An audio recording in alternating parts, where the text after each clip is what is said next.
Yo, what is up, friends, foes, members of the Omni Council? My name is Daimien Kamiya and I am the Omni King. Sorry about the small delay there. Yeah, we are here, ready for more Amalur. I'm hoping to be able to get a good push on the stream today. I want to get Dead Kel DLC done. That is my goal today. I want it done. All done, achievements, everything. And hopefully maybe even start on a few side quests. Because, so here's the thing. If I can do that this stream, then I would only need one more full day, like day off stream for Amalur, which would be next week. Meaning I can cancel the Amalur stream this week and do something else. So that's my goal as my means of being able to really push the game today.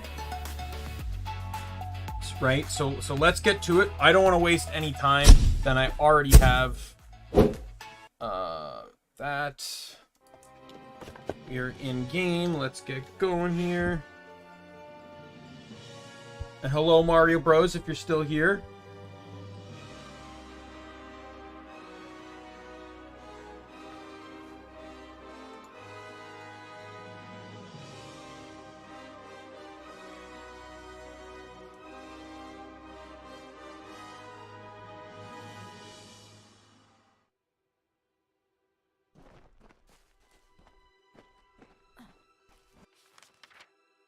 All right. So we just completed a quest here, so we're gonna keep looking. I can't really access this area yet. You can see on the mini map there's a lore stone here. I can't access that until after I beat the story of the island. There's rocks in the way. This DLC actually has post DLC story quests. A cursed black sun rose high over hearth and hall. With dull blades drawn, they rose from cups, awake with horror, as silence gripped the tongues. Grief and torment in grave hall, where Anrun had met the tomb. A long night's silence. By mandate of the High Spear, all warriors heeded the call, to hunt the beast drog to blood pall and fasting. With steel talon reach and venomous tongue they marched in her name. Anrun, Shadow Queen of Solsvard.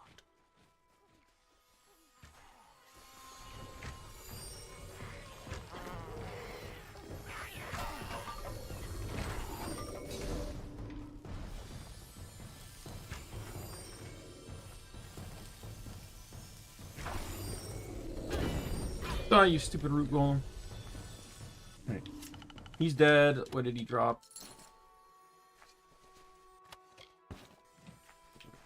I'm really kind of happy that, so here's the thing. So in preparation for when Fatesworn was released, I had beaten the game. I had played through the game. Actually, believe it or not, I played through the game almost identically to this time period last year. You know how I know? Because I'm streaming this currently when Obsidia reached their 1-year anniversary. I was playing this exact DLC when Obsidia was debuting. I was playing it, like I hadn't debuted yet as a VTuber. I was just casually playing it in preparation for the DLC while watching Obsidia debut on my laptop. Right? So that's how I know it's been a year. Now, there was still, at the time, no release date for Fatesworn. So, there's going to be a delay of sorts to it. But I'm like, you know what? I'm going to do everything I can already do to set up the game. So this idea that, upon beating the game, you unlock this Mitharan equipment and, components and stuff is really nice.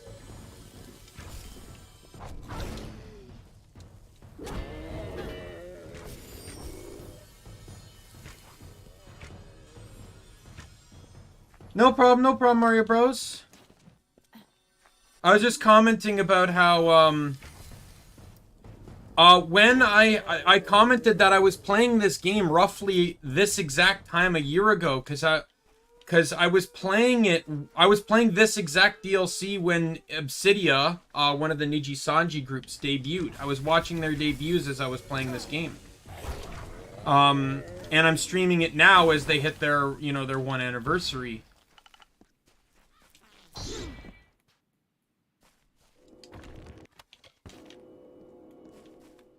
And I was saying that, you know, I was setting up a file for when the new Fatesworn DLC dropped. And then when it dropped, I'd be already set to go, you know, to just tackle the DLC. But because of that, I never, like, so the DLC added in a bunch of stuff. Let me go to the junk here. Mostly the, you know, the Mitharan variations of all the high-end stuff. They're just better versions of, like, so Mitharan Prismeer is better than normal Prismeer. Well, because all I had left to do in the game when the DLC came out was the DLC, I didn't have, you know, I didn't have the, you know, I'm going this. I just thought, oh, you know, it's nice, all this kind of drops within the DLC. I didn't realize that it would drop elsewhere in the game because I had no reason to go elsewhere. Right? So it's kind of cool that, you know, like after you beat the game, like you know, the highest tier stuff drops everywhere. Like all the DLCs. Like the DLCs have scaled very well to the new level cap. I'm actually kind of happy about that. I was honestly afraid if I was going to be able to hit 50, and I'm currently 47, and I still got the story and side missions here, and then I got one, and then I still got the side missions of Mitharu. Listen to me. You have to listen. She's in there. Oh, is it this quest? Oh, this is such a fun quest. This is such a fun quest. Want to know why it's fun? Because it's utterly garbage. Oh man, I could really go through the entire dungeon, or I can just detect hidden the door to the end of the dungeon and confront the person I need to confront for the quest. You don't even need to go through the dungeon. This is whoever programmed this particular dungeon of the DLC made a whoops on that specific situation. There are many dungeons that have these kind of detect hidden doors that block the exits, but they're usually tied to switches, so you can't touch them with the detect hidden power. There was a lack of foresight on this one. You should have better sense. I am full, but I is not as cold as they say. And you would take me. I cannot become a monster. So it's kind of makes this whole thing a bit moot.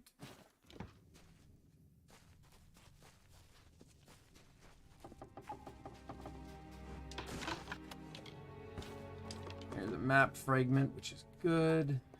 There's a bottle here.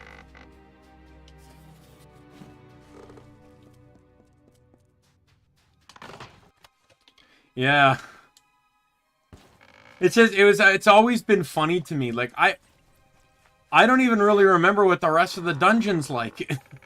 I don't think I've ever done the dungeon, because every time I've come to this DLC, I've had max detect hidden.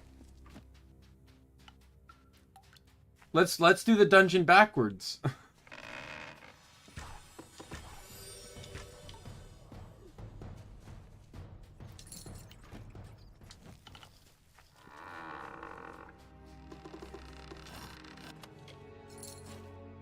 Oh, I needed to do that anyways. There was a map fragment. Oh, god damn it.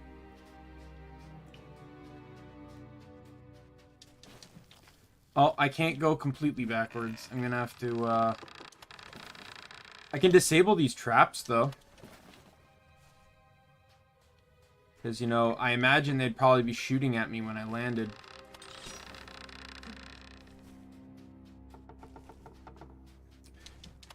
But I was saying on the chat screen there, Mario Bros. My plan for the stream today, if I can get this DLC done, and get maybe a little bit back into Matharu today, hey Nick, then it means that I should only need one more day off of work, like one more full-length stream to get this game done.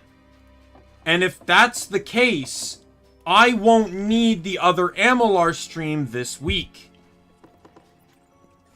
And if I don't need the Amalur stream this week, it opens up slot possibilities. Like, perhaps a Digimon pairing stream.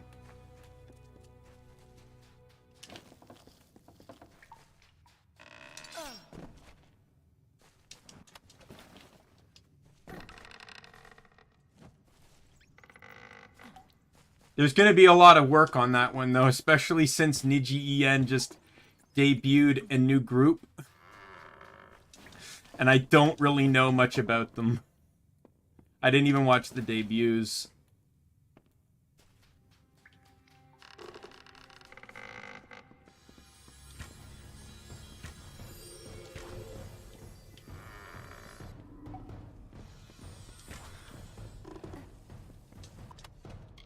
I feel like I could potentially include Hollow Tempest too, just because I did do Hollow Live already. No, you know what? Maybe I'll hold off, and then maybe I'll do a part 2 of Hollow Live in the future.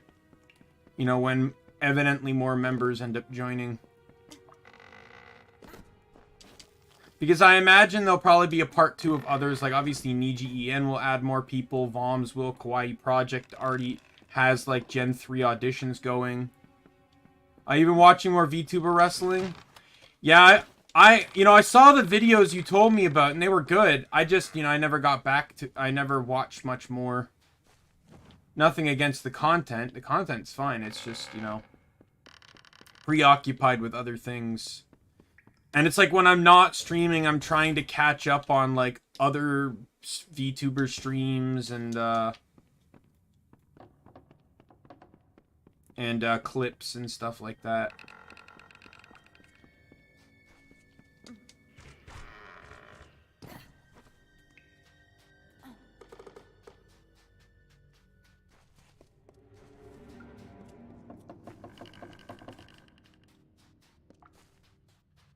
Yeah, so Nick, what's your opinion on that? If I get enough of this game done today, then I can do the Digimon pairing stream later this week.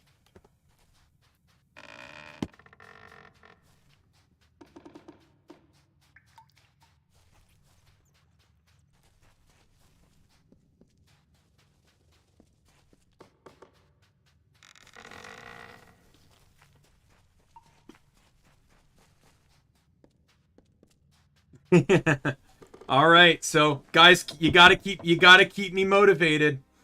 Oh, so Nick, you weren't there when me and Mario Bros were doing it live, but doing the last one live, that stream took way longer than we thought it was going to take. That was what was that? Was that like over a 3-hour stream, wasn't it?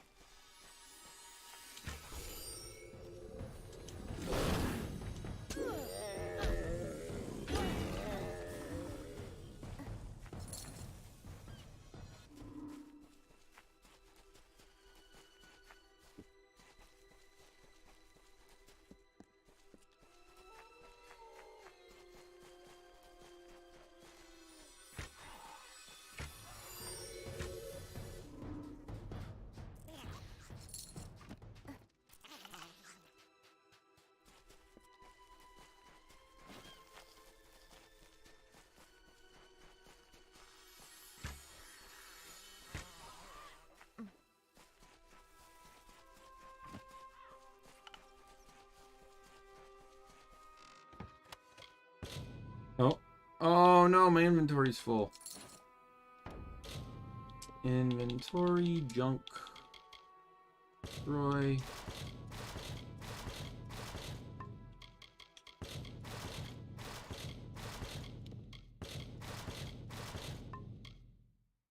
It was was it really 5 hours? Holy crap. Granted, we did have like 70 people to go through. It shouldn't be nearly that many. Like, I loaded up the tabs here. Like, let me look. We got for VShojo, we have 10 members of VShojo. However, I do plan to do 2 versions of Zentreya, 2 of Vey. Yeah, 2 of Zentreya and 2 of Vebe. You know, for their different variations, and then 2 of Melody as well for Malware and Mel. So that's 13 for VShojo. Niji N is 3, 6, 10, 15, 20, 26, which isn't bad. Project Kawaii so far has 10 people, but 3 of them are retired. I don't know about 2 that retired, and the third one I really don't feel comfortable covering because of the things she did. To me, it's just heavily unprofessional. So I'll probably only cover the 7 that are still active, just to be fair. No offense to the 2 that may very well have honorably retired, but I don't know too much about them. So I'll just cover the 7 that are active, and then Voms has 5 total, but I'm only gonna cover 4. I don't know much about Jitomi, and from what I understand, she was also terminated. So again, I don't want to cover anything. I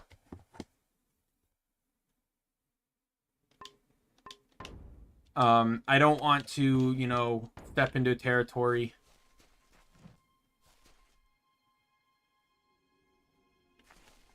Oh, that's cool. I was watching a little bit, like I was watching Nizuna's stream earlier, and Vebe was streaming at the same time, and they were all, and Silver was there, but not in voice chat, but all 3 of them were playing Minecraft. And Nizuna was trying to, I think, get her bearings with like the mods and stuff.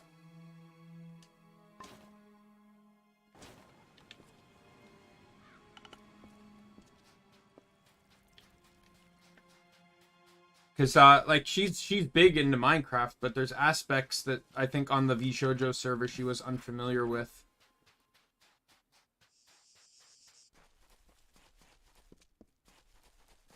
And then Silver and Vey were leading her towards, you know, getting, building her house near theirs.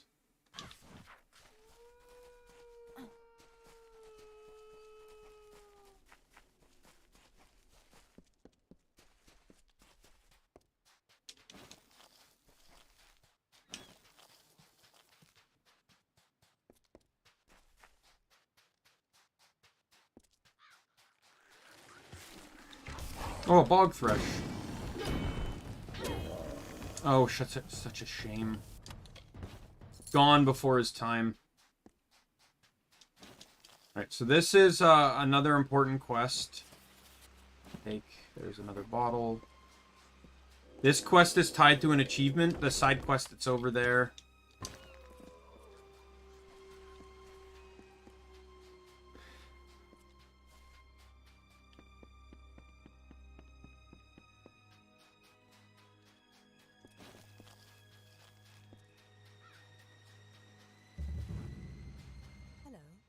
I arrived on the island several months ago. Tricky business. He's missing a hand. Now I came. Well, but why was? Maybe it's a map leading to Ber. Please do. If I come upon any more.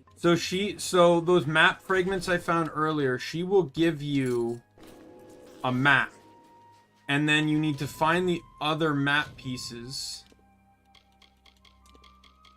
combine them, find the treasure, and then rinse and repeat like 4 or 5 times.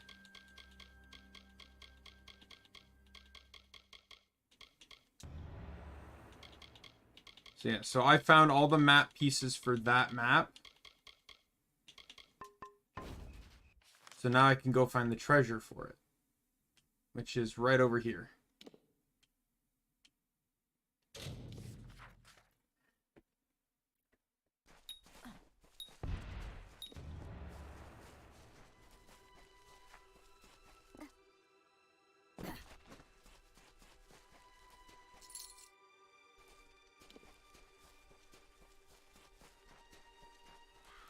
So We'll just head over here and get the chest. I think it has armor in it. It's an armor set you get through this quest line.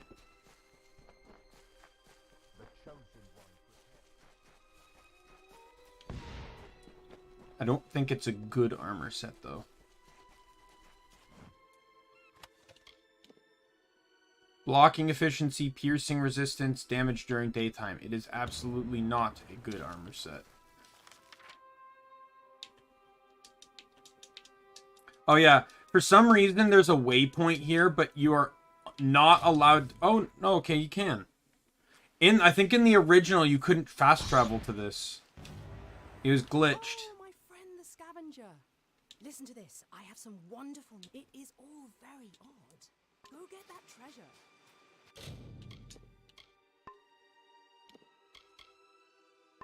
Alright, so I actually got all the components for this map, too.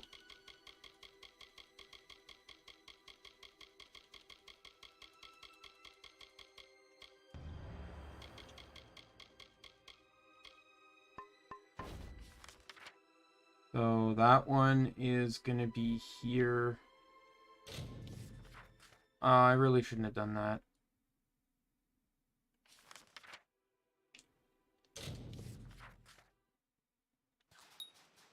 I didn't want to do that because if I have to go to Gravehall, I might as well run there because I actually haven't traveled through here yet. Right? I'm trying to uncover the map so I have an idea of.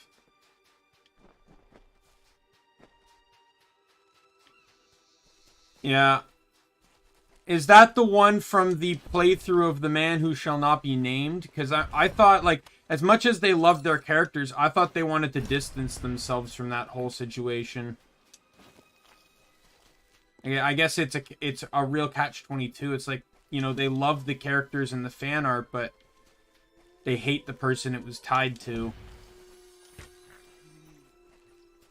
I know Vey and them tried to start up a new campaign with a friend of Vey's, but I don't know if that took off or if it just wasn't, or if they, you know, nothing was like, if it was scheduled for a later time frame.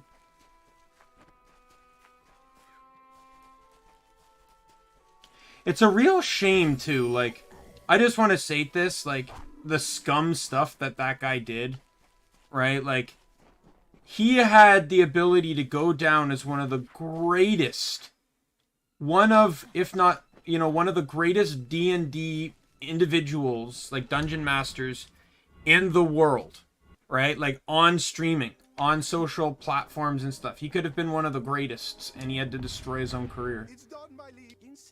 It's sad. Many people had respect for him. You must be kept going, honestly. Just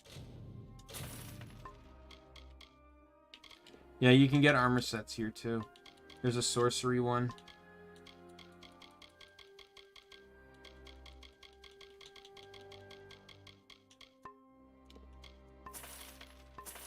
agreed to move up. Watch out.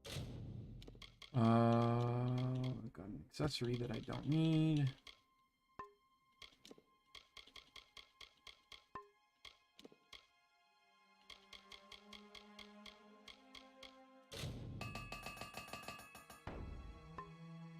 Out for scab. Well, actually, you're pretty much me own. Watch out for scabs.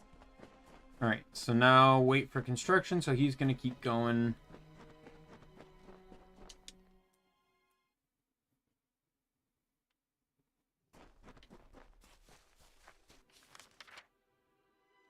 Oh, there's a quest over here.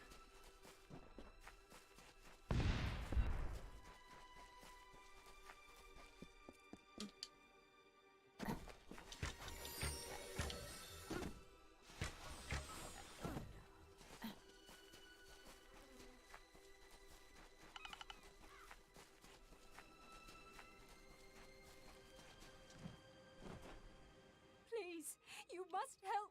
Oh, there was nothing I could do but pray. I don't care. Foolish, foolish. Hurry back.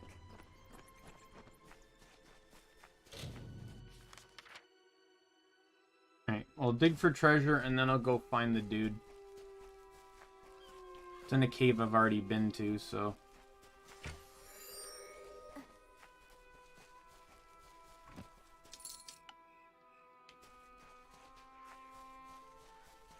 Okay.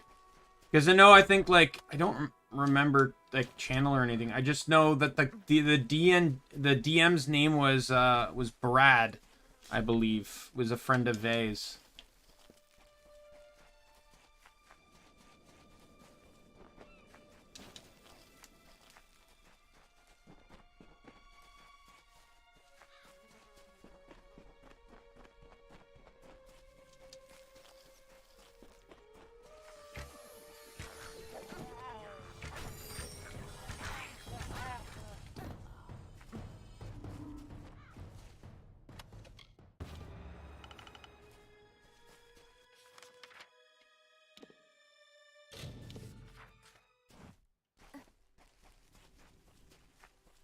Oh yeah, and then that reminds me though, I do plan to include, because of their close proximity to people, I said 13 for Vshoujo, it's going to be 15, because I plan to do Snuffy and Haruka as well.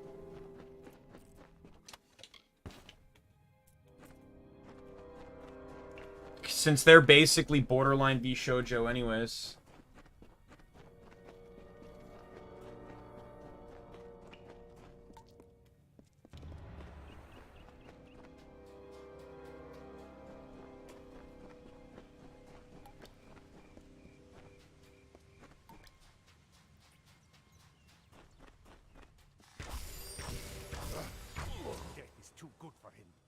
Of all the ways to waste a second chance. Wherever he is, Lyria keep you safe.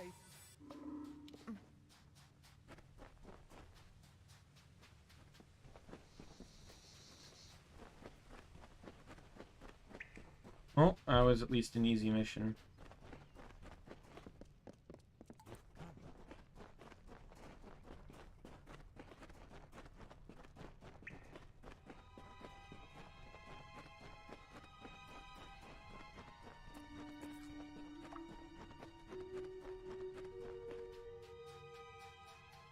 Almost kind of a pointless mission when it's that easy, but yeah.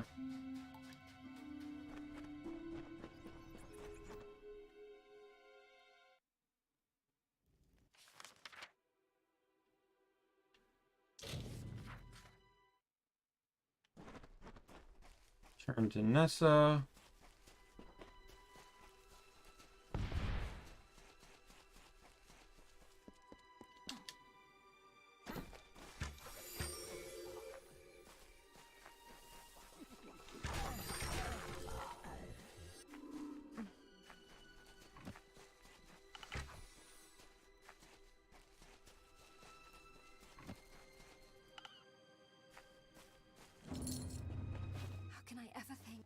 I know Vebe's friend was not a VTuber, so I do know that.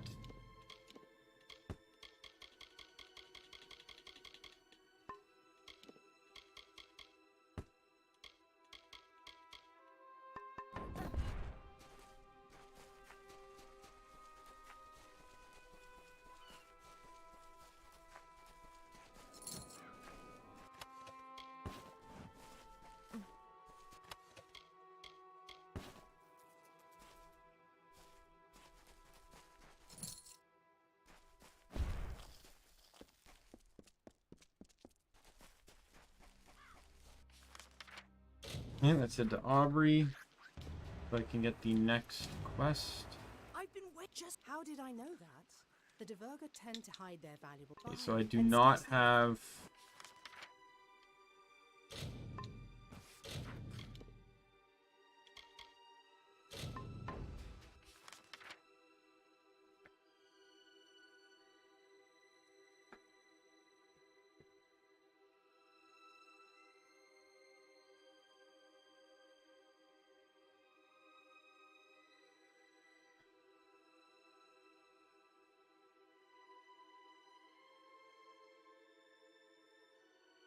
Really?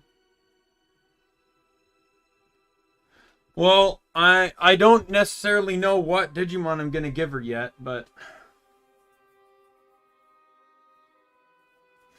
Because I don't know off the top of my head too many raccoon Digimon, so... I think there is one, but I think it's an armor Digivolution, so it doesn't particularly help.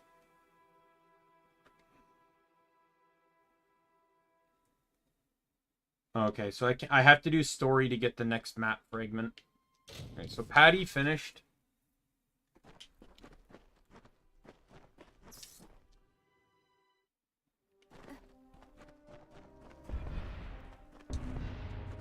It's done.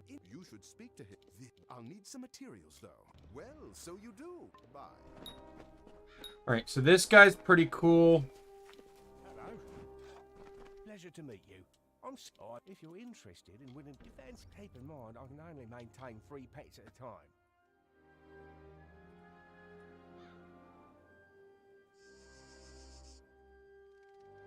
So this guy has pets. When you get a pet, it gives you bonuses.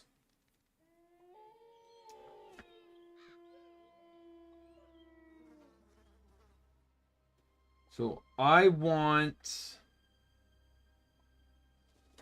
We're going to do small pet first. What would you like? We're going to do rat. You already have all the... Give me a day to lure and train the bit. Take care. Alright. Then we'll do wolf and then maybe something else later.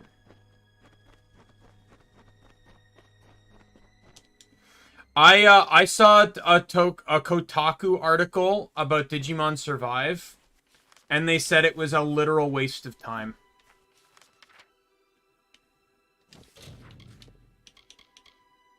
Said it was a boring waste of time.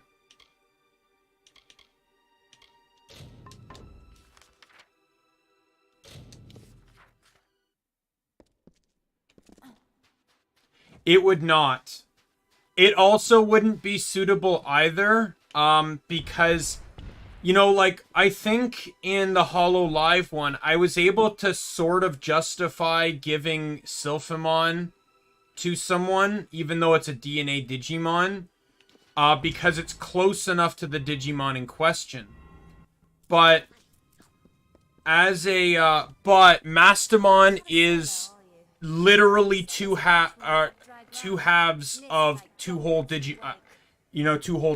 Like, it is a literal fine line between two Digimon, and I am running a very strict no two Digimon rule for Digimon for Digidestin when I do this. Everyone gets one Digimon, so I can't give her Mastamon. As sad as that may be.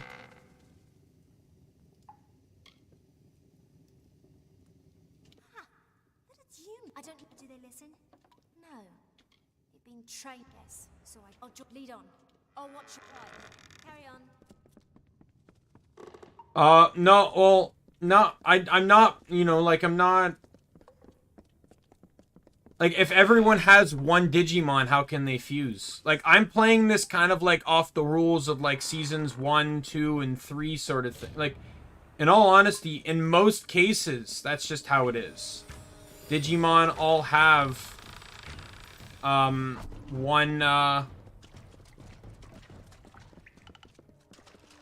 like, all outside of, like, a couple seasons, or a few exceptions, like, for example, Willis, all Digidestin pretty much only have one Digimon. You could argue Season 4, because, like, you could say, oh, Takuya, is he's the Digidestin of Flame, but you could argue, because of the spirits in his possession, that he owns two Digimon. The Beast Spirit form and the human form. But it's only ever really represented that a Gunimon is his Digimon, even though Burning Greymon is a separate spirit from a Gunimon. Every other form past that is a fusion that involves combining spirits.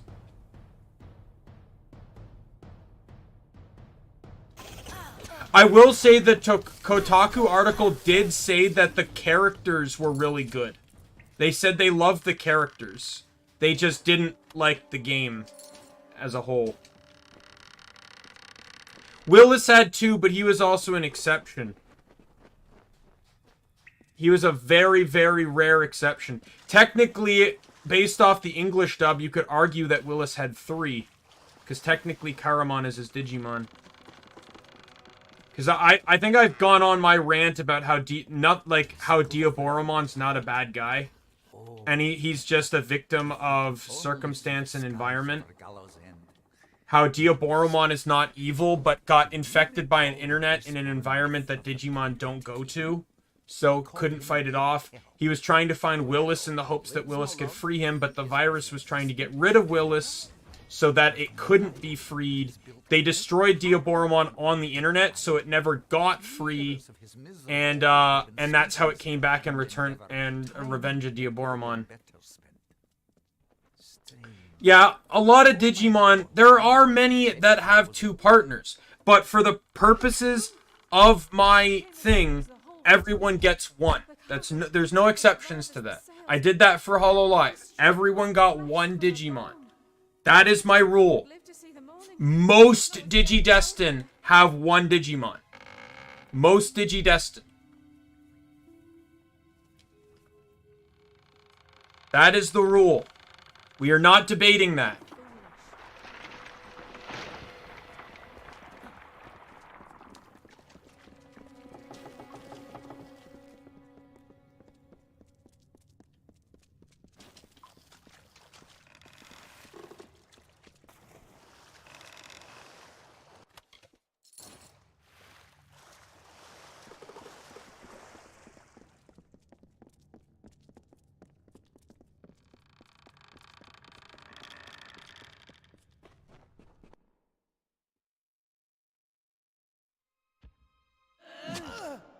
Yeah, but like I said, you can justify that one a little bit.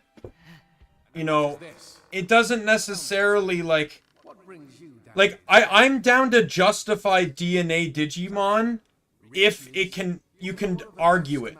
But like Digimon like Mastamon, I can't argue. But a Digimon like, for example, Paildramon, I can argue Paildramon to do a solo Digivolution line within Vmon. I'd be willing to do Vmon, X-Vmon, Paildramon, Imperial Dramon. I'm down with that. I have no issues with that. And with Stingmon, I would do Wormmon, Stingmon, Dino, Bmon. Again, I have no issue with that. You know, excluding the necessary Digimon for the aspect of the rule, you know, breaking the rules a little bit. But that's because the DNA kind of connects well enough that you could argue that there's not a second Digimon there to a degree. Others have tried. Many of them. Hundreds. I draped my ship in their failure. Why do you think I left the gallows on the beach? You've been warned. All of you. Besides, you will find it difficult to kill that which is already dead. But I look forward to seeing you try. Until then, enjoy my island. Dino Bmon I just linked to Stingmon, though.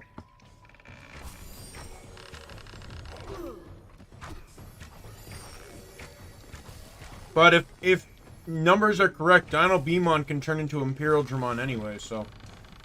Listen to Dead Cats. I was planning to follow the survivors inland, but there also might be something of value in their wreckage. Wait. I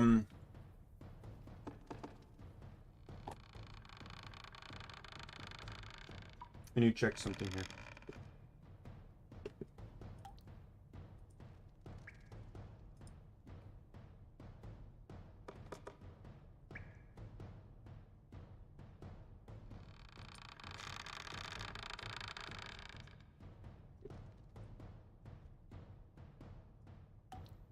Yeah, like Mastamon I can't argue because it is literally half Anjuwamon and half Lady Devamon. There's no argument I can put up. You know, like, where does the other half come from? It's not an argument I can fight.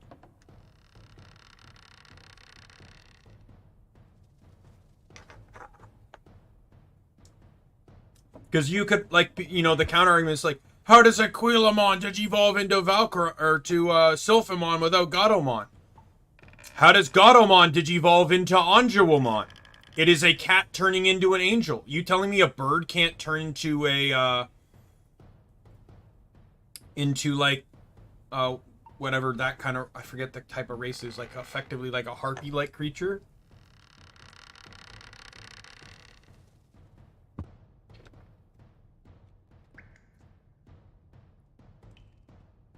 Yeah, the succubus form, I already planned to do that. For Vebe's succubus model. I have to think of something for her dragon model, though.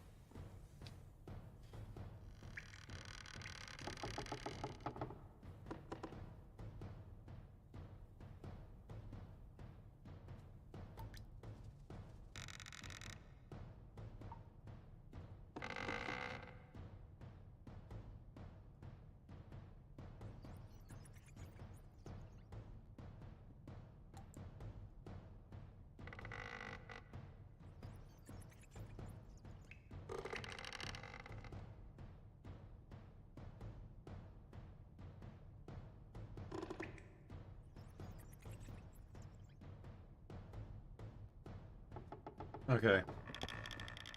Let me say check the wreckage. Thanks. I'll see you back at Cape By. There's a decision in regards to Nina I was looking into. It does, but like I said, for Vebe, Zentreya, and Melody, I'm going through both of their forms.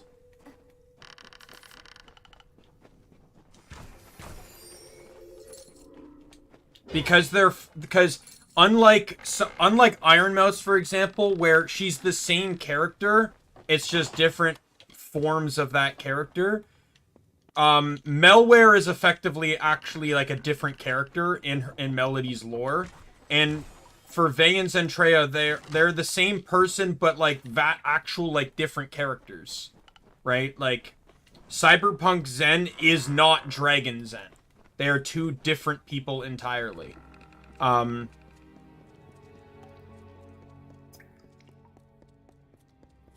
I like, and I don't know if Vey's said it, but I'd like to play the same rules with, because Vey specifically said she wanted to distance herself from this. She wanted to move away. She was kind of bored with the succubus role.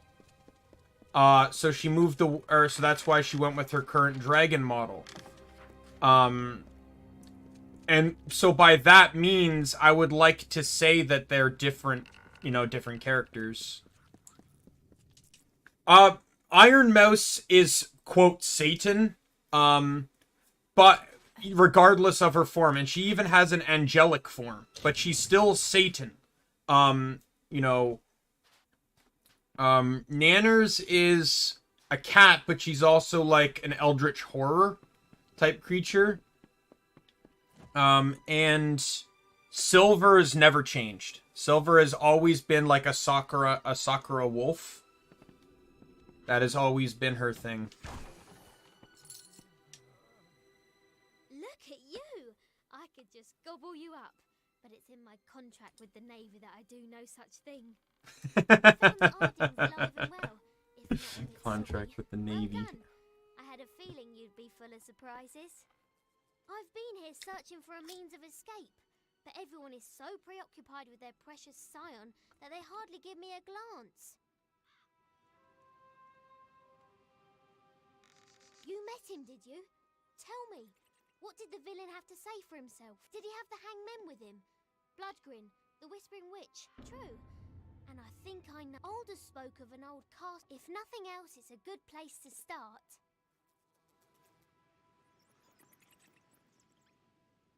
Digimon like Lucemon? That's a good question. So here's the thing. I have... So the thing is with Lucemon is he doesn't really have an in-between. For me, I want it to be Rookie, Champion, Ultimate, Mega. So something like that with Lucemon, I would kind of disqualify. Because there is no Rookie, Champion, Ultimate, Mega. It's literally like Rookie, like super Rookie, and then Mega, and then Ultra. there's and on top of that, I try to keep away from the deity level Digimon to a degree. There's some exceptions, like especially if it fits within lore. No, Iron Mouse, I'm already giving her Daimon. Iron Mouse won't have Lucemon. Iron Mouse is Daimon. Because if you actually look up on the wiki, the 7 Great Demon Lords, Daimon is specifically designed to represent Satan.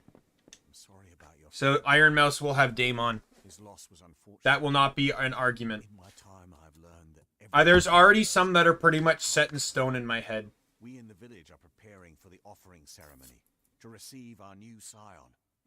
Only then will you truly understand. Captain Bratigan explained that you plan to... Still, I wish you success. Before you speak with him, I must ask you a favor. Take her this amulet. She will want it.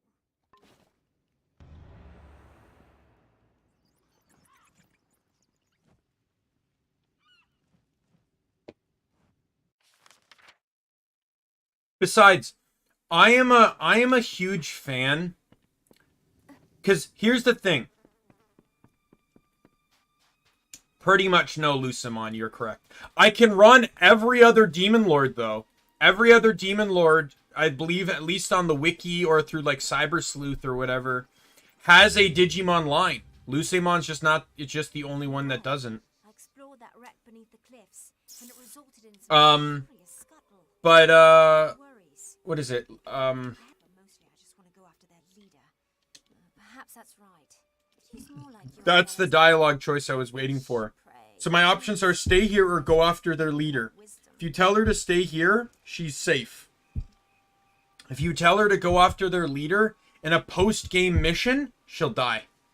Or at least, like, you could potentially save her, but it's like a 90% chance she's gonna die.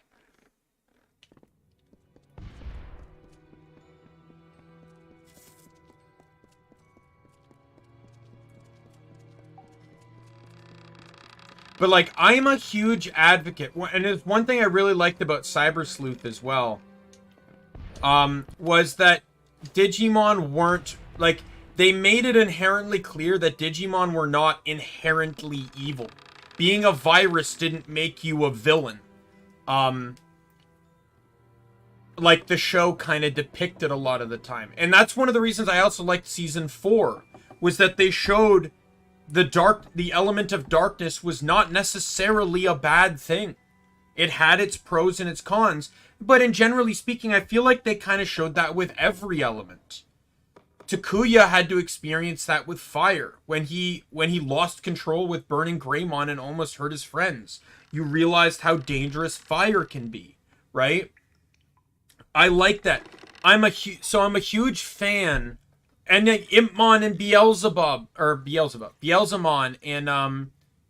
and Tamers as well showed that evil, like, quote, evil or bad Digimon aren't necessarily evil or bad. They just get that bad rap. Black War Greymon got the same kind of treatment in Season 2. Like, I'm a fan, like, I want to see one day a Digidestin that has, that effectively has a Myotismon as her partner. I want to see that. Or a Piedmon. I want to see that kind of thing. What is it you... Without the proper... It will destroy her. Soon, that name will mean nothing. I will give her the amulet once she... You must leave now. Akara be praised.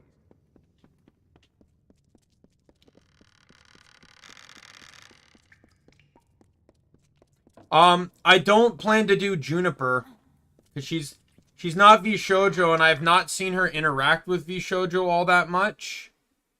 Like, that would be a good one for, like, the future, though. Don't get me wrong. Like, I do plan to do an indie talents one. The only non-Vshoujo I plan to include are Snuffy and Haruka. Because they interact with the Vshoujo talents very frequently. Like, very, very, very frequently. But, like, the others, like Bao or Viana or Juniper, all those will be included in maybe a third Digimon stream in the future. Yeah, Lena, yeah. I could probably include her in the indie one too.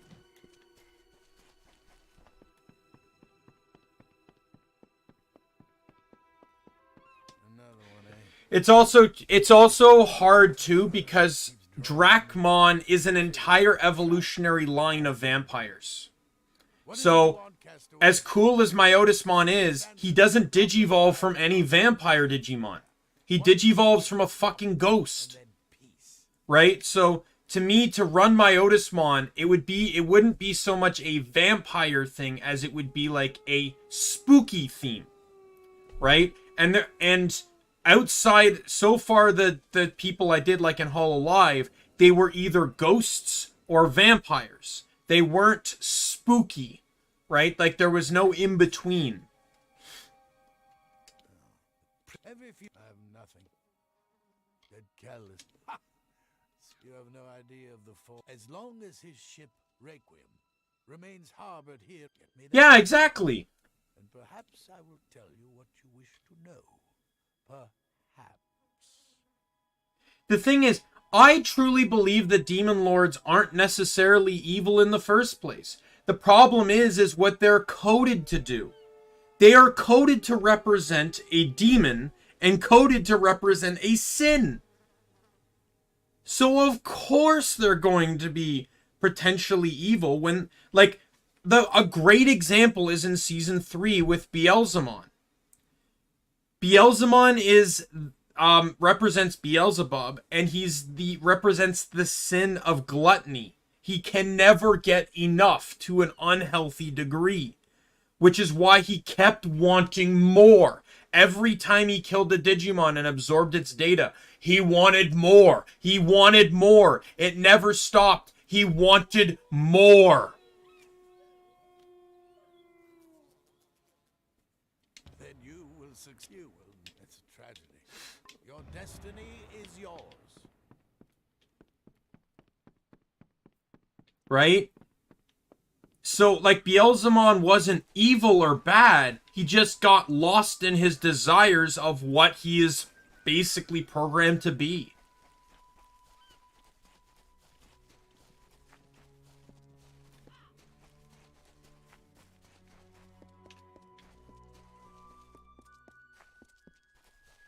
But yeah, he digivolves from a Devimon, sure, but that's still a devil. That's not a vampire.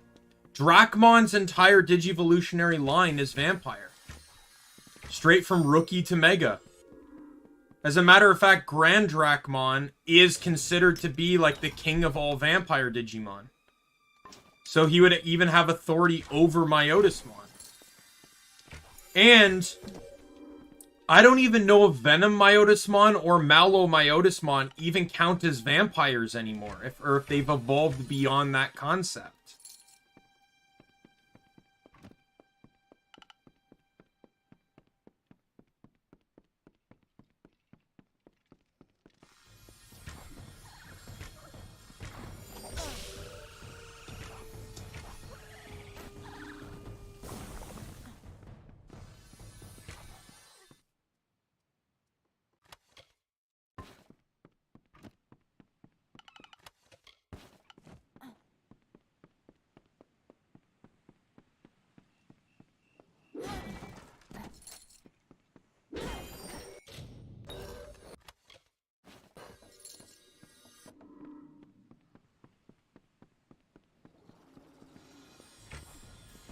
I think after this stream, I'm gonna quote retweet out my Digimon,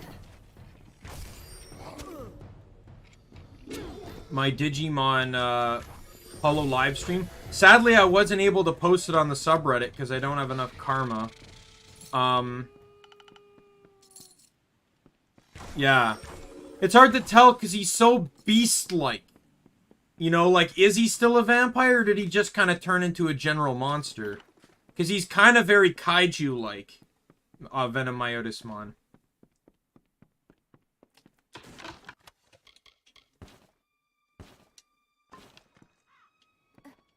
But yeah, I think I'm gonna quote retweet out that Digimon thing. But this time what I'm going to do is I'm going to get every HoloLive member's art tag, and I'm going to use the art tag to push it. Because I didn't do that originally. I didn't really know if I should do that. I didn't know if I wanted to flood things, but...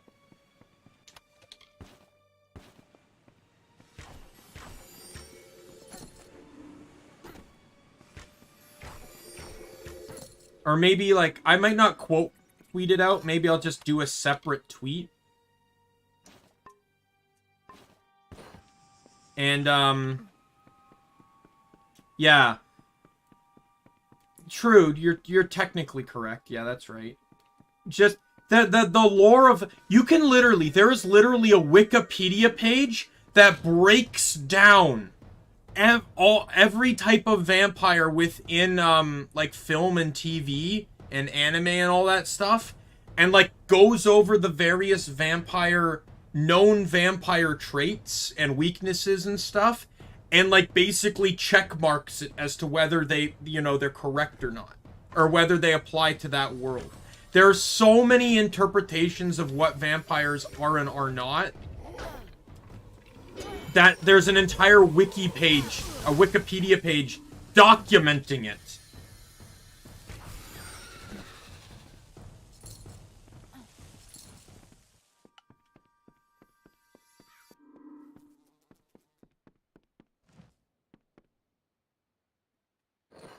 Like, are they weak to fire? Are they weak to, you know, sunlight? You know, are they weak to holy artifacts? You know.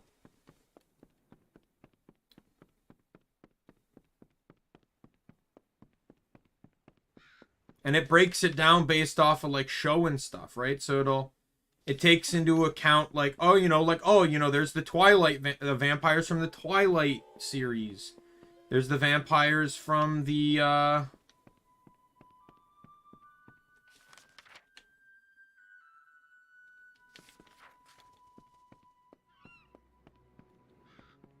you know, the vampires from, like, this anime and that anime, and the vampires from the Elder Scrolls franchise, and... He does, doesn't he? He looks almost like a bestial Gundam.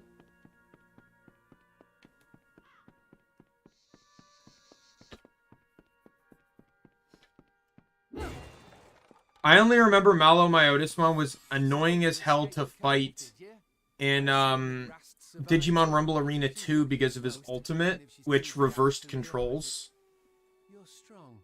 It didn't last long, but and it didn't help much against AI, but to other players it was deadly. Why do you think everyone in Rathea considers Rast Brassigan a travesty? She's far too trusting to be a sailor. However, she did get their story may be garbage, but they may, and many people consider them a spit on vampires as a whole, but in regards to information, they have their own lore of vampires. No. Goodbye. I missed I had I had a 2 out of 3 chance of winning that coin flip, and I still lost it.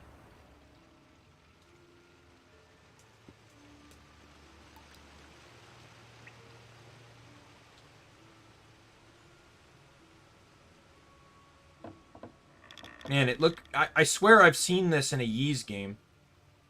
This entire DLC really reminds me of Ys 8, though, so... Like, there's a lot of locations that feel similar. Not so much story. Story's different.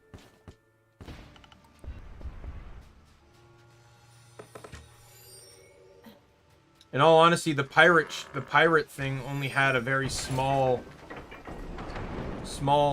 connection to the plot of Ys 8. It just ended up that they had the routes of the thing, but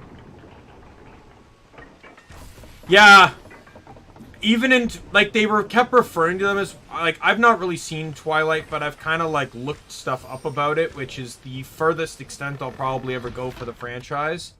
But from what I understand about the series is that despite constantly referring to them as werewolves, in Twilight they weren't werewolves. Like Jacob and them, they weren't werewolves. They were shifters that just happened to take the form of wolves. Actual werewolves are mindless creatures that are dangerous and have to be put down for the safety of any and all around them. And from what I understand, werewolves all in the Twilight world also don't transform at will. You know, like shifters can, Jacob and them can shapeshift at will. Actual werewolves can't do that.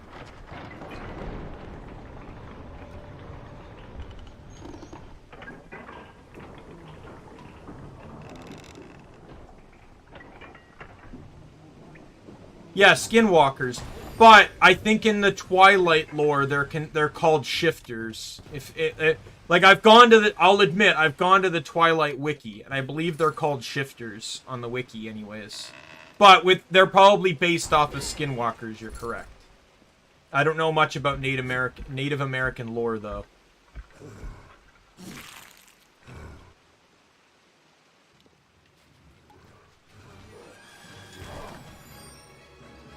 Yo, Bloodgrin! How you doing, my dude? Bad day to be bloody well grinning. Let's go!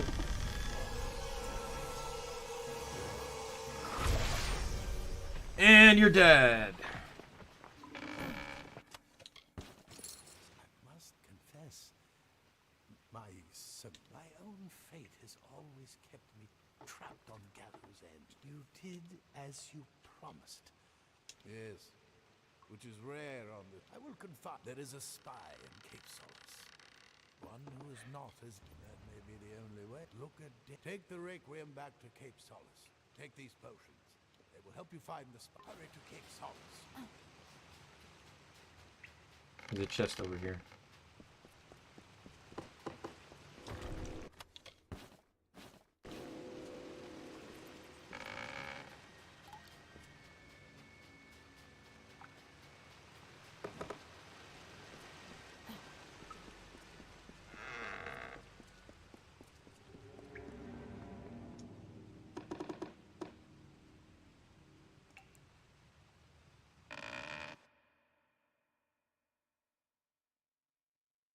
Yeah, and I think even in the Twilight lore, it kind of references that too. Oh, Marvelous! You stole the Requiem. What's the dreaded? I'll pass okay, on if you stay. one more. Thanks for the loyalty. Alright, so now, anything I'm good. I'll stay at Gallows End. Yeah, so I am now officially able to travel back to the mainland. Older is proud. If you need any of your Thank you. weapons, I'll be here. You're the merchant, right? Welcome back. Thank you. I'll see you around.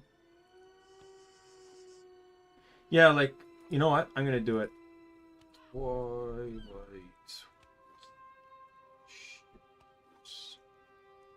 Yeah, they're called shapeshifters. Often mistaken as werewolves, are descendants of the ancient spirit warriors. The tribe.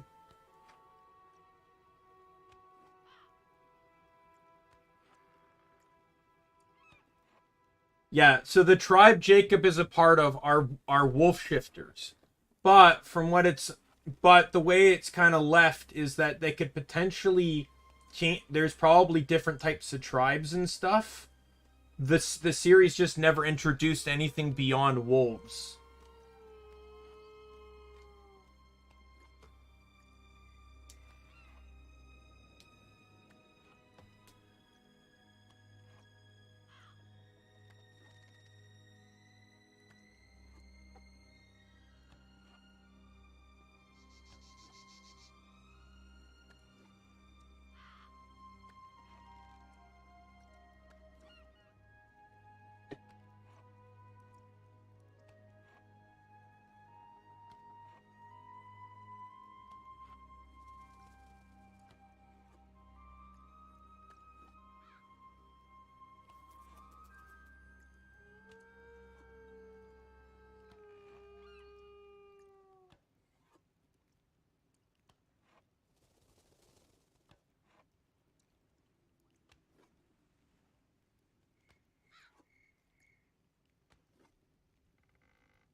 If there's another tribe, apparently.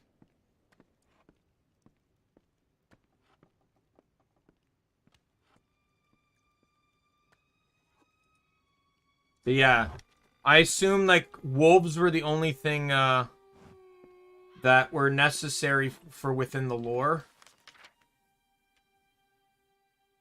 Oh, we're going to my favorite part. Oh, I love this part. No, let me go see the dude over here. Get the next part of the castle built.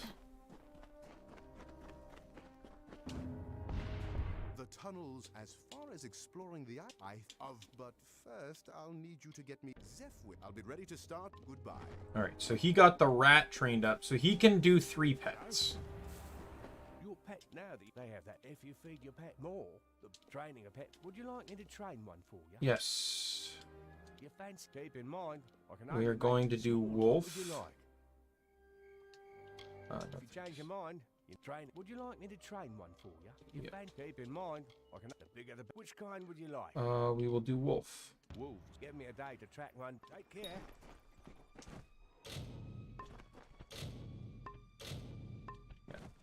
All right. So wolf will increase critical hit damage. Now I think this only applies on. So this guy over here, I'm not going to talk to. All he does is basically set up time trials for specific enemy types. So like, I can have him spawn a root golem, and I can practice fighting them. But it's also kind of like a time trial test to see, you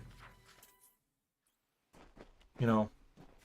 So the reason why I love this quest comes down to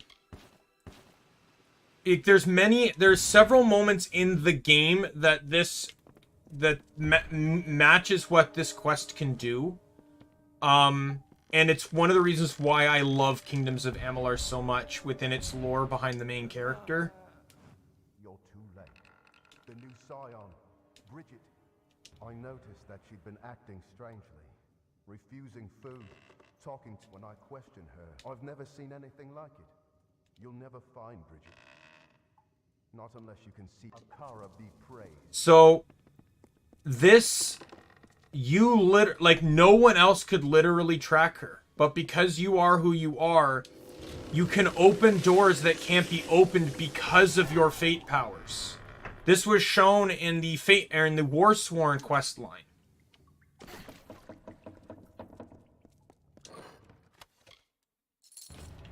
There we go. I can assemble that map now. Oh, I got a fate potion.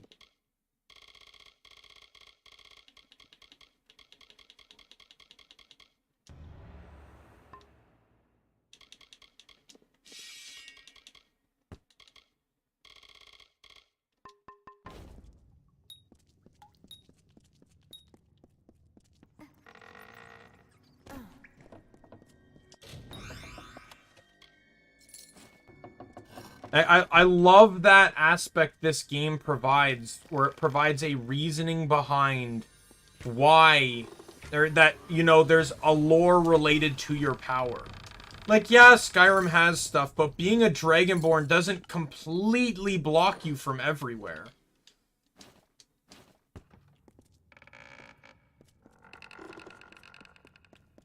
And in some cases, a lot of the challenges you face as a Dragonborn could be easily countered by having a second person. There's very few things that you actually need to be the Dragonborn for in that game.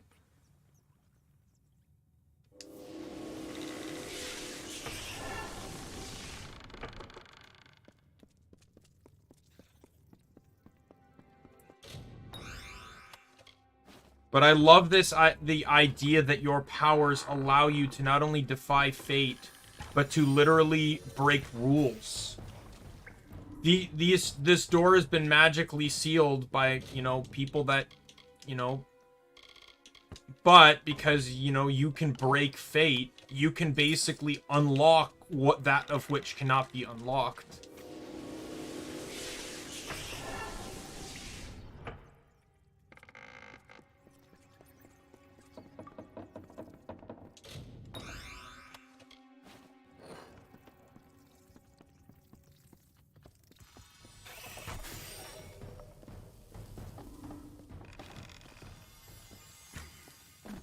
That's going to be the hardest part of this DLC, is going to be the scabs. I already know it.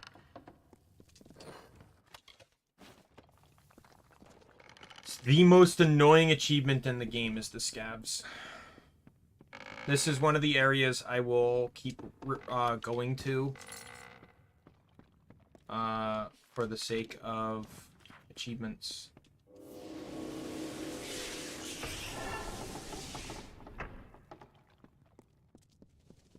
Floor stone here. Cycle the forth, the Dverga. The fair Gorta have discovered my presence. They hunt me deep into the evenings, poking their torchlit skulls into every nook and fasting. I can... What do you seek, child? Kel was correct. These villages and you. I see how you move through the world, how you tear through the threads of fate, where I only weave them. So this character is actually a very interesting character, as she is almost kind of your opposite. The Fate Weaver's powers, or the Fateless One's powers, allow them to defy fate and unravel the weave around it. You know, their powers effectively tear the threads of fate. Well, this person is allowed, this person taking over Bridget, isn't, they have the power to weave fate and basically kind of influence the way destiny can roll, or fate can roll. So your powers actually oppose hers directly. And soon enough, dead Kel will receive the blessing of Akara, even if no one shall stand. Akara,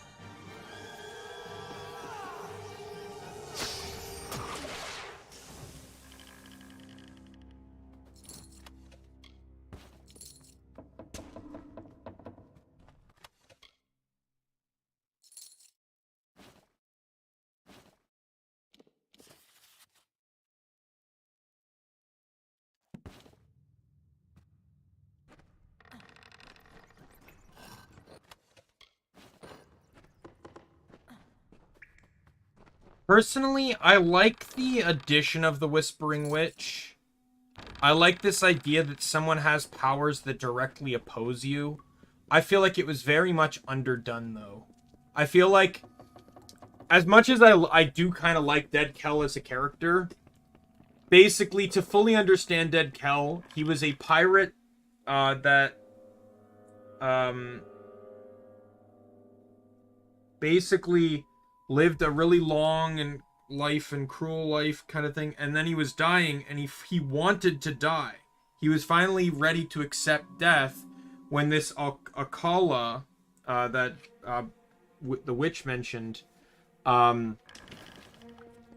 basically granted him immortality, and he became furious. He wanted to die. That is what he wanted. He wanted to die. And then he was granted immortality and could not die.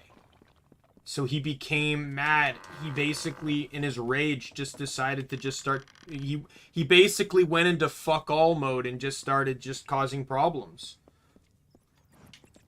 Because, like, who's gonna stop him? You know? So that's kind of like what, you know... But I really wish the idea of the Whispering Witch was put into... In all honesty, while I, you know... what's his name? The guy in charge of the Chaos Creatures. Well, that idea is okay for a plot. Like, I didn't hate the plot of that story. I feel like...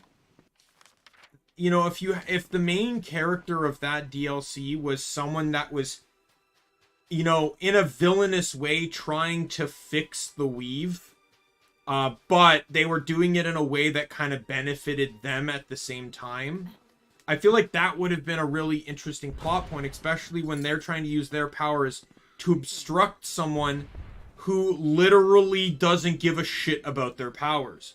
It's kind of like, think of One Piece. I didn't know. You had, what was his name? Enaru? Enel, whatever. The guy with the rumble fruit. The guy that could turn into electricity. He was effectively considered all-powerful. Like, no one could oppose him because of the level and danger of what electricity is. And then Luffy shows up. The one guy that can stop him, because Luffy is made of rubber. It's kind of like that. It's like, you have this power that makes you effectively a god because no one can stop you except one person. And now you're in conflict with that one person. I think that would have been such a great plot idea, was that, like, a kingdom ruled by this person that controls fate and destiny, and everyone, or like, can basically weave fate, and everyone gets in line, or else their fate will be like, you know, their fate will be ruined, you know, and then you show up, and because you can control, you break the fate, you can tear those threads, you know, like, you start to liberate this kingdom. I think that would have been a fantastic plot idea. Maybe if they do a sequel. You. There are others who... But you did have the vision to... Yes, this is what must be done. Patty's all done again. Oh, I leveled up.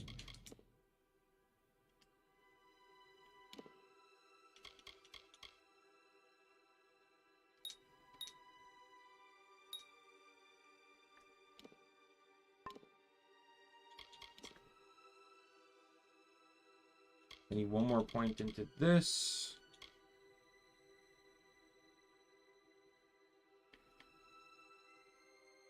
And then I 2 more points into that, and 2 more into that. No, 3 more into this. Yep, and that's 6 points. So that's the last of it. Oh, I thought he was done. Oh, no, this guy's done. Hello. Your pet, now that they have that effect, if you feed your pet more, the boost training a pet, would you like me to train one for you? Your fans keep in mind. So, let's go back to the pet wiki that I had open. Alright, so I can do Boggart for an experience boost.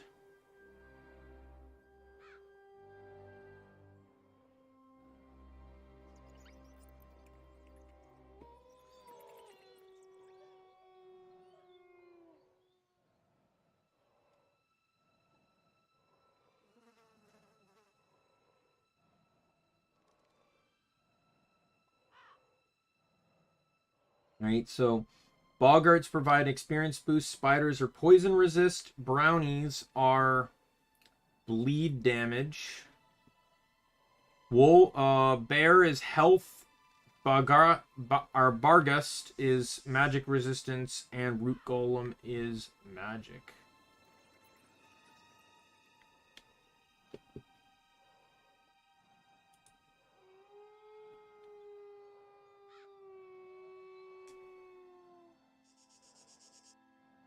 Oh, I can't get Root Golem yet. You have to fully upgrade the thing. That's interesting.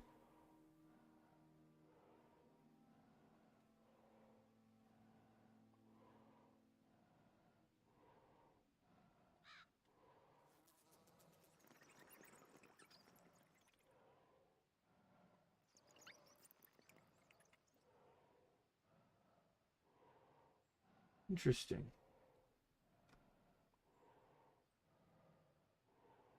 So for Rat, apparently people data mined the game. And it says that for Rat, the critical hit chance on tier 1 is everything, but tier 2 and 3 are Fey only. It's interesting. I honestly don't really care what this bonus is. All of it's garbage to me, so I think I'll just go Boggart in the hopes that that 4%... I should have one here tomorrow. Today. So this guy here will his role is that you can send him out on missions to go fetch things. Like he'll basically, you can send him to different areas to Don't worry, though. and he'll salvage deposits and stuff, and I'll come back anytime. his goal of and he can occasionally bring back trainers. This is the only way in the game to find more trainers. They're all master level trainers. So if you weren't playing Universalist and didn't in the original game, if you weren't playing Universalist and didn't have the persuasion coin,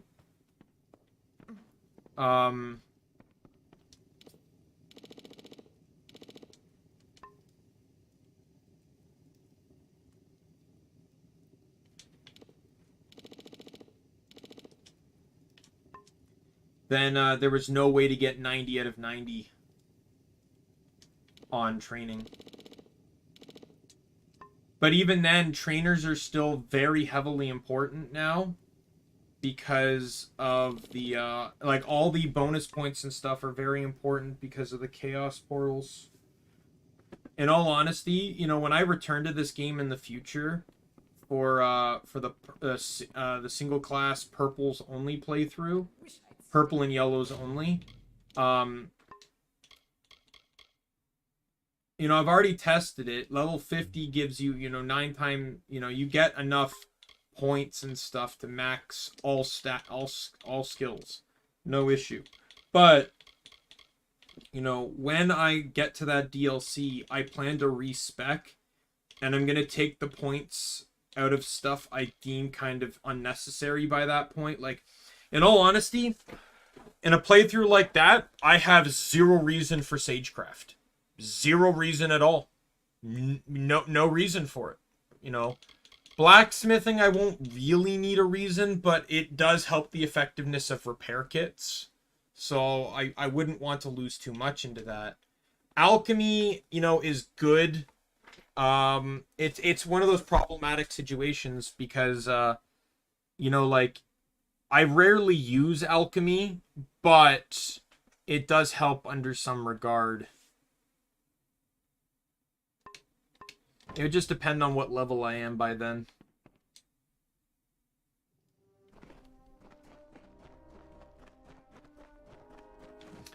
He's still doing it.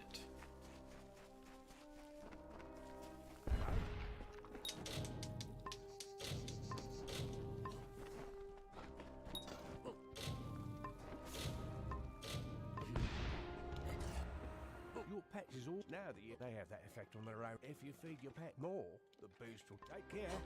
So you can only do 3 beasts, so there's no reason to talk to him again.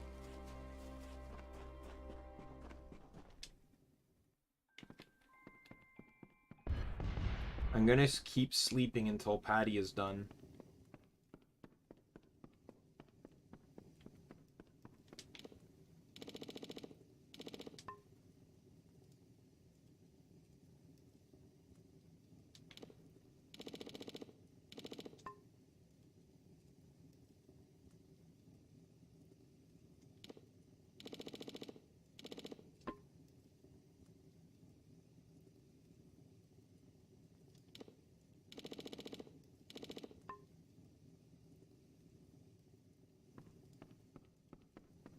I honestly feel like sleeping doesn't help with this.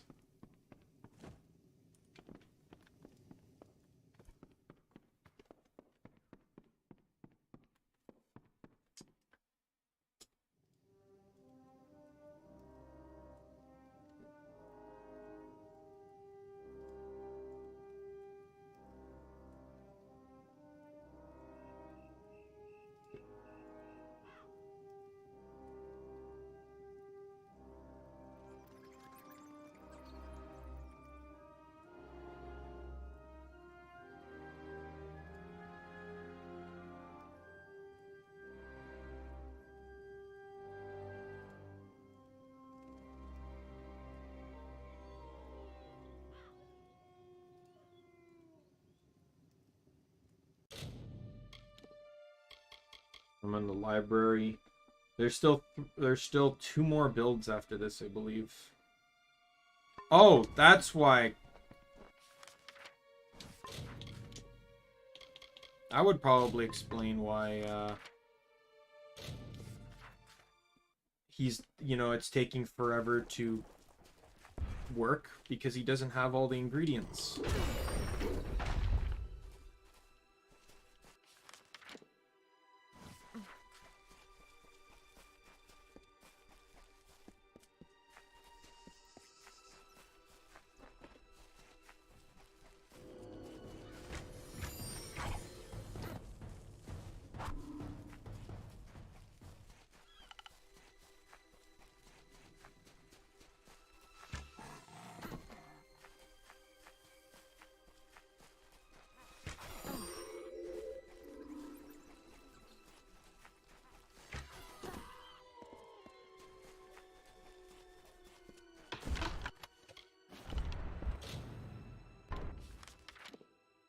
So, because I slept a lot, what I'm gonna do, after I return to Patty, while I'm waiting for the thing to work, I'm going to go and hunt scavs. I feel what? I'll start work. Goodbye. Okay. So, first location to go to is gonna be the flooded cavern.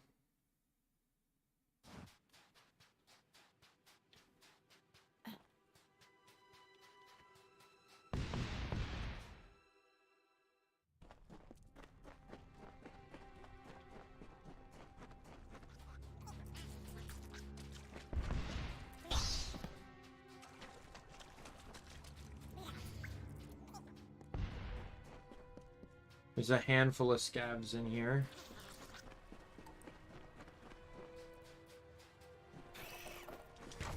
Like that one.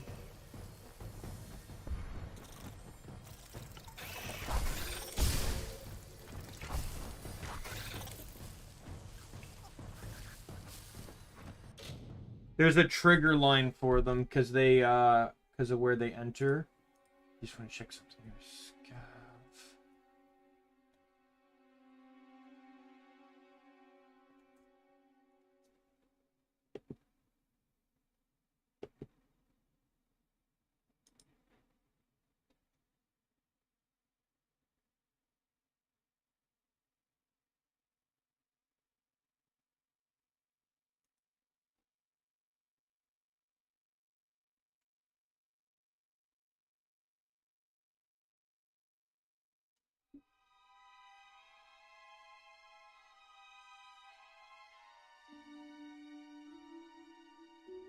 Oh, sweet. Welcome back, bro, Mario Bros.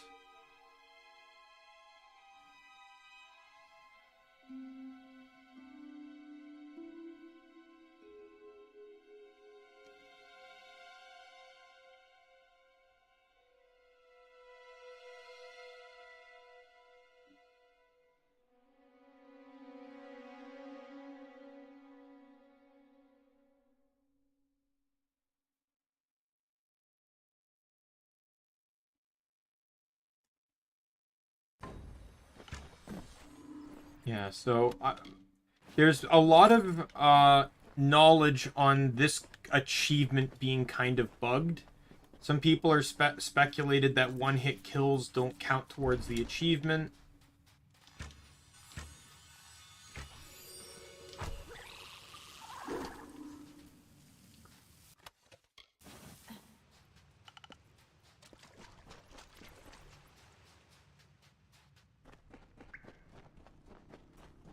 I hope that a lot of that kind of buggy issues would be the trigger lines right here.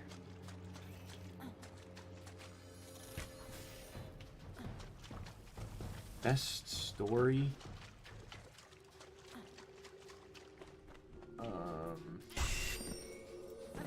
Out of the ones I've seen,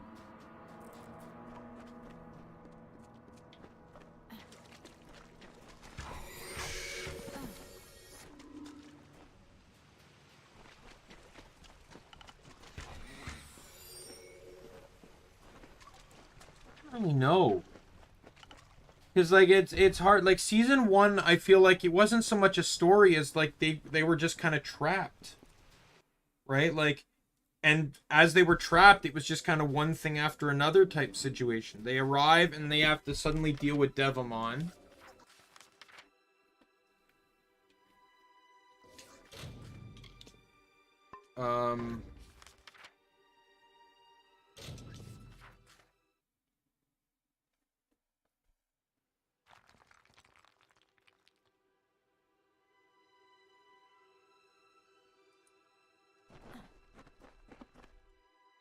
Season 2 had its things, but I don't know, it never really felt, the plot of that game never, or that season never really felt urgent to me.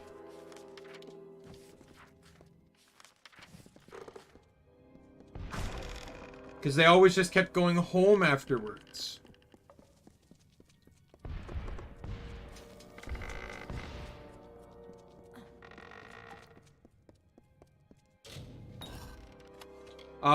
Three never felt too plot heavy either.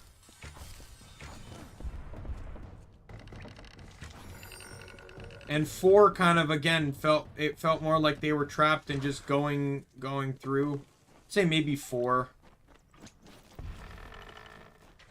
Because 4, they had to constantly keep working towards a goal.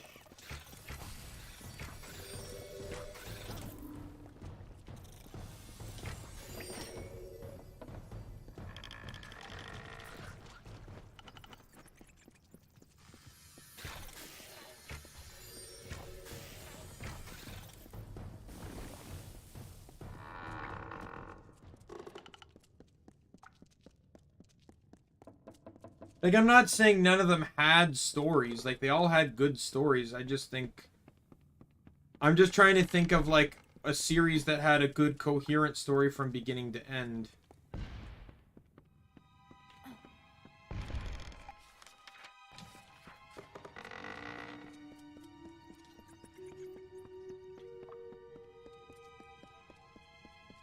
It's good to see you again, even if you were sent to do, man. It's good to see you again, even if you were sent. Dude's supposed to be dead, so...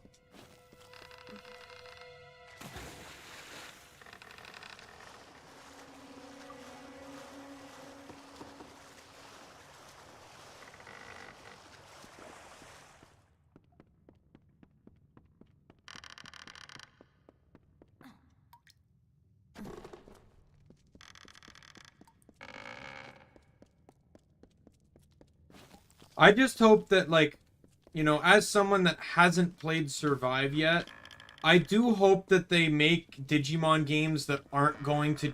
Like, I really hope that the future of Digimon games isn't going to continuously keep being visual novel style. I do hope, like, there's going to be more, like, action ones, or... I wouldn't mind games like Cyber Sleuth. I like the 3-on-3 combat. I just don't want as much talking. Like, to me, it's like, I'm just not, like... I don't mind visual novels, but I don't want them to take up a majority of the game.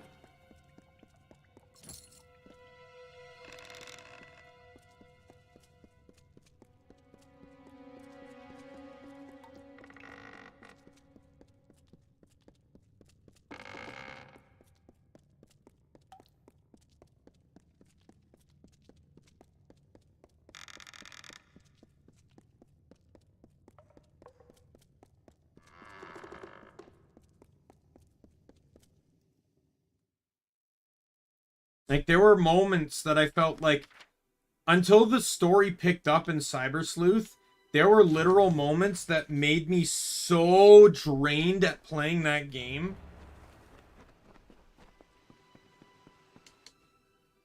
There were days where I almost didn't really even want to play the game because it just was so boring.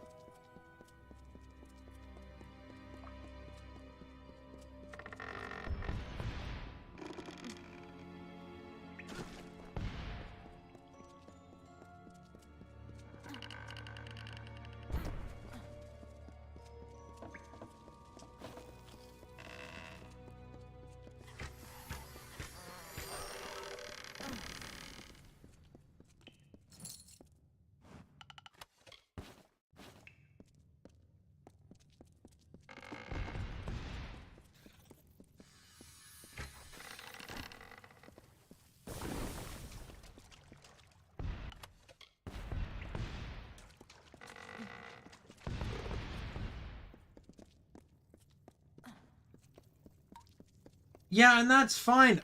Like, I'm not saying the battling mechanics are the problem. I'm saying the visual novel is the problem. I don't want the Digimon games to be relegated to visual novel territory. People are already hating on the Pokemon franchise for the amount of cutscenes they're including. Since Gen 7, you haven't been able to take 10 steps without getting pulled into another cutscene. Right? People are already getting mad about that. Right? Like, people have been mad about that for a while. Not to say the stories aren't good, but, like, once you beat the game, you don't want to watch it anymore. Like, if I want to replay through, like, you see with Amalur here, I'm kind of doing it. When I replay through the game, guess what? I'm going to skip the dialogue, because I've already seen it. I've already heard it. I don't want to hear it again.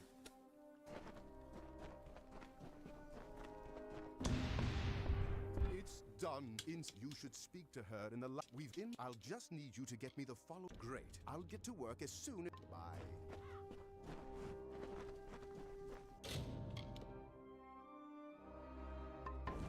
I need more Sailclaw.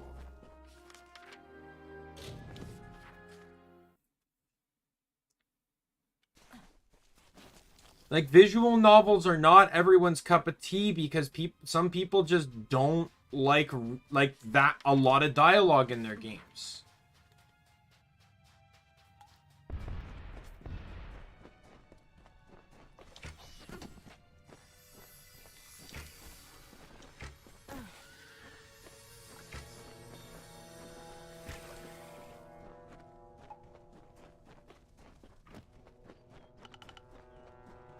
You know, in a lot of cases, less is more, and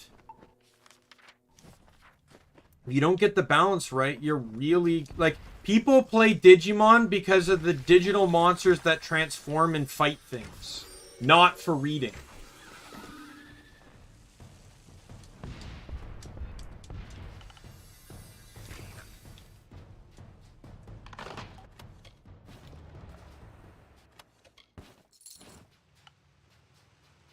Yeah, and that's fine. But, like, the first time through, I'm gonna want to read it, but it's still probably gonna be boring. Like, not to say anything about Survive, but, like, as shown with Cyber Sleuth, again, there were moments I got really bored of the game. Because I had to read. There were streams that were, like, 2-3 hours long that, you know, were pretty much just reading. I didn't do anything. And and those streams probably could have gone on longer if I didn't feel so bored and drained because of the amount of reading I had to keep doing.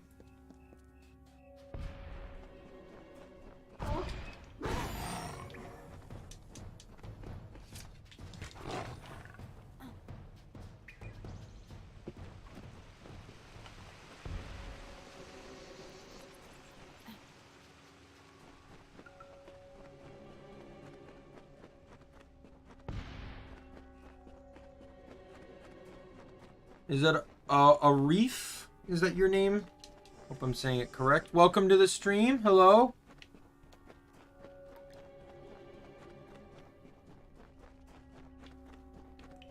Turn these in, and we can get the next segment of the keep built.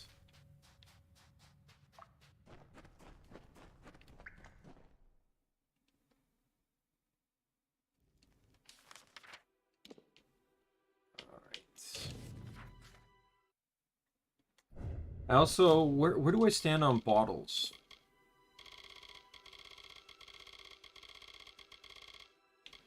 Uh, 1, 4, 5, 6, 7.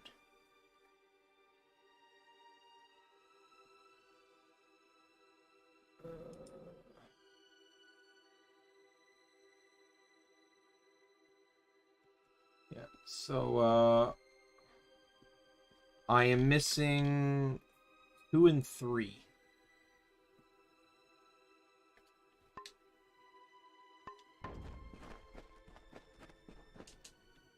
I'll quickly go get those. There's an achievement for finding all bottles. coming along, Nate. And what do we have here? Bye. Go. Is this? Yes, this is an RPG game. It's open world combat RPG. Where's the library? Is this the library? I have a book I want to get rid of. This is indeed the library. Welcome. I've only barely arrived. Should you find any more such books? It shouldn't take me more than a day to it shouldn't take me more than a day. See you. Good. I want that book gone. I picked up a book by accident and I couldn't get rid of it. Okay. Soulfast Deep. Where's Soulfast Deep?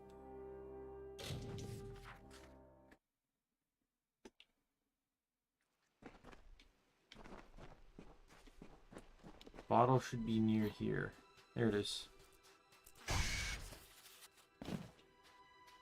And then 3 is to the tidal pools. Oh, I know where those are.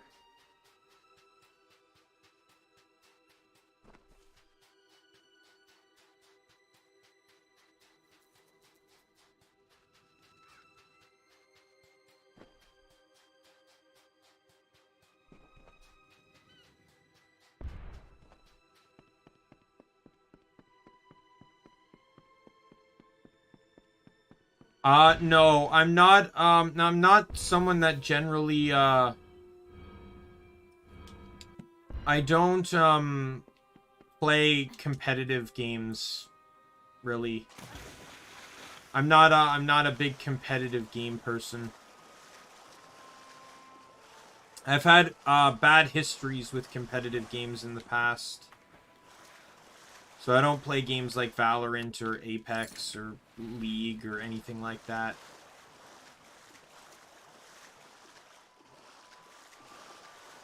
There are some games I did enjoy, but I'm always apprehensive at trying them out. Like I did play Smite for quite a bit back in the day. And I like MMOs, I just prefer to play by myself. I've always had a distaste for competitive shooters though. Like back in the day with Call of Duty, I didn't care for Call of Duty, don't care for Battlefield, and then it grew, so like Fortnite, Valorant, CS:GO, Apex, like none of those games really interest me. The only time I probably ever play them is if I played with a friend.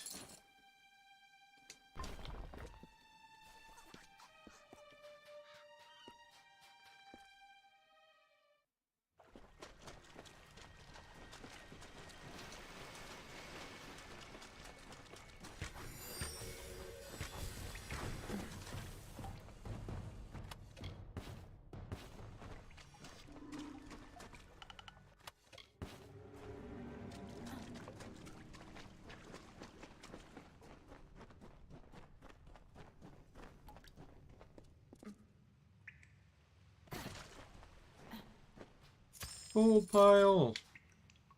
Money, money, money, money.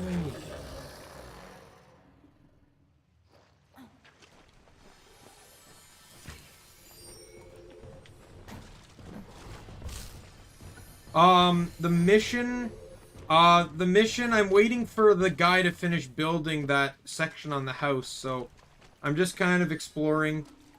There's an achievement to find all these, missing bottles. These, message in a bottles, and I was just gathering up a few more that I needed.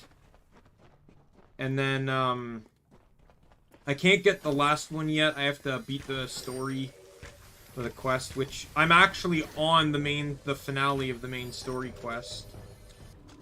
There's also enemies that I'm trying to, I'm grinding up some enemies. There's an achievement where I need to kill a certain number of a particular enemy.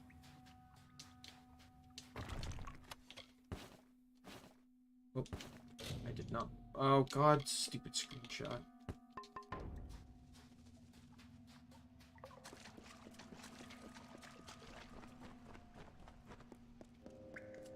Right.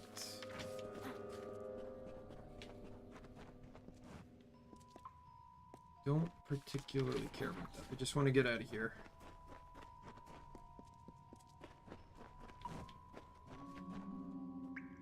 We have the map, scattered fragments. I'm in tidal pools. Is there anything in here?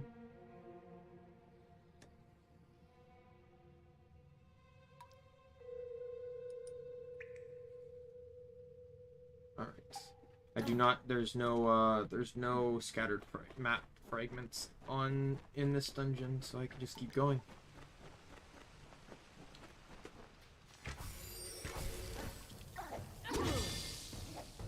You know what?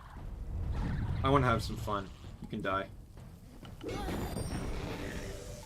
Oh, the Morning Star. Sweet.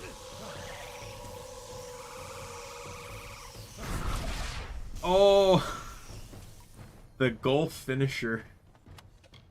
I don't think I've ever actually killed none of those enemy types with fate powers before, so it's actually kind of cool to see.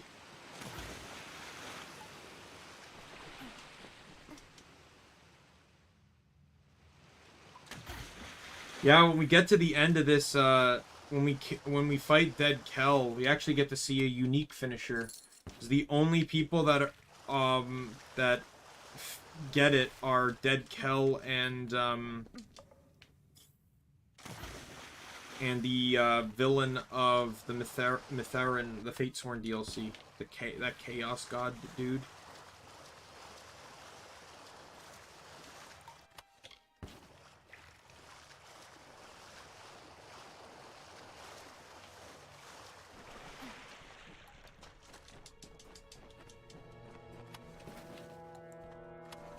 Disassemble the traps.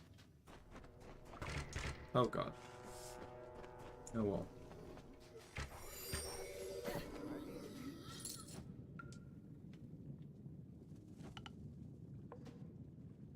It's good to see a friendly face. I've been stuck behind enemy lines in Cluracan for the last few years, only to crash on... Please tell me you know of somewhere I can stay. You're welcome at my keep. Much. It will be nice to have a home-cooked meal for once.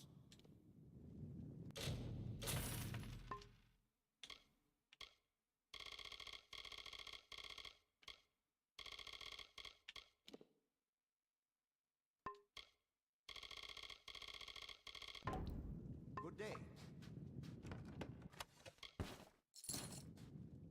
Yeah, I can see it. Yeah, pretty similar. It's the concept though is more akin to a game like Skyrim or Oblivion though, where it's like open world RPG. You get quests. You know you do things. You know there's an overarching plot. But maybe I would say the combat it can be very similar to the Monster Hunter games for sure. Like a simplified version of that, for sure. I'm just gonna go this way. Oh no, this is the wrong way. Oh no, scabs! Those are scabs! Die!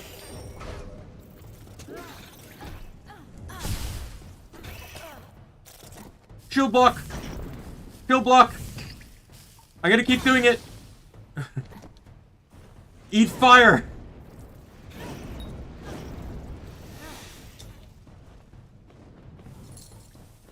For me, it is 3 p.m. It is 3 p.m. for me right now. Just ticked to 3 p.m.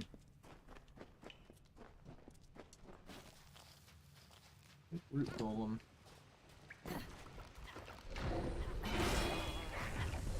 How is the Root Golem bleeding? I feel like that's an oversight. It is a golem. It doesn't have blood. See, this is like, it's either an oversight or it's the fact that because it's based off a troll and is very bulky, they need to keep letting it have bleed so, you know, it still has a weakness. 2 a.m. Dear God, man. Just can't... Are you having trouble sleeping? Are you just kind of like a night owl?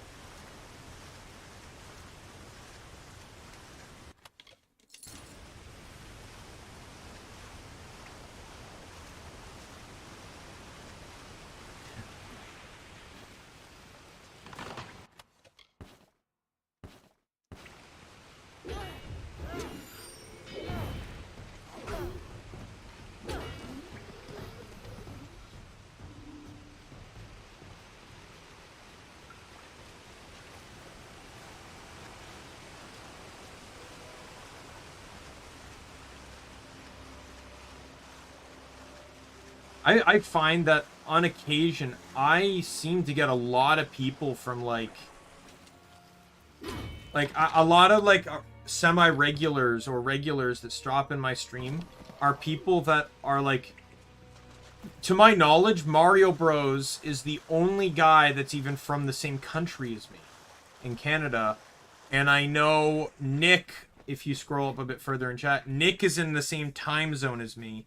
And I think he's the only one that's ever been in the same time zone. Oh, no, wait. I think Simran's maybe in the same time zone, too. But, like, there's a lot of people that match similar to, like, your time zone. I'm from Canada. I'm in Canada. Yeah, Canada. So it's with a C, but yes. I still don't understand the physics on that title pool thing. I went in here, which was lower ground than this. I only kept going down, like dropping levels, and somehow came up above everything else. I'm a little confused on that. Anyway, I think the keep is done. Indonesia? Yeah, I know Indonesia. I follow some of the, like, the Hall Live Indonesian VTubers. Like, Muna's one of my favorites. Favorite VTubers of all time, I would say. In the gallery. There's one made for this. I will need 3. Okay, I can't wait. And some of the artwork, or some of the stuff I commissioned for my stream, was made by some people from Indonesia too. I swear to God, like, it took me kind of like browsing through Fiverr to realize, like, how talented people from Indonesia are. So it's like I'm looking for artists on Fiverr, right? I swear it's like every third person I looked at was from Indonesia. It was crazy. It's like I feel like when God was distributing things, he's just like, Indonesia, you just get all the talented people, like all the incredible artists of the world.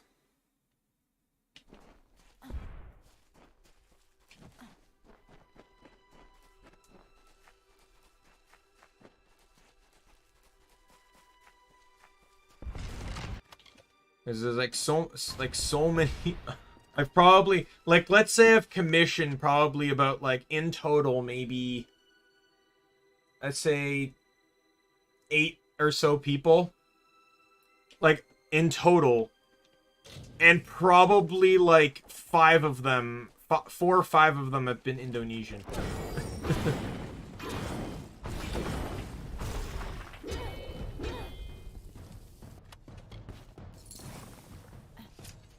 Like, that's just the level of quality that they produce, that it's super, like, generally I know if someone's from Indonesia, they're gonna do a good job. Yeah, I've gathered that. Like, I've seen other videos of, like, people traveling around, and, like, I've seen people go to Indonesia, and it's like, looks like a wonderful country. Don't get me wrong.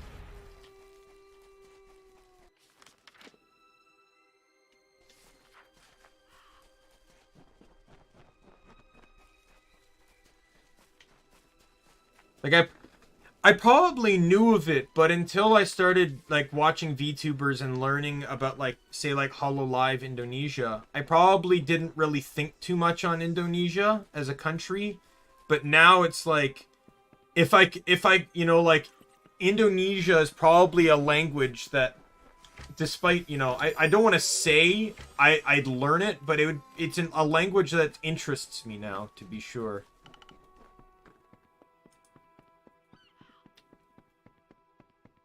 Like, I got into Hollow ID because I got into VTubers just before Hollow EN debuted. And at the time, Hollow ID only had Iofi, Risu, and Muna. And, out of, like, and they could all speak English, but Iofi mostly stuck to Indonesia. And Risu kind of did half and half, but I found Muna spoke English pretty frequently. So it was actually very easy for me to watch Muna's streams. So because I could understand her.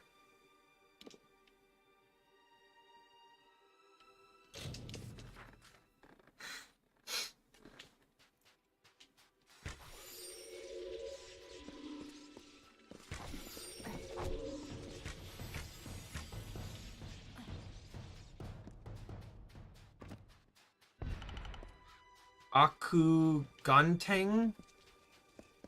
I hope you're not convincing me to say wrong things.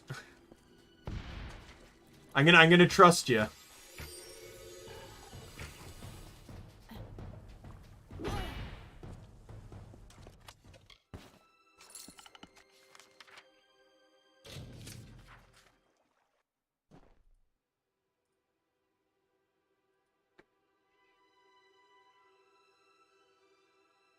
Oh, okay.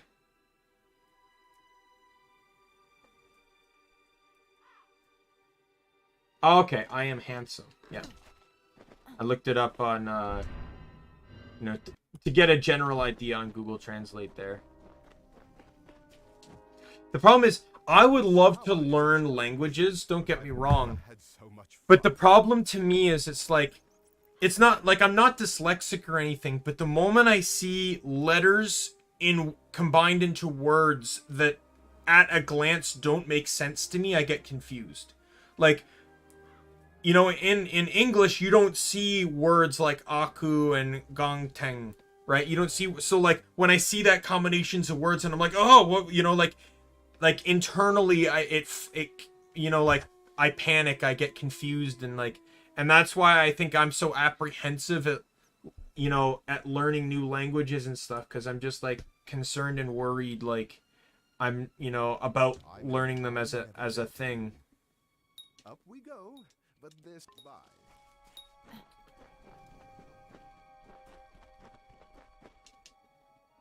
I know there's a person I can recruit.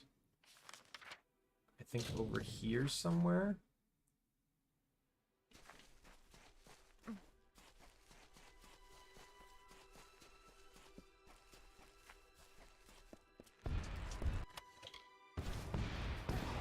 Yeah, I feel like just for me though, any language is hard. Like, you know, in Canada, there's a law that there's an actual law that says that you have to learn some French in school. Like, for me, it was grades 6 to 9. I was legally required to learn French. I had to. I needed those classes to pass. But it's such basic level French. Like, I don't really remember any of it. And then, like, and there's also types of schools, they're called French immersion, where it's like everything is taught in French. You don't get any English in school. But because it's a predominantly English-speaking country, you generally learn English, you know, elsewhere. So, you just, like, I have, at my job, I have 2 coworkers that basically did French immersion. So they're fluent in both English and French because of that. Like, I'm always kind of envious of those that know multiple languages, you know, looking back.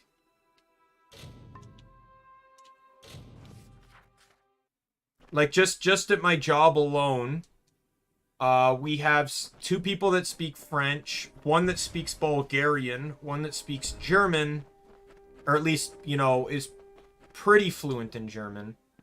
1 that speaks... we have more languages than that, don't we?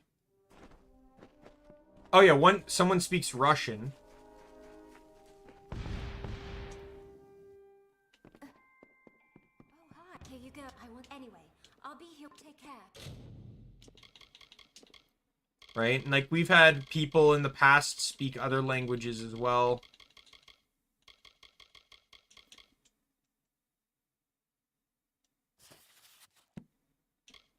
I still can't get rid of that book.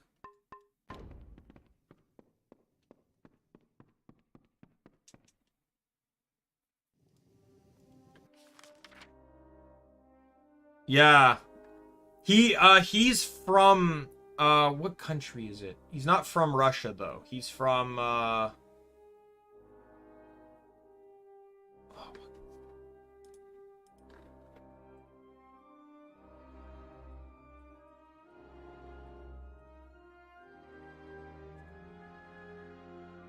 right, let me look at this.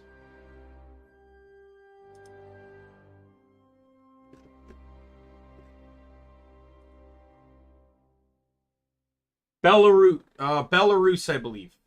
He was like born in Belarus, I believe it is, and then moved to Canada when he was young. So like he's fluent in Russian because his parents speak it, you know, his and a lot of his family members speak it.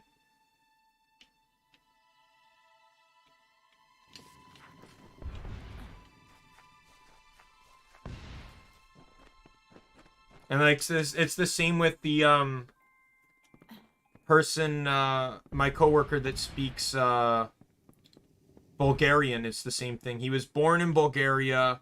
They moved to Quebec when he was little, and then so that's kind of how he learned more French. And then and then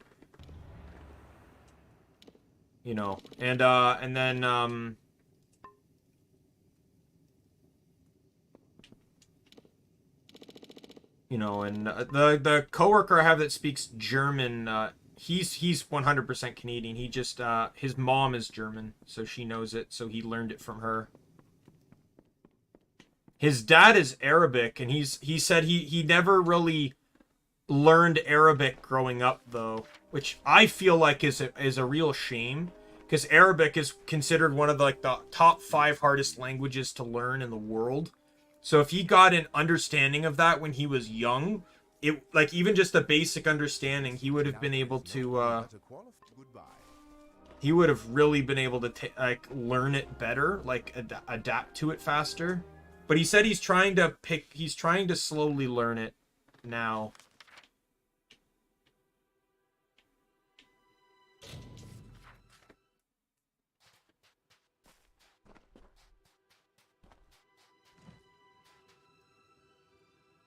Now that we have a ship to go with your keep, you may need someone. Hands in the VTuber world? What do you mean? Like, are you talking about like IRL cams where people do handwork and stuff, like crafts and stuff like that? I have spent my life extending the hand. I'll wrap. The pleasure was mine.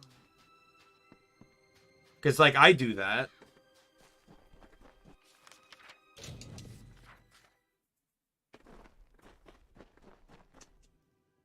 Once a week I do a cross-stitching stream.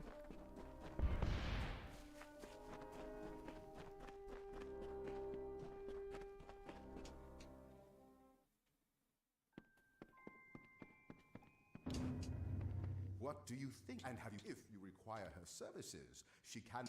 You may render judge goodbye. And that's an achievement. I have been looking for a friend of mine who was also aboard our ship. I believe she could have. Her name is Sister Siana. I saw.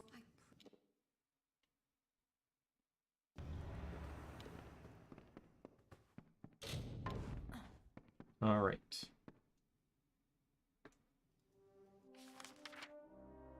I believe she's dead, right?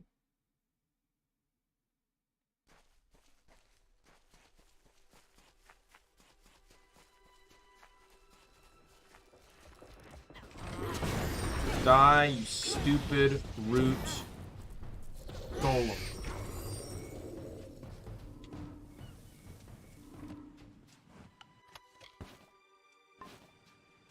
Oh yeah, I don't need any of that crap anymore, do I? I built the keep now. I don't need any of this crappy stuff like bugs, beach stone, fish, meat.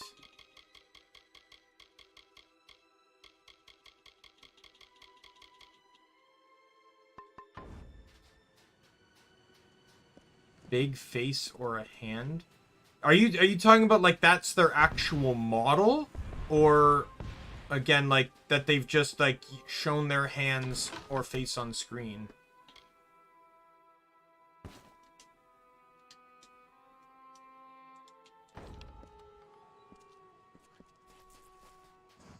This is the person I was looking for.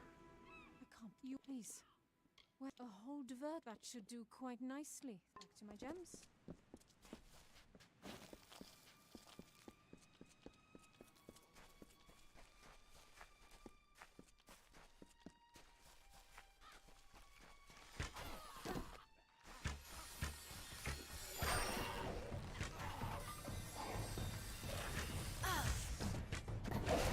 Die!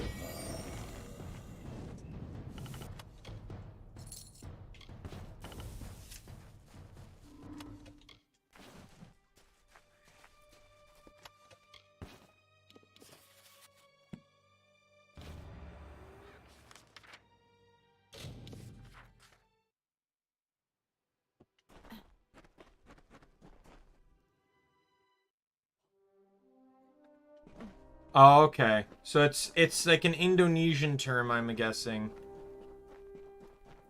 I'm probably just not... the way it's being described, I'm gonna say no, but I could have, and maybe it's just getting lost in translation. It wouldn't surprise me, this filthy island. Thank you for bringing me this letter. It's comforting to Lyria watch over you. Alright, so I'm not gonna do that anymore. Okay. So I have to sit on the throne to end it, or... When my ship wrecked on if you would go get them for me, I have a Ask me another time.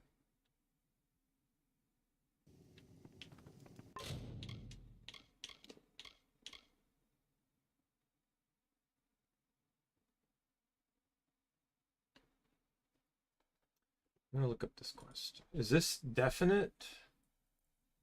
The key.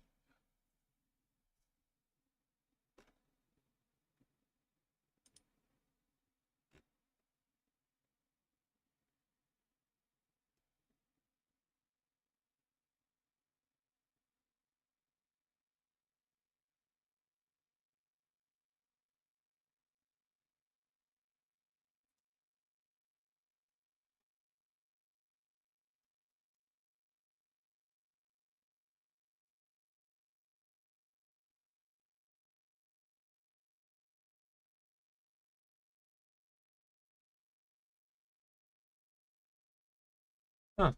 This is actually a quest line. I think I've probably ignored this. When my ship wrecked on the island. Oh, you're sleepy? You go to sleep then. You would go get them for me. Thank you so much.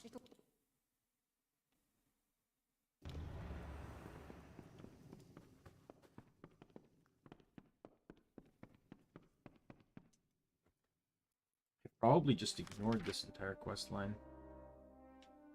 On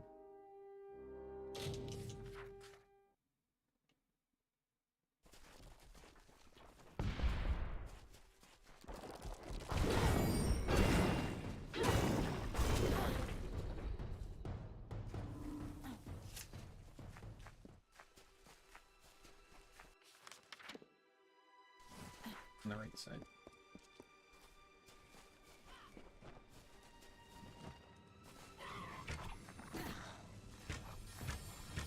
It's early.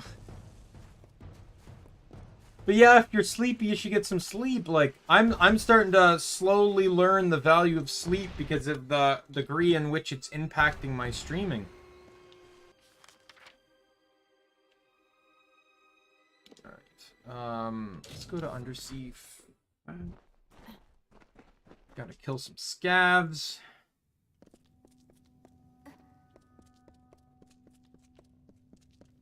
Like, I have streams that I've had to cancel because of being too tired, because, like, not counting today, like, starting yesterday, so what was it? Thursday to Friday, I had, within 3 days, probably about 10 hours of sleep total in 3 days.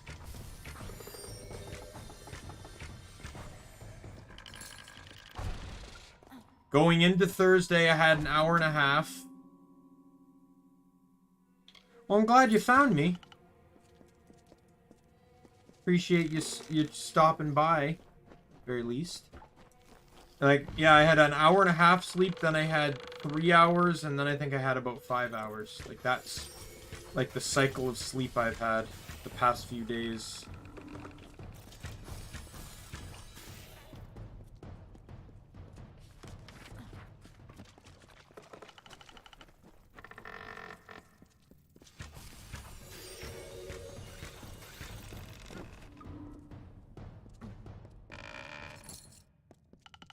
I do not know. Does the Steam achievements keep track of scav kills? Sorry. Games stop for a moment because I'm looking up Steam achievements. I don't have overlays turned on here.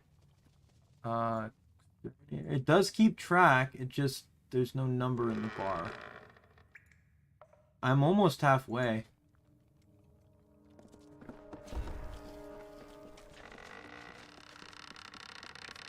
You can't sleep. Oh man, you hit your second wind. That's the worst. I get that sometimes too, where it's like I've had it where it's like when I you know, so like with my job, sometimes I'm there at late at night and then I have to work the next day, the next morning. And it's like I get home at like 10, close to 10 p.m. and then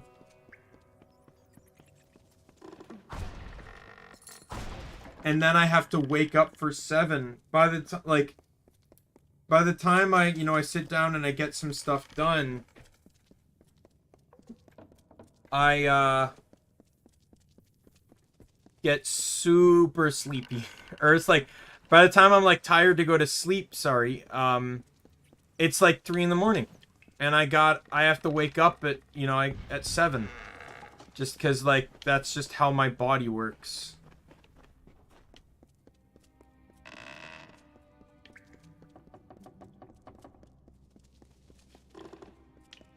Those aren't scabs, right?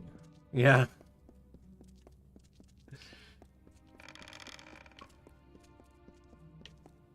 Hoping to try and aim for some good sleep tonight, but we'll see, because I got things to do.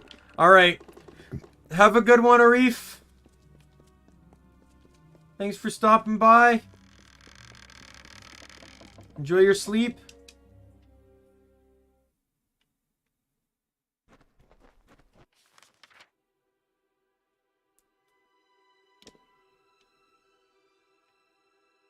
Flooded Cavern.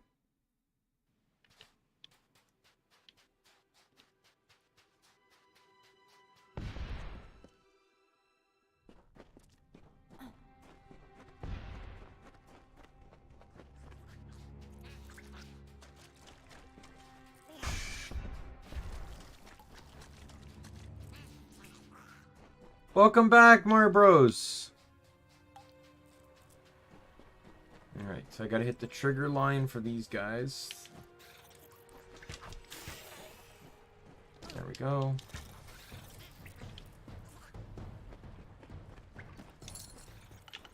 There's the other trigger line.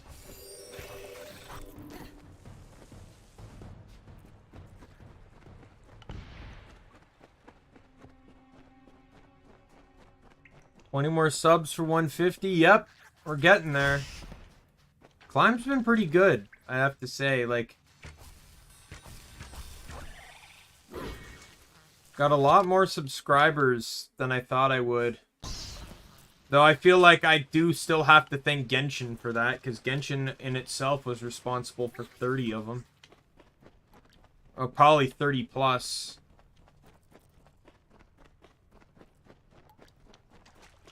I've considered going back to Genshin here and there, but the thing is, part of what upsets me about Genshin is like, I don't even care necessarily about time gating. I care about day gating. I hate games that force you to do things on certain days.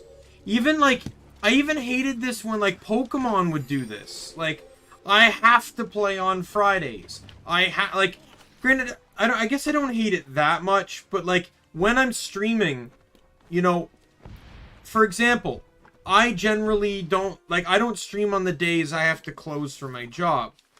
So if I have to, you know, so if something requires me to play on a Tuesday, I can't do that on stream. I can't. And like, that's just a bit annoying to me.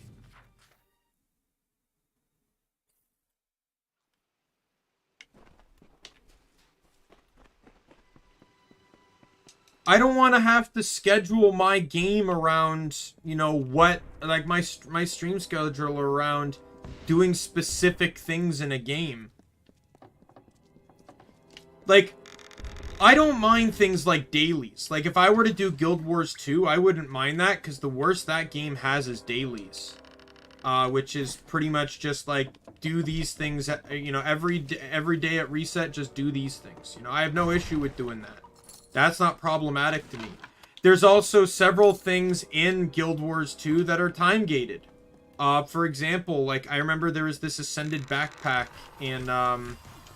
on a map that required you to get these. Basically, you had to do stuff to get these 4 like quarter tokens, and then when you got all 4, you could combine them into 1 token, and then you needed like 7 of them. But you know, that was for just one phase of the backpack. So you had to, like, it literally took 2 weeks to make that backpack. If you did it playing every single day, you needed 14 of them. But I didn't even mind that, because if, you know, honestly, like, yeah, you kind of have to play every day, but you know, like, it's the same. It's like if someone streams Animal Crossing, it's kind of self-explanatory that they're gonna be playing off stream. Like,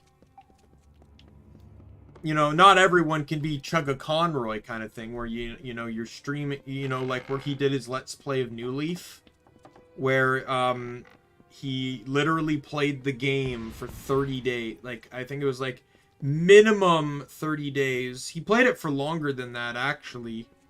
No, he played it for way long. Yeah, it was a Let's Play. I think he started. It wasn't 30 days. He did it from like October to December.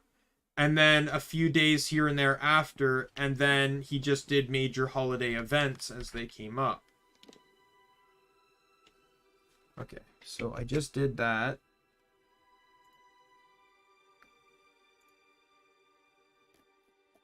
Where do I stand on scabs now? 28 out of 50. Right, I'm past halfway.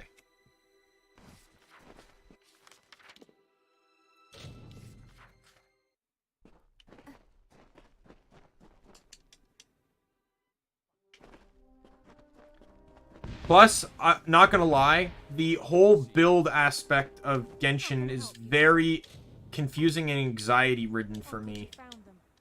Especially when you have people showing up in your chat telling you you're building wrong. Guess what? Am I dead? No? Then shut up. Hey, Nick.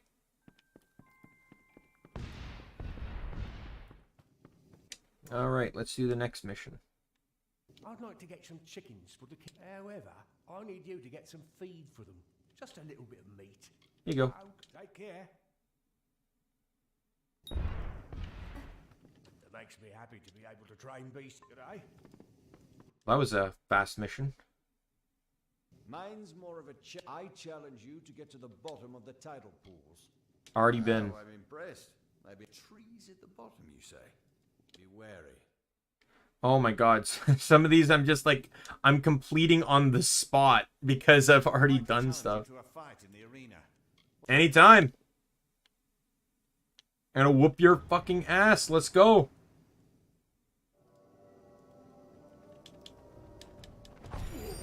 Dead. I didn't even swing a weapon. He hit the orb around my shield. Don't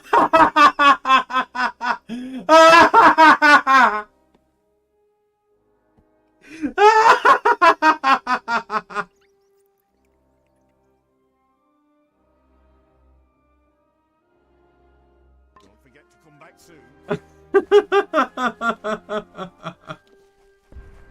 It fades from black, and I didn't get to swing a weapon. I just hear oof, and I notice I'm missing an orb around my shield. He just hit the orb and died. My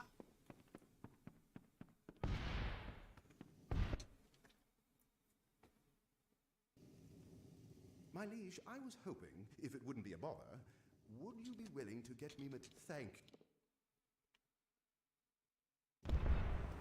Yes, my liege. Bye.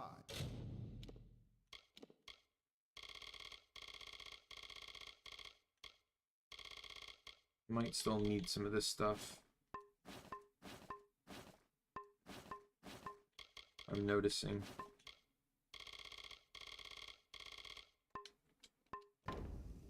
Busy, busy, busy. Goodbye.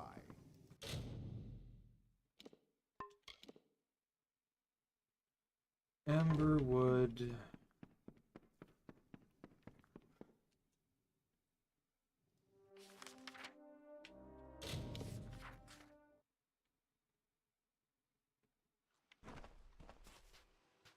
Got some Emberwood over here.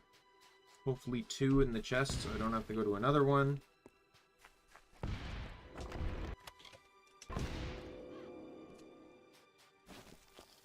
I'm mostly doing this just to get the bonus experience for,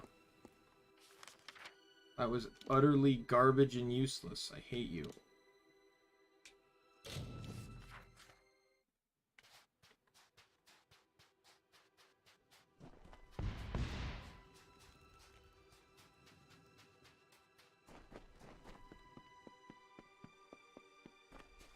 I have 15 beach stone. I didn't need to tell me to find more.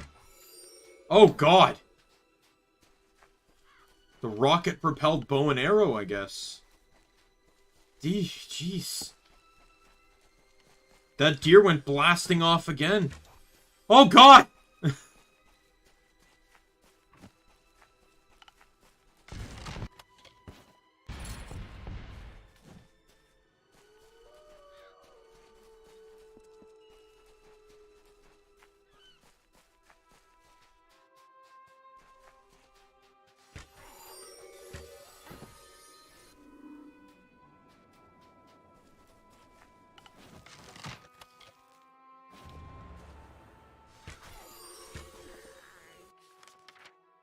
Now I need to go up north. Because of course I do. Into where there's no fast travel points.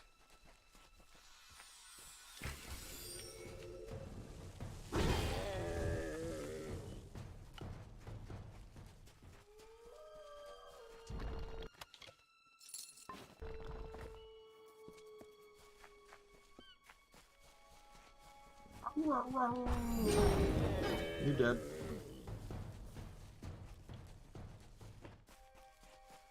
Oh. I can go in these tunnels now? I thought this was a story-related thing. I guess it's Gravehall Keep related.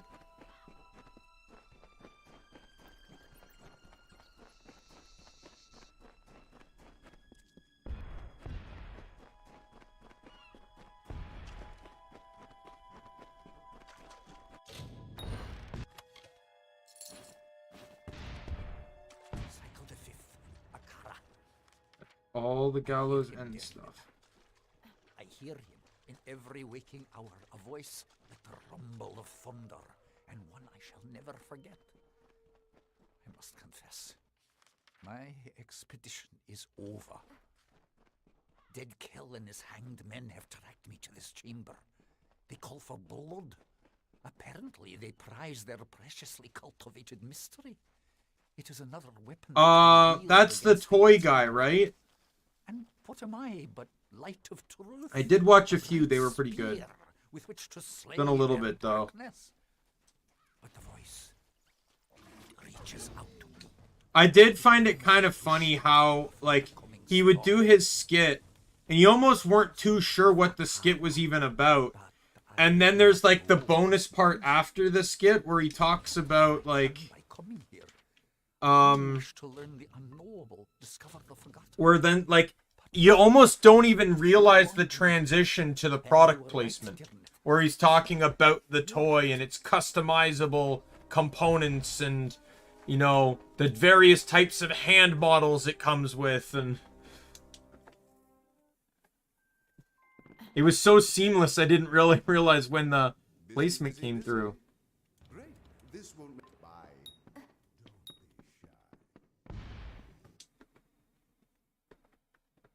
I seem to have gotten into a bit of a bind with a lady at Cape Solace. Maybe you could smooth it out with her for Great.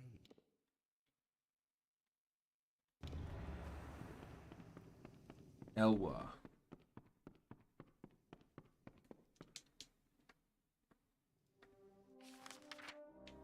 When Potato? Is that one of the people in the that's a part of Moonshine? Can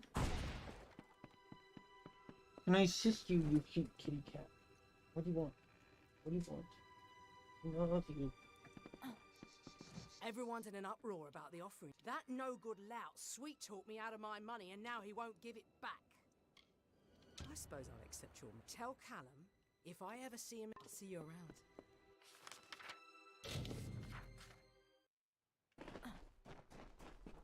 I normally would have gone with the persuasion check there, but, like, she doesn't deserve...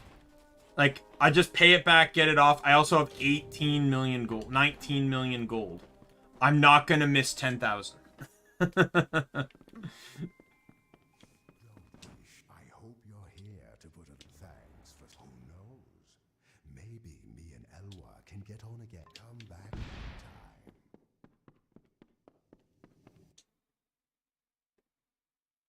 The other day I found a law stone of the Dverga.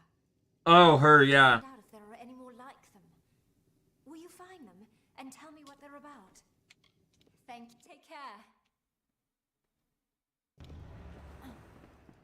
Never did this quest. I was just finished here. I honestly thought this is kind of like, you know, in like... I might not actually be able to do that one. You know, like, you know how, like, in Skyrim, when you complete, like... Oh, I probably should sleep first. You do, like, the Dark Brotherhood, and then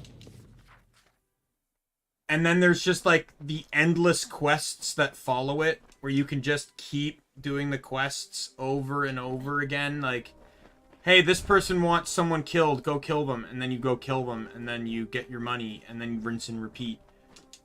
And, like, the companions have a quest line like that, too, and, you know, and the Thieves Guild, right? Like, they kind of just have these, like, endless quest lines and stuff.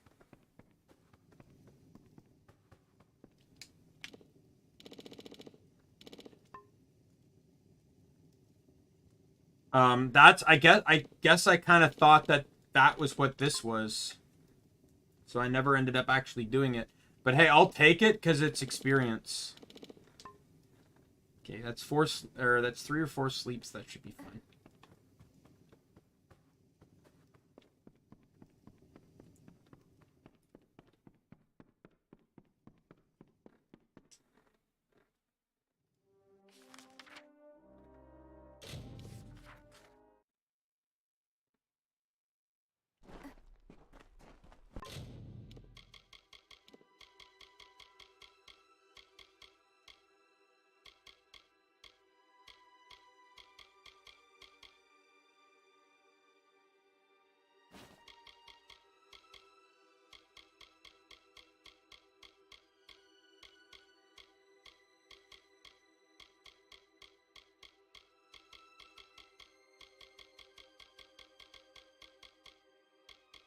Trying to check something here. Like, do I have a scepter? Do I have a white scepter? I do not.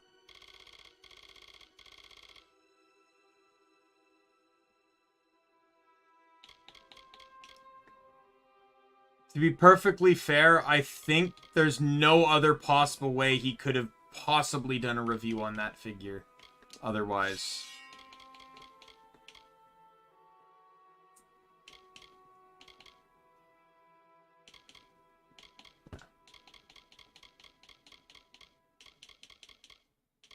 Let me change to... Where's poison? Poison. And then I'm going to change bow to...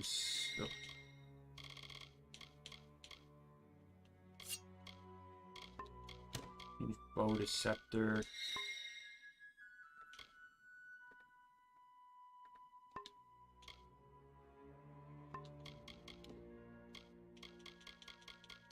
I'm also going to nerf myself here.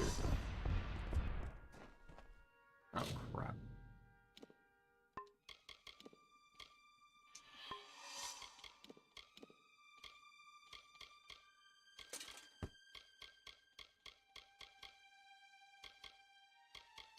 Nothing else unequipped, it's just the chest piece.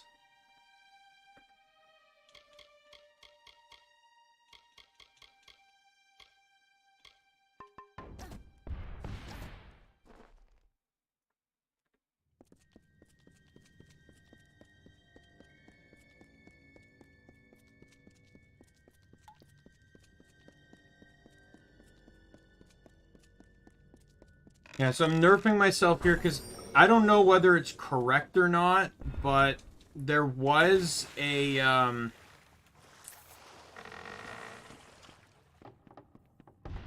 there was someone that commented that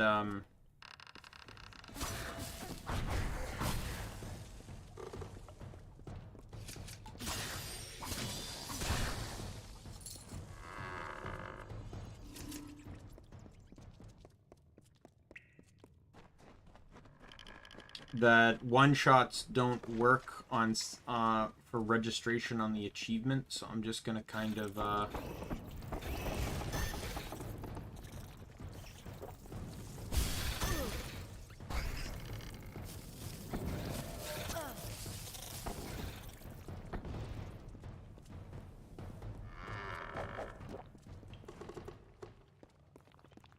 just running something that doesn't one-shot.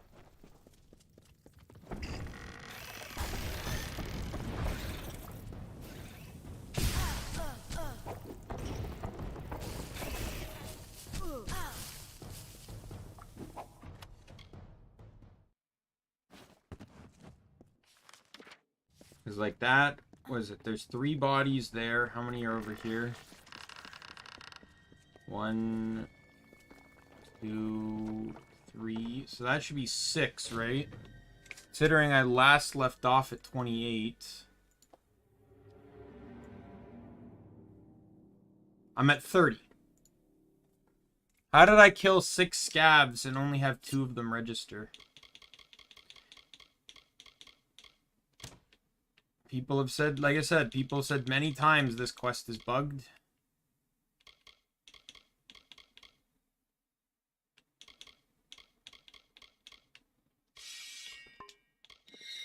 I'm just going to go back to my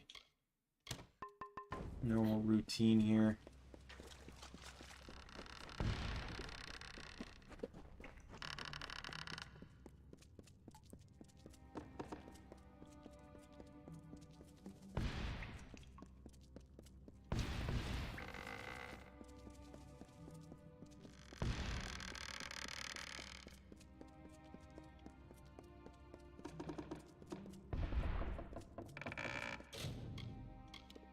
Actually, I probably could nerf myself right here now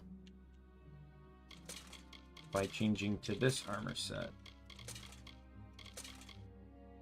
I'll leave the shield.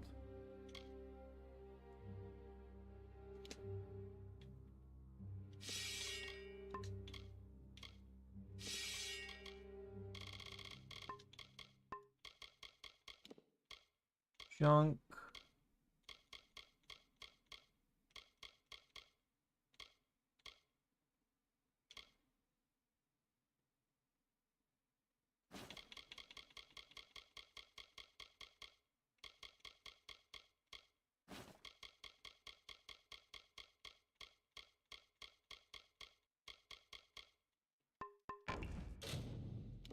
Weapons primary. We'll go to that chakram that I just pulled out. Wow, the shock one here is actually weaker than the one here.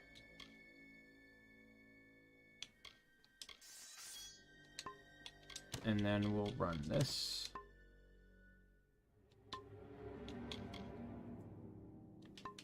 That should nerf me. Oh, you know what? I can also nerf myself even more.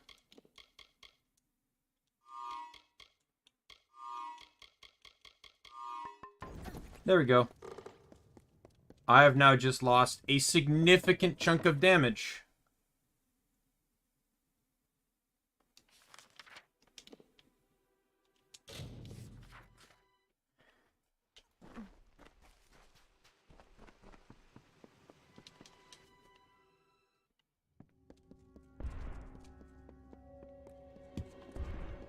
Like, I get so annoyed that they made this the enemy achievement.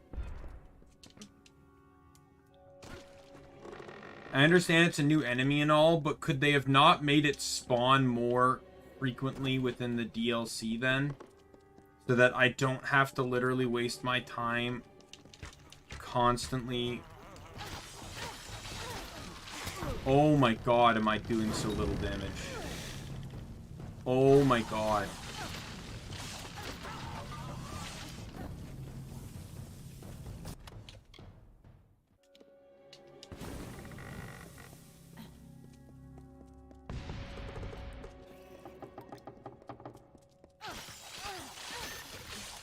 I might actually change my weapons back just because...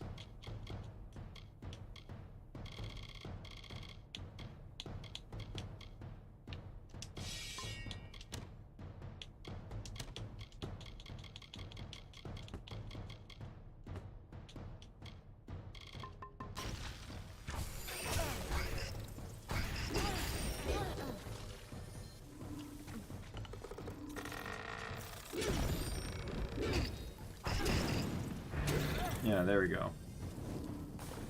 So it wasn't really the weapons that were the problem.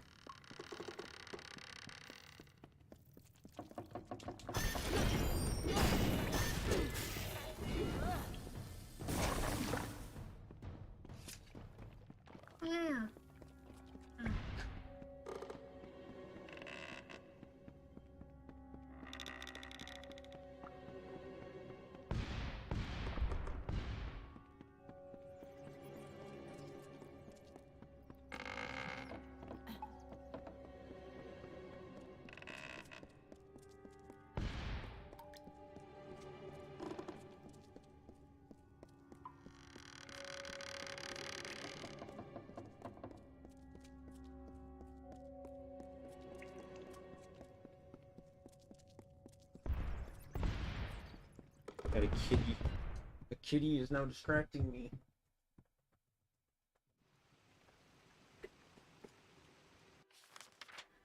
Alright, so I think I killed like 3 or 4 of them in there.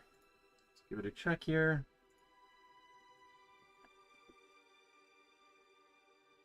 $35. I think it actually recorded all the scabs on that one, so this might have to be what I do.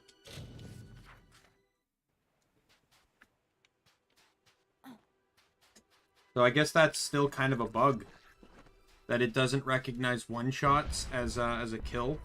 The thing is, even if it didn't recognize like some of the one-shots or whatever, because I was still getting credit for the achievement, just not as many. The thing that gets me is if they just included scabs more in the DLC as enemies,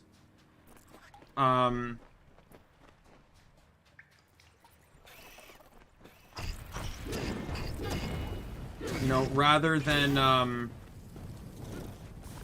like, if they included them to the same degree that, you know, they include,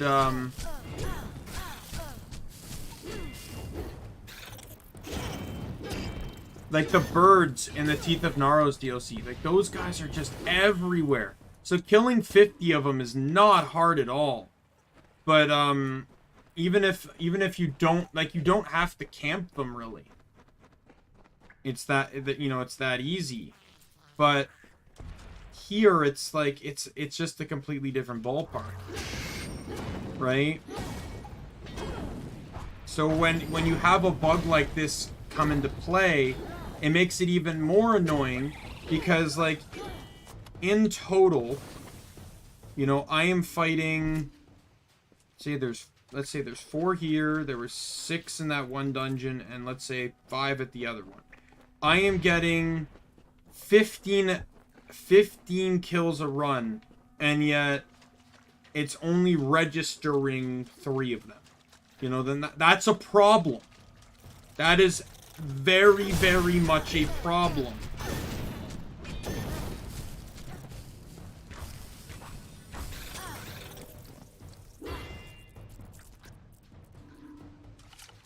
I personally just feel like they should have made the caves littered with these guys. Even if they just had one cave that was littered with these guys, I'd be happy with that, because it meant that they would be here. You know, I could go into a cave and that one cave has like 20 of them.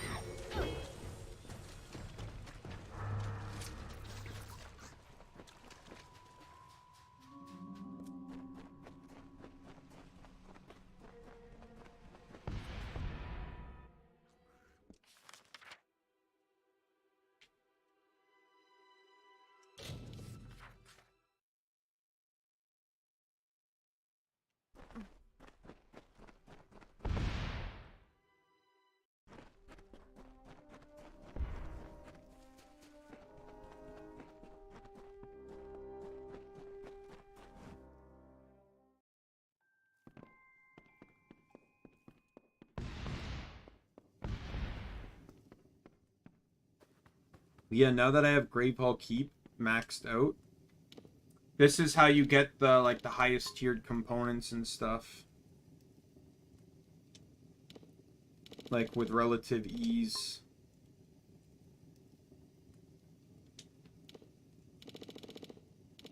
That exclamation mark that's right below me, is an NPC where you can basically make trades. And there's one particular trade mission you can send her on that will get you a lot of high quality materials.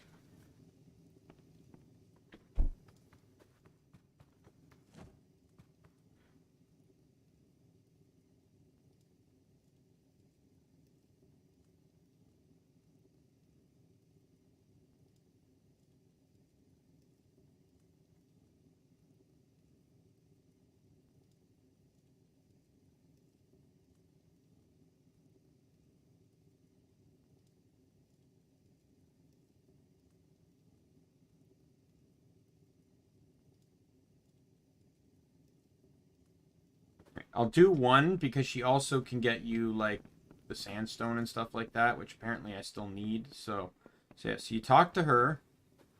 My liege. I am interested in diplomacy. Shall we begin? Let's begin. With whom should we engage in diplomacy? So I want to do Ember Deep. The Diverga are straight. Those. What kind of diplomatic mission would you like me to conduct with them?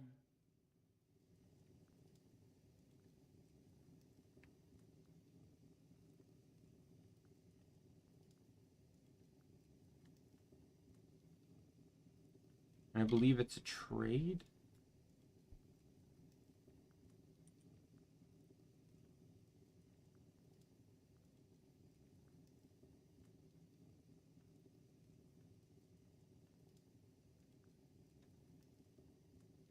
How big a trade would you like me to make? And then the money determines just how much you get. So a lot. I'll be back tomorrow. Nice. So you're basically paying her 10 grand for all this. So it takes her 24 hours to come back. So at that point, you can just go up to your room and sleep.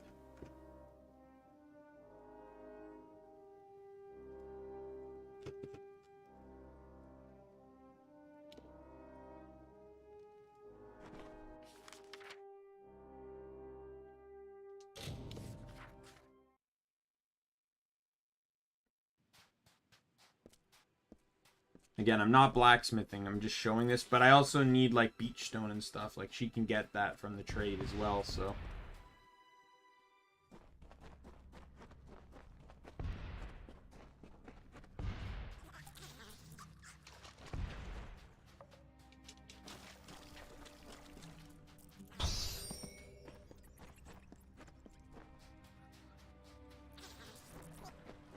I'd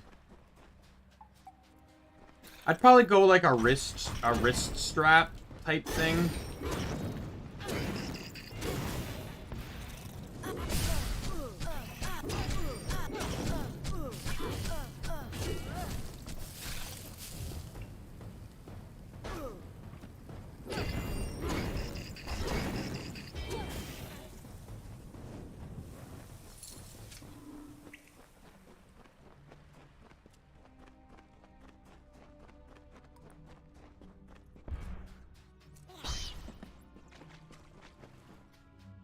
I don't know, to me, I would really want just a digivice that I could attach and never have to worry about. So like either like a necklace or a bracelet or a watch or something like that. Like look at what happened in season 4. They had their digivices taken and then they were garbage. Zoe had to do all the hard work.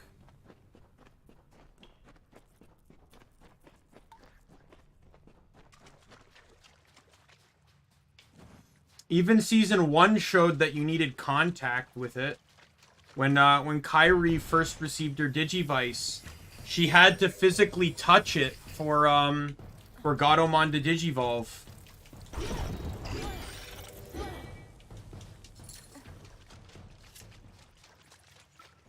Now, if I get all 15 kills on this, I should have the achievement.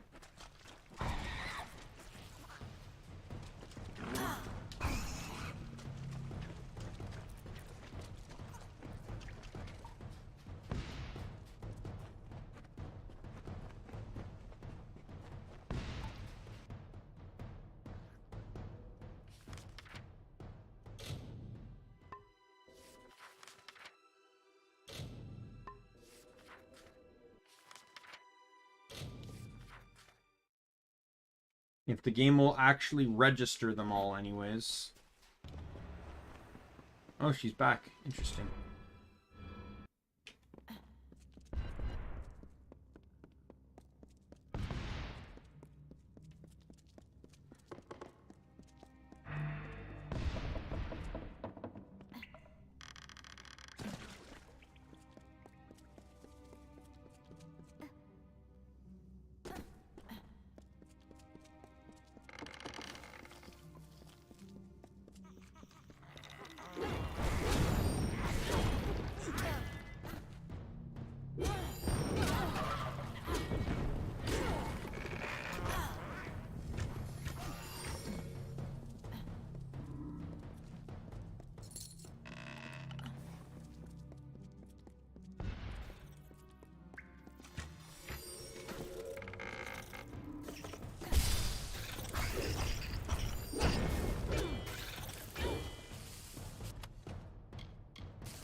Sweet, beach stone.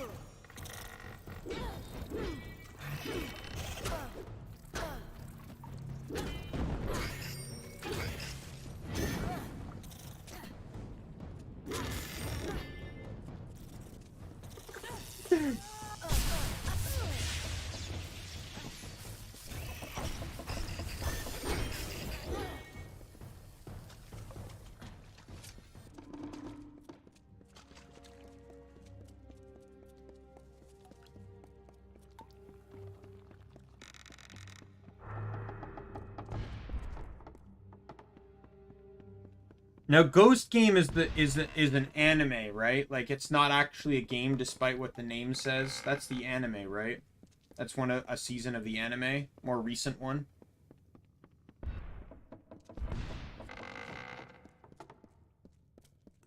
I think that's the one that came out after the 2020 reboot, right?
I don't care.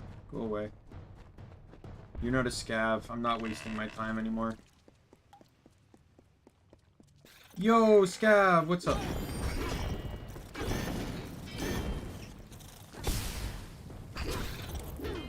There it is! Achievement! I can change all my equipment back now.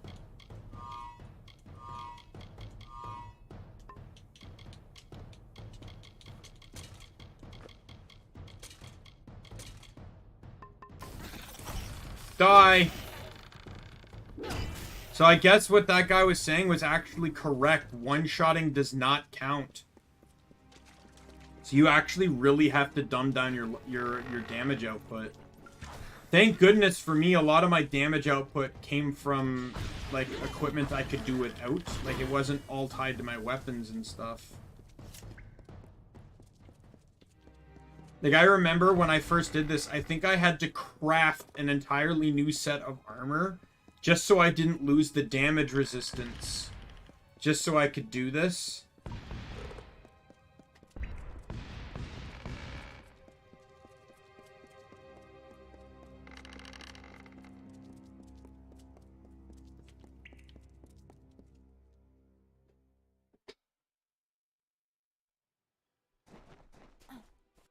There we go. I never have to worry about that again. Alright, so I think I've got that quest left, but it requires me to go here, which I can't do yet because I need to beat the game. I need to beat the main story of the DLC first. So that's what we're doing next. Mom. Where have you been? Not sure. They said that the noose, whatever that means. They're waiting for you.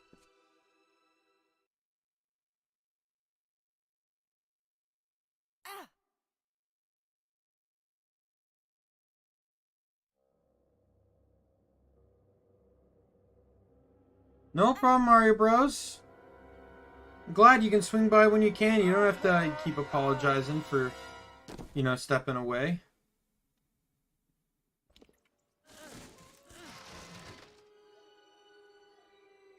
Why do you wound me, stranger? The Alpha despise me, the gnomes fear me, but with you I have no conflict. My ship, my crew, my island. You've taken everything. But you will not have the blessing of Akara. It is my birthright. I am always too late. That is the game. Akara gives the Scion his blessing, and I am left with nothing. That power is mine. I am owed a future beyond this withering husk of a body. Everything was taken from me. Have you learned nothing? Fate cannot be chosen. It is thrust upon you. And as Akara dragged me from the heavens, I will drag you. And the Baronet is eager to meet you, especially after what you did to his friends.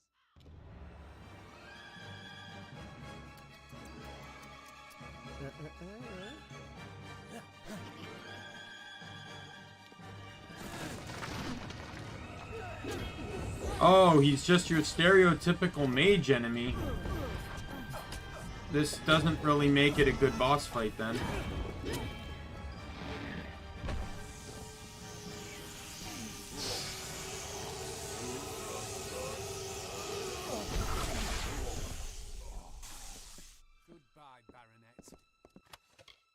Baronet's blades. He had chakrams and he didn't even use them in the entire fight. Surprised to see. The truth is that you drew me here. Yet I have seen something new all on my own. That is what the Scion is meant to be. Go now, deep into a corridor, but do not go alone. You want? What do you want, cat? What do you want? You're meowing up a storm. You're the only one bothering me. What do you want? I fed you. I fed you earlier. I fed you earlier. You don't need food every 3 hours. Alright, so now, so you guys are still here, right? I need to pick someone to come with me. Choice doesn't matter here.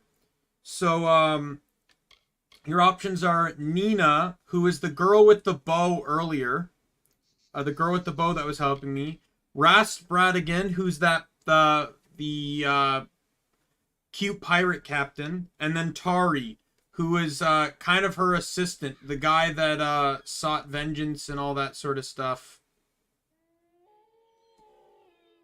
Can't wait for the rain to come. Oh, because it's so hot. Yeah. Which one, guys? Who should I pick? Rast? What's your opinion, Nick?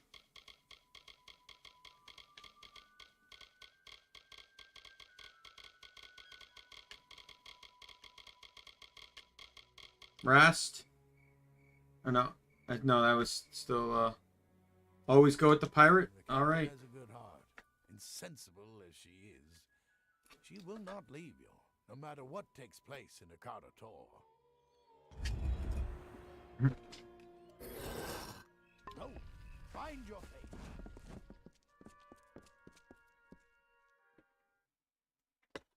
Oh, Sean, welcome to the stream.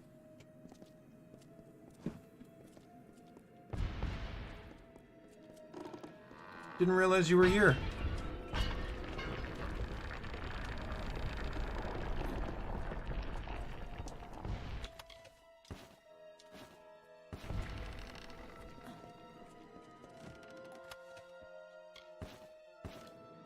Yeah. Well, I appreciate the lurk. I myself am a lurker too. I generally just go to streams just to watch. Oh, trust me. After I'm done this quest, there's an achievement that I've been working towards with Rast. Nothing R18 or anything, but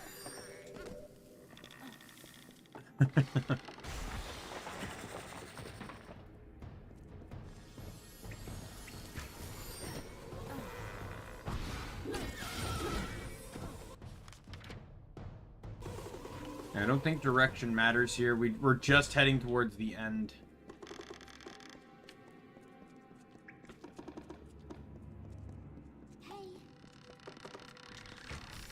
The direction apparently does matter, because this is the wrong way.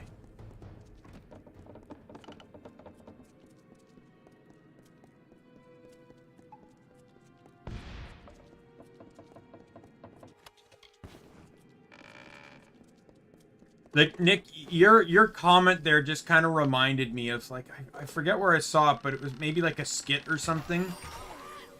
And it was like, oh, we need to go shopping for our Halloween costumes. It's like, oh, what should I be? Should I be a sexy cat or a sexy nurse? Maybe a sexy pirate. And it goes, why do you have to be a sexy costume? It goes, wait, you can be non-sexy versions of stuff? Like, the person didn't even realize, like, you could dress in a costume that didn't have to be, like, objectifyingly sexy.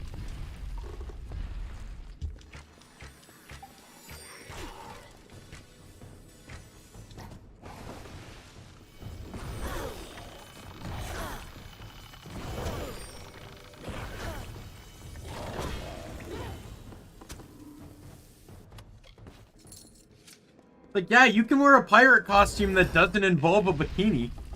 Like, or, like, close to it. Like, you can just be a pirate.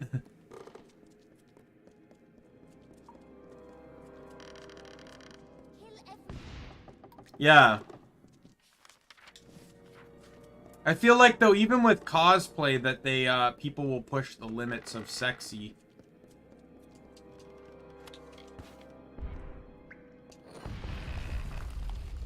It's kind of like, I feel like cosplay isn't out, because you can dress overtly sexy and not get judged because it's a cosplay. It's kind of like, Family Guy did a scene on this, where it's like, where it was like, it was a cutaway where it's like, they get, the police catch these people recording having sex, and in some places that's against the law. Or recording it to distribute, which is against the law. Unless it's classified as pornography. The moment it's classified as pornography, it's not illegal anymore. And, like, that was the cutaway. It's like, you know, and that was the cutaway. It's like, alright, it's like, freeze, you're under arrest for distributing, illicit materials. It's like, no, we're just filming porn. Oh, all right then, right? And then the police leave, right? Because like that one stipulation now makes it legal, and they can't be in trouble anymore. Exactly. Pretty much exactly it. And I feel like that's the same with like cosplays at conventions. Like, not everyone. A lot of people do dress reasonably. But it's like, imagine it's like someone will take a dragon. The character in an anime or a game or whatever is a dragon. It's a giant draconic being. They make a humanoid version of it. Now it's female, and now it's super sexy. And it's like, how did we have to get... why did we have to get here? It's this badass dragon from like World of Warcraft, and now it's a girl in this super sexy outfit. And it's like, is that necessary? Did every one of those steps had to be made? Why couldn't it just be a badass outfit? Why did it have to be sexy? Yeah. Deathwing Rule 34. Yeah. I'm glad I've seen some people, though, be... like, I've seen both ends of the cosplaying spectrum. Like, I've seen people cosplay the characters respectfully. I've also seen people push the edge, like Kiara. Kiara got very excited when there was that girl that did, like, the super, like, sexy bikini cosplay of her. I remember because there was a clip of it because people criticized her for retweeting it. And she's like, look, I didn't have a choice on that one. But like, the thing is with VTubing I find is a lot different than, like, if I were to cosplay Robaru, for example, versus cosplaying Natsu from Fairy Tail, right? This is just my example. There's a fundamental difference, because Natsu is a 100% fictional character. No matter what I do with Natsu, Natsu's not going to be mad, because he's not real. But what I do with Robaru could actually upset someone, because Robaru, despite still being a character, is a real person.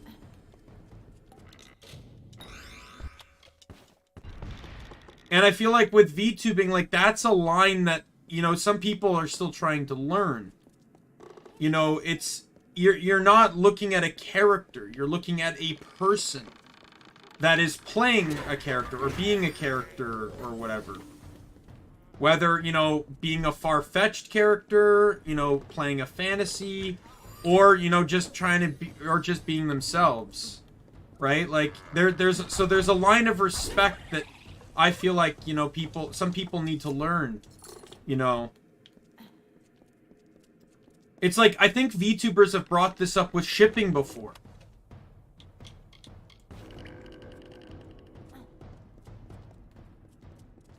Yeah.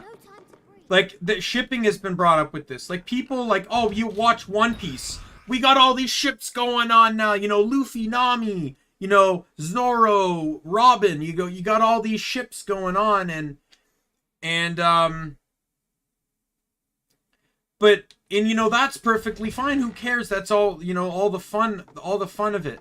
You know, I read Harry Potter fan fiction, right? And you see a lot of vast pairings that people use in that one.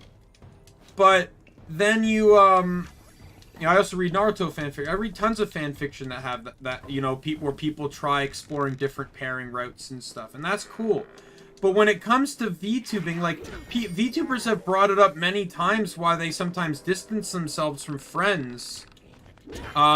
Because, you know, like Noelle and Flare, for example, or, Yara and Callie. Hell, Kiara even had to recently talk about Ame.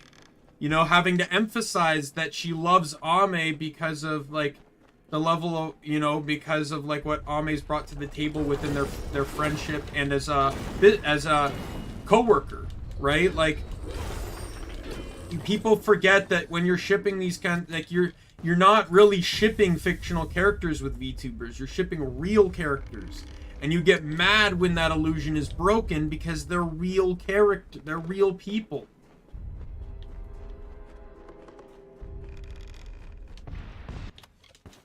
Right? Which is why, like, I feel like I can enjoy Takamori, but I don't get absorbed by it, you know? And then when Takamori settled down, I wasn't too upset. I don't know. Kiara was my favorite EN member when she debuted. I felt like there was something about her, though, that was holding back. And then her first ever Mario Kart stream is where she started to finally let loose. Like, I love Kiara. Kiara's great. I don't have any memberships on this channel, but on my personal channel I have several memberships. I have 2 within Myth, I have 2 within Council, 2 within Lazulite, and 2 within Obsidia. And I'm considering maybe getting maybe a couple or so in Etheria soon. But yeah, so I have the 2 within Myth are Callie and Kiara. In Council, it's Fauna and Bay. And then I also have a subscription for Muna. And then Lua Asuka from Project Kawaii. And then who else do I have? In Obsidia, it's Selen Tatsuki and Rosemi Lovelock. And then in Lazulite, it's Alira and Pomu. Come, Quickling. We have been waiting for you. This is another reason why I want the world to continue expanding. Speak with Akara the Exile.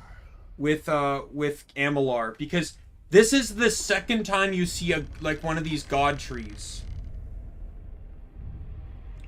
You see one of these god trees, and it's almost kind of in parallel or in contrast to the other one you saw, the Nirlim, I believe his name was. And this guy mentions that there's tons of them. We are the Exile. We did not desire to play the games of men and monsters. So we departed, seeking solace.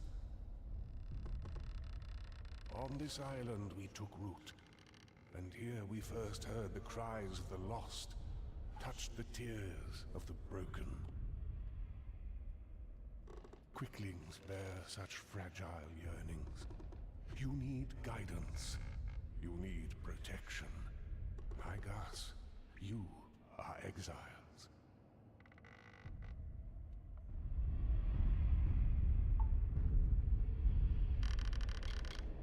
What are you? We are but one branch. The Ring of Kezai. The Ring of Kyozai. Kyozai. The watchers of our withering world. So, like, I would love to meet more trees within the Ring of Kyozai. And only as disciples would people listen. I don't know, I love Kiara. Kiara's great. To me, anyways.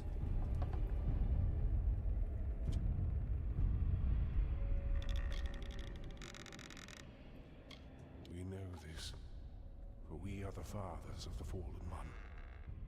He came to us broken, and you are the scion. You are the destructor. Return dead Kel Akara. Alright, time for the Dead Kel fight.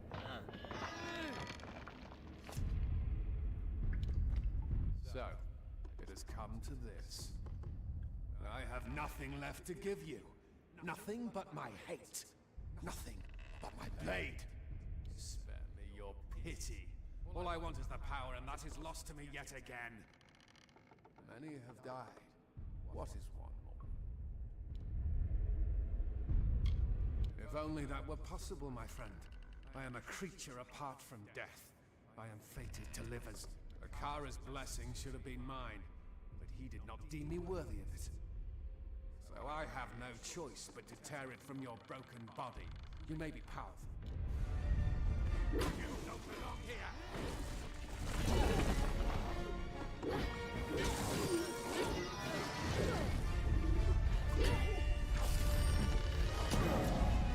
Yo, Dead Kel. You are indeed a dead man. as per what the title of the stream says.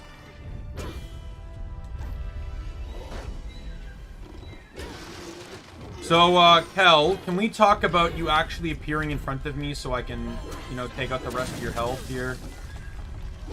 Okay, he's dead. So here's the unique finisher. You only see this twice in the entire game.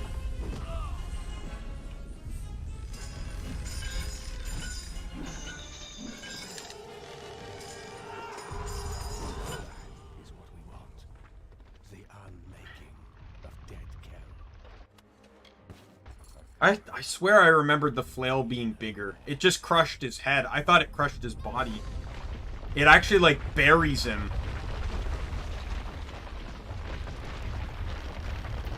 Yeah, so the tree this tree here specifically dies after this. Lakara's... Yeah.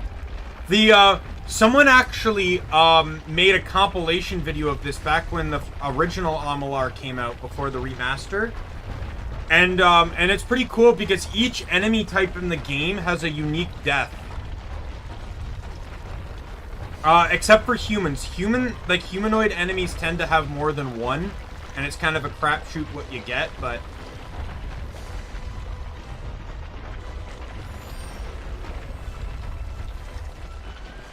But, like, I love the finishers in this game. They're so good. And when you have to do scripted ones, it doesn't actually cost any fate energy either.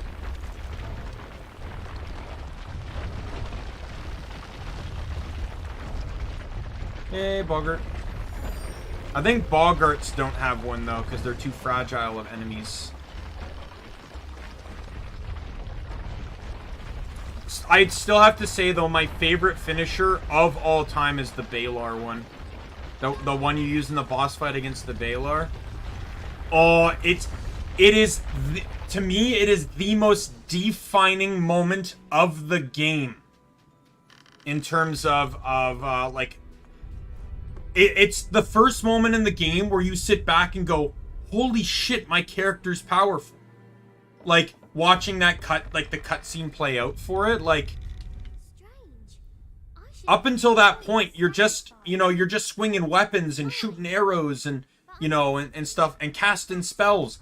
But then you're, like, literally summoning down chunks of fate energy, piercing down his limbs, summoning a shield to avoid, to block his eye beam, and then, like, throwing, like, an uber spear straight into his eye and his face and watching him die and collapse. Like, oh my god, it gives me shivers every single time. Even the Tirnoch one doesn't look that good. Tirnoch one's kind of lackluster to me.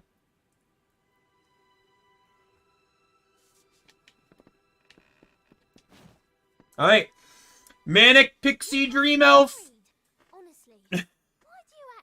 So I got the achievement for wooing Captain Bradigan. If you pick certain dialogue options, you get this.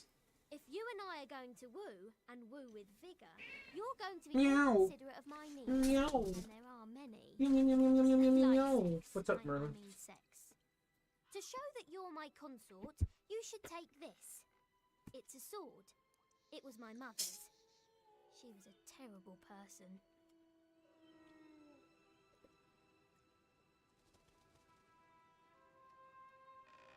All right. That's the story of the DLC, but there's still some side stuff to do. Got to finish up Master of the Keep, and then I also need to. There's also a few additional quests as well to do.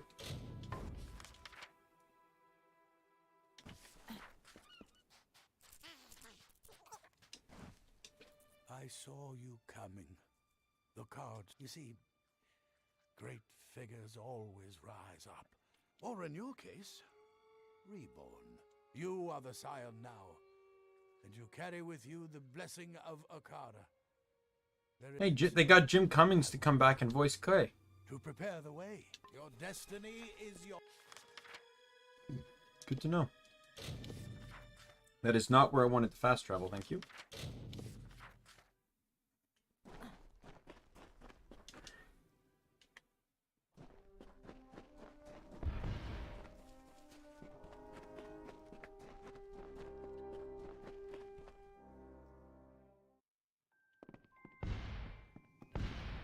So she's back.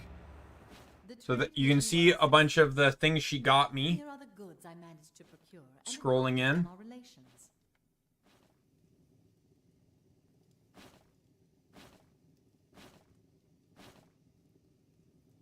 So I got a flawless Mytharian slaughtering grip. Let's check that one out.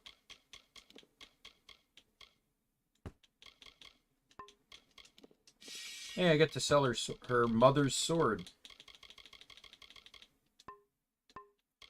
Accessory. Component case. Yeah, so there's the flawless Mytharian damaging grip. So I can literally use the if I was crafting in this challenge, I literally use that on one piece of equipment, and now I have 33% more damage. And there's 40% physical damage, which would be great on a warrior character since all the warrior weapons do physical damage. 25% lightning damage. Fire.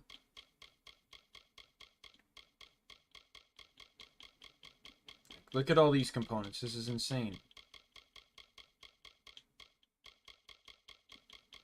And there's even some in here, like, I'm trying to actually find one. This one. I bought that. There's a vendor in the game that sells that. 19% damage bonus. I can buy that. And, like, half the stuff in the game uses it. So, I could end up, like, let's just say even 5 things use that. That's nearly 100% bonus damage. It's insane. There's damage resistance. Let's say even 5 things use that. That's 35% damage resistance. I bought that one as well. I bought that one as well. You know, I bought this one, 14%. And that's a different component.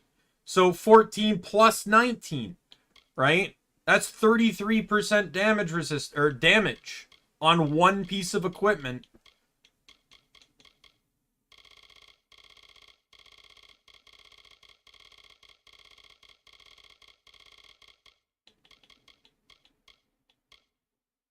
Right? But like obviously it's stacked the 33 and the 19 together.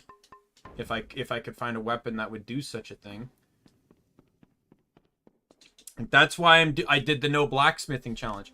And I'm still very strong, which is why I came up with the conclusion to do like, you know, to do the other cheat, or not other cheat, sorry, the other challenge in the future.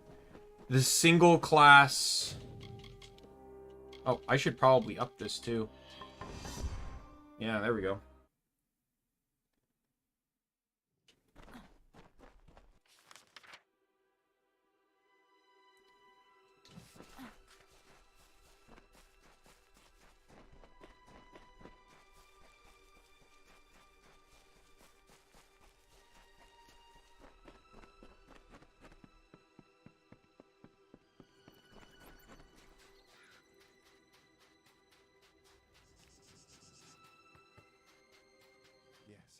It's me. I killed the scion and dumped her body into the sea.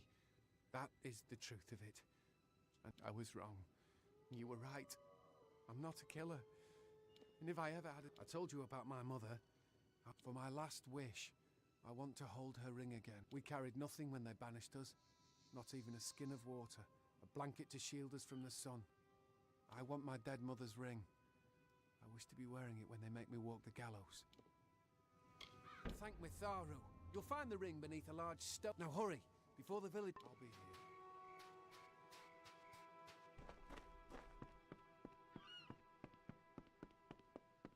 Do this quest for him really quick. Dying Man's Last Request.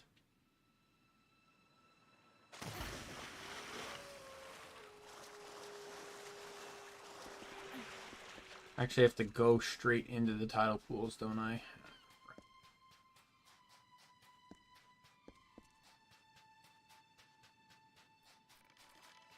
I'm not a big fan of the title pools dungeons, so having to go in here is not the most relaxing of situations, to be sure.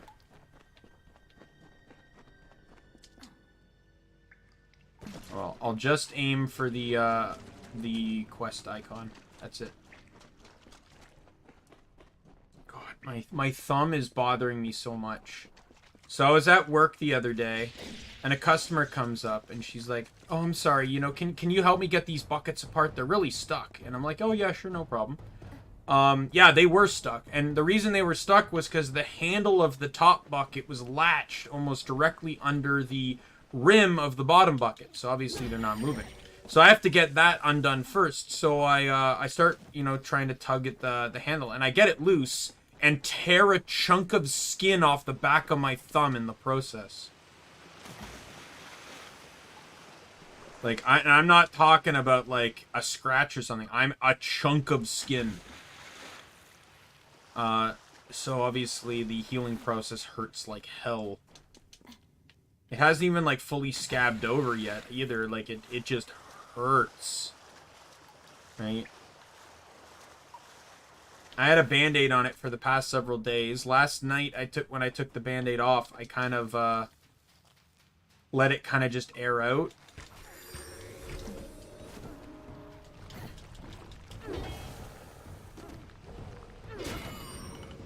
Yo! Rock Golem. He's throwing boggarts! I think I've probably seen him do that before, I just never realized it.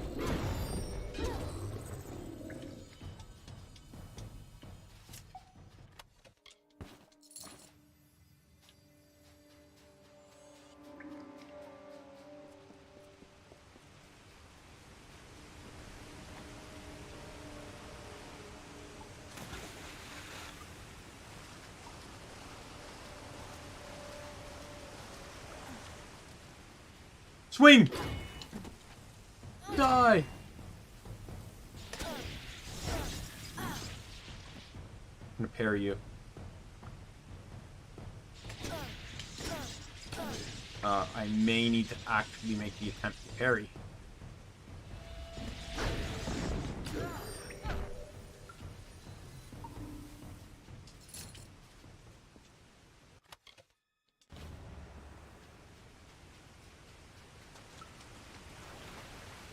There might be components in this. I don't know if I still need components or not, so there was nothing in this.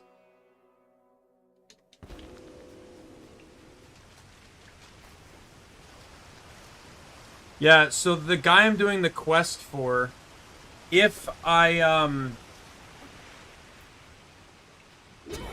so if you recall, when I talked to him before, I did a persuasion, and I tried to convince him to let me kill the person, and I failed on the persuasion. You know, the persuasion that I had a 2/3 chance of succeeding, because of course, if I had succeeded in that, he would not be in the position he's in.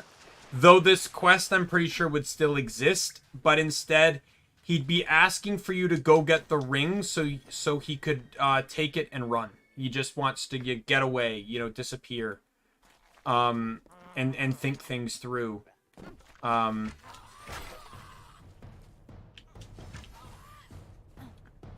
But here, because he did it and he got caught.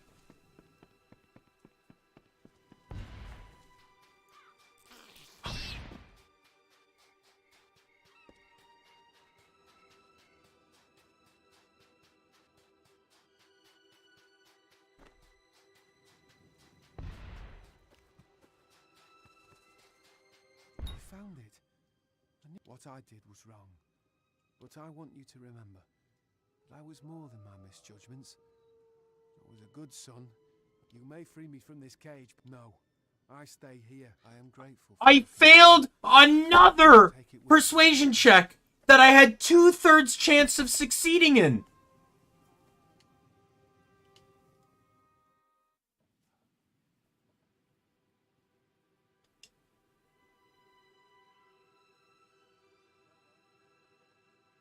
And they have to make me...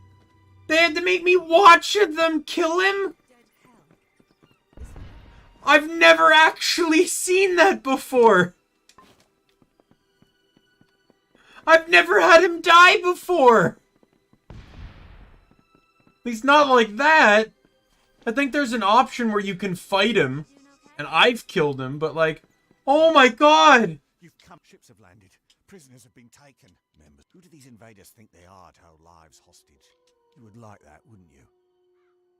But this isn't Akara's doing. I have no one but myself to. I certainly believe that you want. The prisoners are being kept in a now. Alright, so now I need to go to there.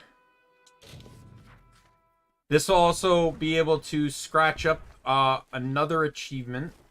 Actually, you know what? Before I go in, no, yeah, I need to go in here. There's the last map piece I need is inside this next dungeon. If I recall, let me check. Scattered fragments.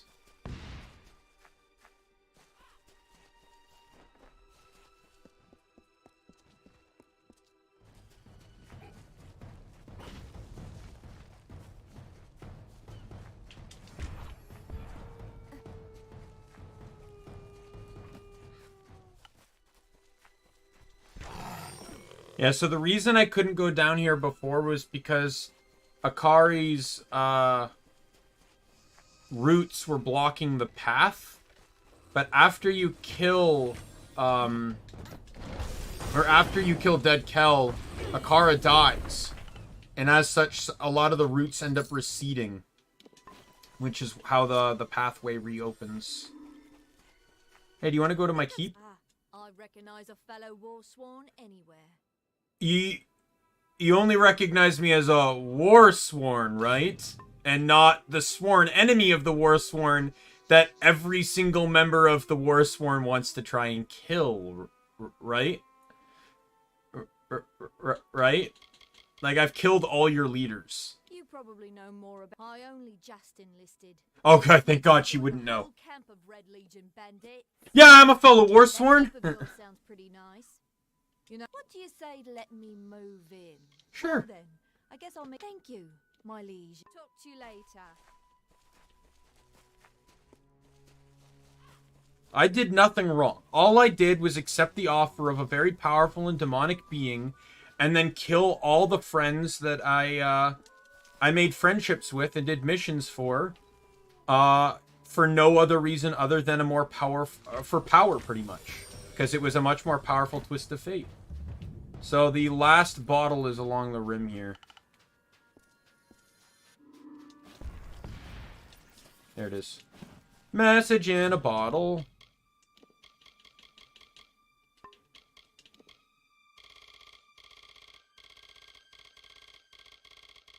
I can now actually junk all these because I don't care about them.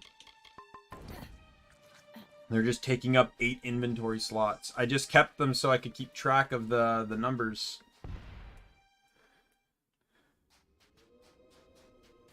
Right, follow the path to the right. Red Legion. I killed you. Like, I killed Red. I killed Red, like, God knows how long ago. Like, maybe part 5?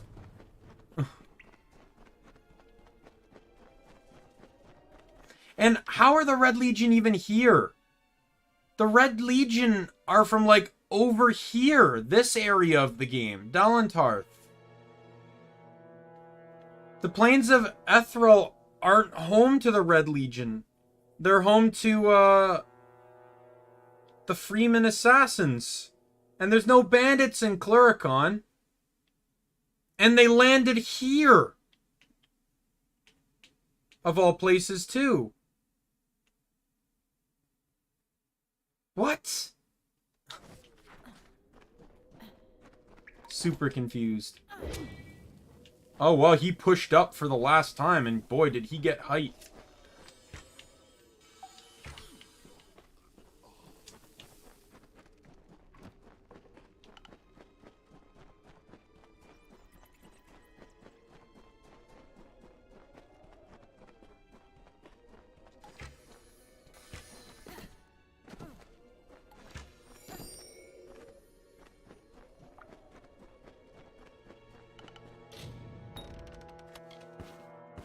I'm going to tell you, none of them expected to silently die to a single arrow shot. I'm going to, you know, I doubt that.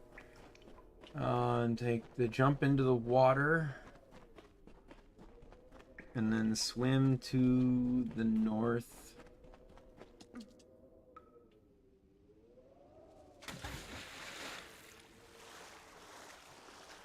Take the first land entrance to the left.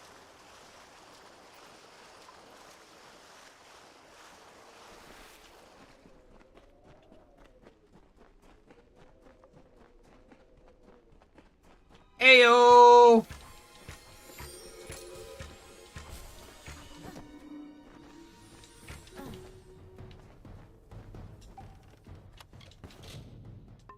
Inventory's full. That won't do.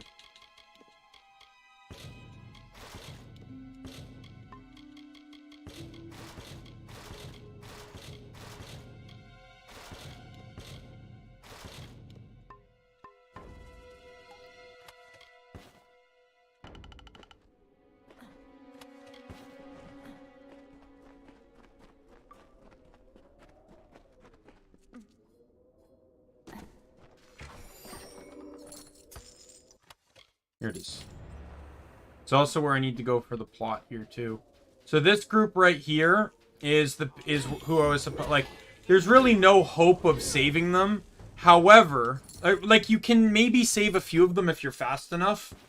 However, remember how I mentioned before I went to encounter the Whispering Witch that I had that option with Nani? If I had let her go search, she would be amongst these bodies.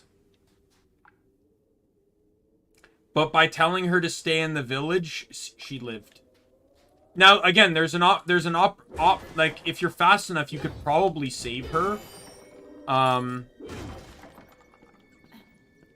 But the best way to save her is to just, you know, not let her die in the first, not to let her risk. Now, if you don't like her, of course, go ahead. It's the best way to kill her without doing it yourself, but, you know. And then this is what I need for... Deep in grey dusk fastings, the King heard her wail. A grievous cry of triumph, born of such wicked rapture that his heart burst with wrathful fires. Onward he crept, until in scornful conflict, man met beast with blood-tooth gnashing. Down the beast fell, her crimson robe swirling, souls were awash in her ruin, as the bright tide rose to meet them. Lo, we sing of Ulfson's son, Drogbane, Beast Slayer, mighty lord of Gravehall. Alright, we can go get the last treasure chest now, too.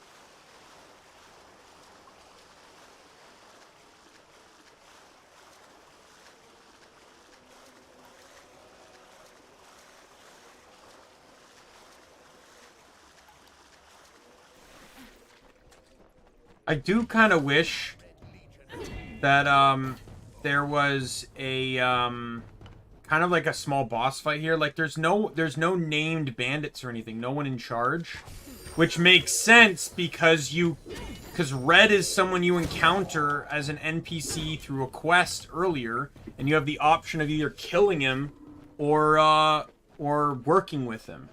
Regardless of that, though, they could still put, like, a lieutenant here or something that was responsible for kidnapping the villagers and stuff, and you have to kill him.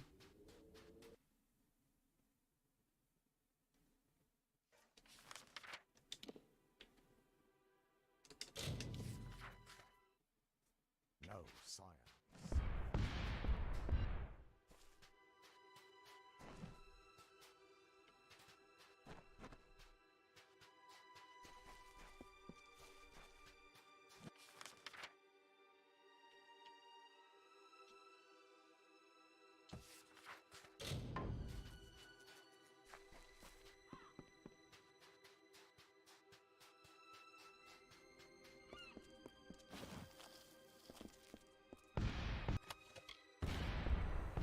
Alright.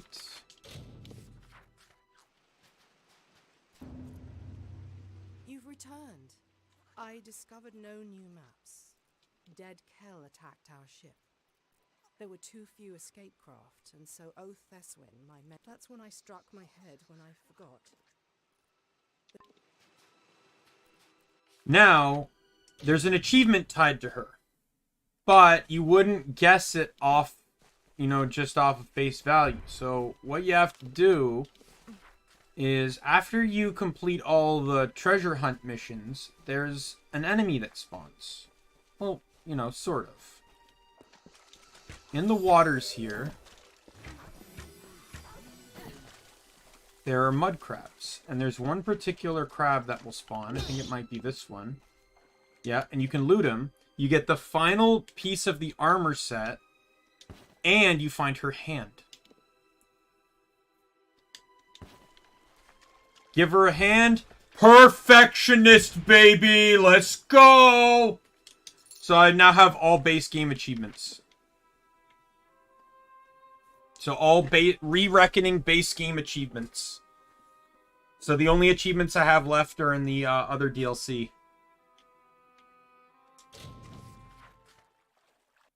I despair.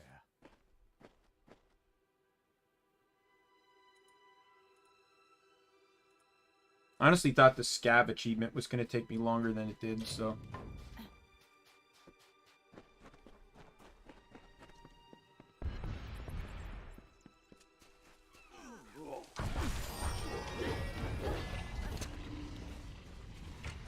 Oh, Niskaru.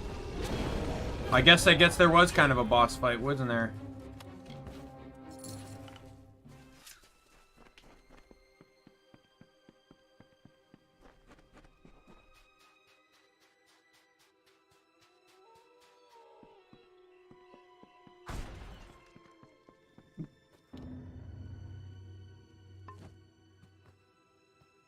Once again, a threat to Gallows End has been defeated, but perhaps a new season has begun. One where I don't know who you are, stranger, but your presence here has shaken us. I will be... Alright, let me, destroy some more stuff.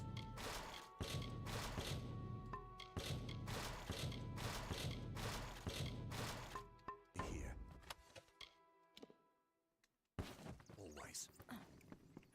And then I'll go to the vendor here. I probably could have just gone to the vendor anyway, but...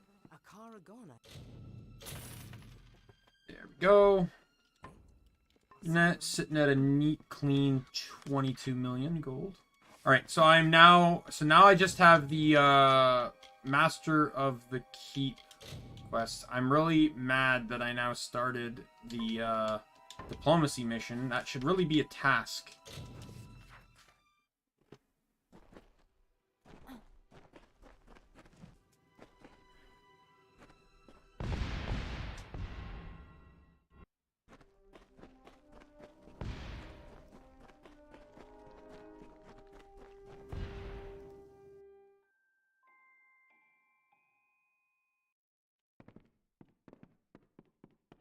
Books are so interesting. What a wedding. Thanks for finding them all for me. Take care. Alright, let's go sit on the throne for the next one.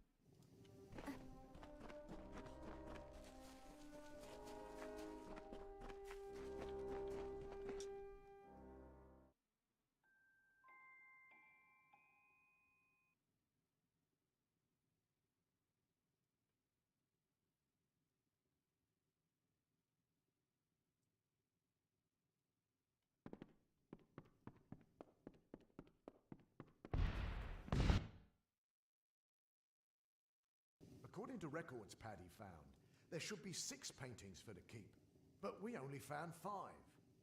One of them was moved to Mudhold Fasting for safekeeping. If you could go there and get the painting, the keep would have a complete collection.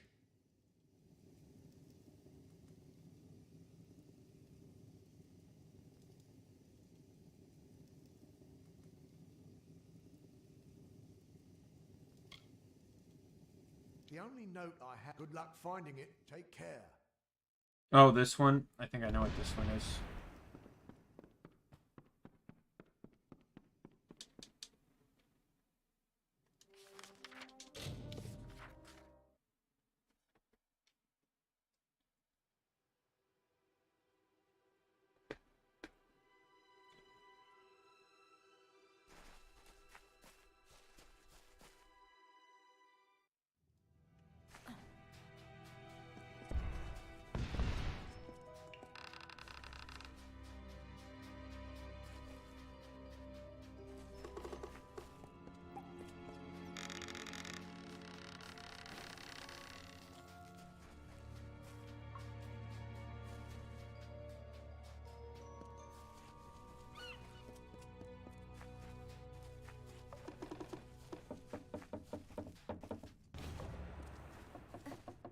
There we go.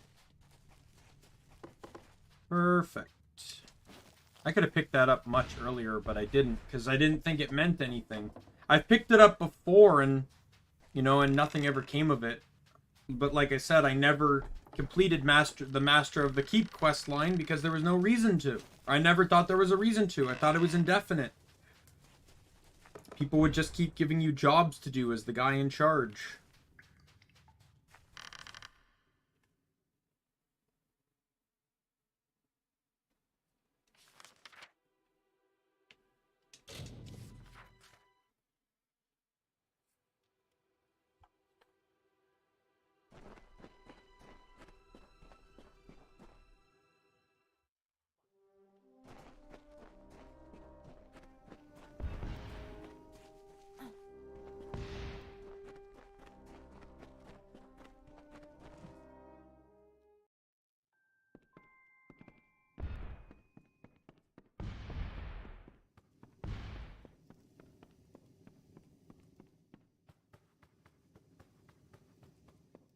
Yeah, this guy has missions where he wants you to collect artwork for him. It's quite a beautiful day. You found it. Take care. I don't care. A lot of the quests in here are miscellaneous, like translate the text. Like, you can bring every text you find and it'll never end the quest.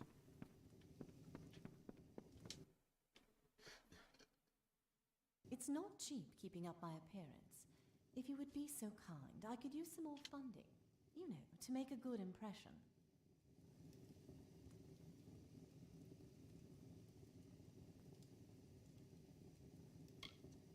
Excellent. You wouldn't want one of your top advisors looking like the pleasure was mine.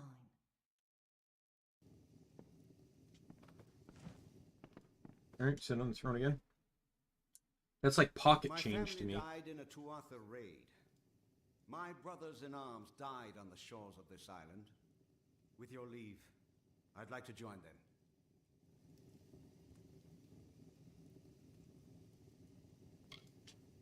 Thanks.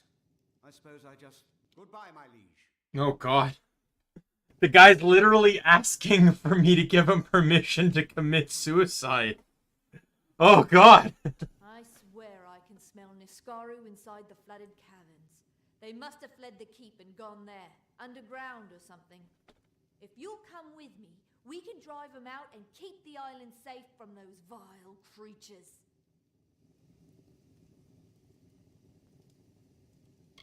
Great! We'll...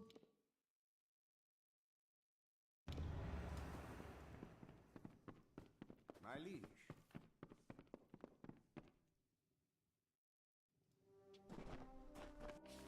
Apparently there's a...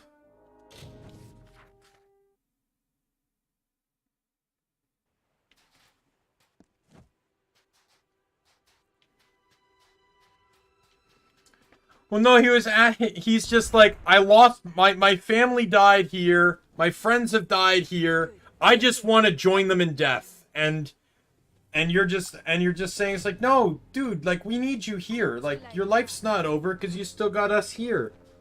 And he realized, like, he just needed to feel like he's needed and wanted.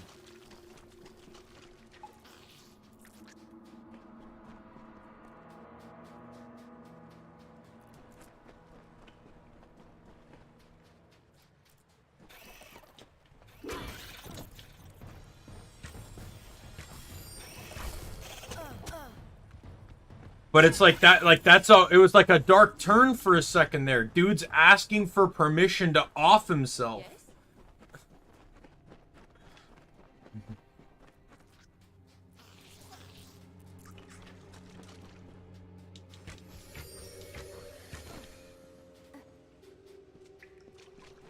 So interestingly enough, I'm looking at a guide for this more or less, just just to try and speed through it a bit faster. This quest says that the girl's likely to die, but, die in the fight, but once I defeat the final enemy, she'll get better and, to complete the quest for me. Well, I'm not gonna give her the opportunity to die. I got a full fate gauge. Those Niskaru won't know what hit them.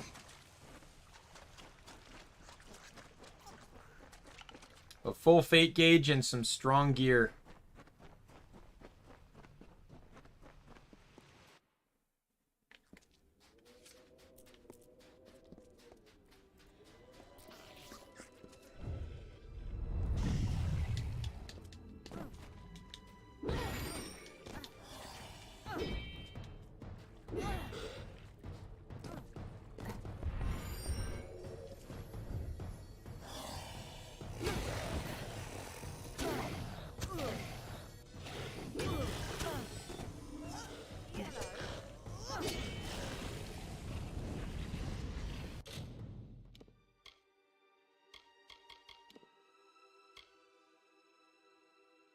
First 5 hours.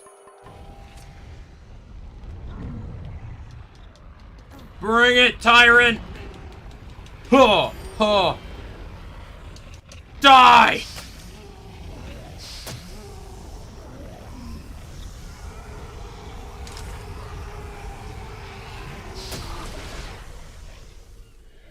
That should put a stop to this Niskaru threat. Thanks for your help. Man, Talk to you later. if this game allowed for companions and I could pick any character in the game for a companion, I don't particularly care who. I don't have particularly strong attachments to anyone, but I would absolutely pick a repair person. Absolutely. Just like never have like just all like you would either be a vendor or a repair person. If I could have two, it would be both. Just be able to sell everything I want whenever, and then the ability to repair stuff whenever.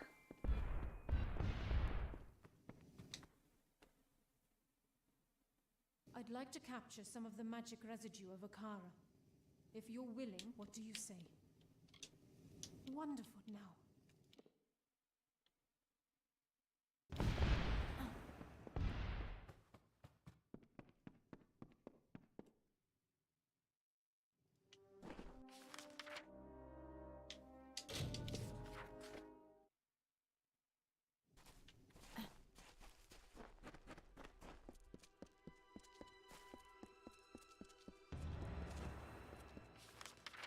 And that's it. What do you mean I can't fast travel from here? I'm outside! The hell are you talking about?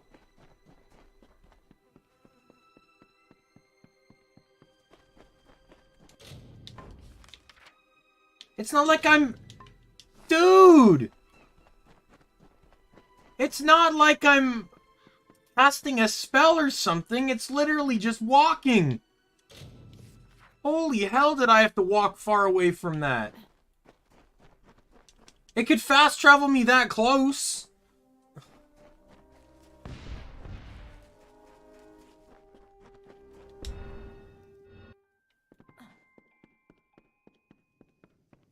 If you need any assistance with gems or shards, excellent. This will do not a pleasure.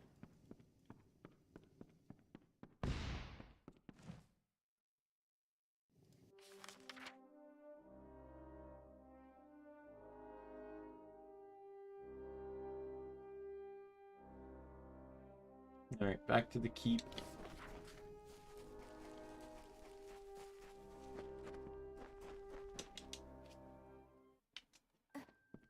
I'm on the 14th petition.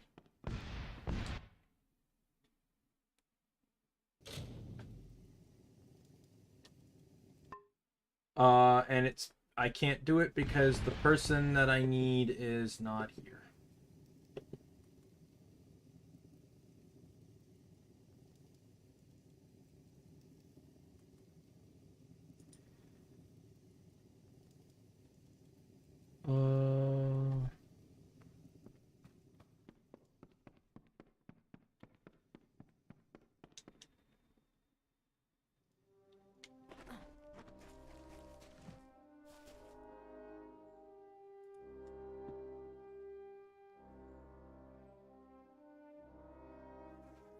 Oh my god, no. Please tell me no.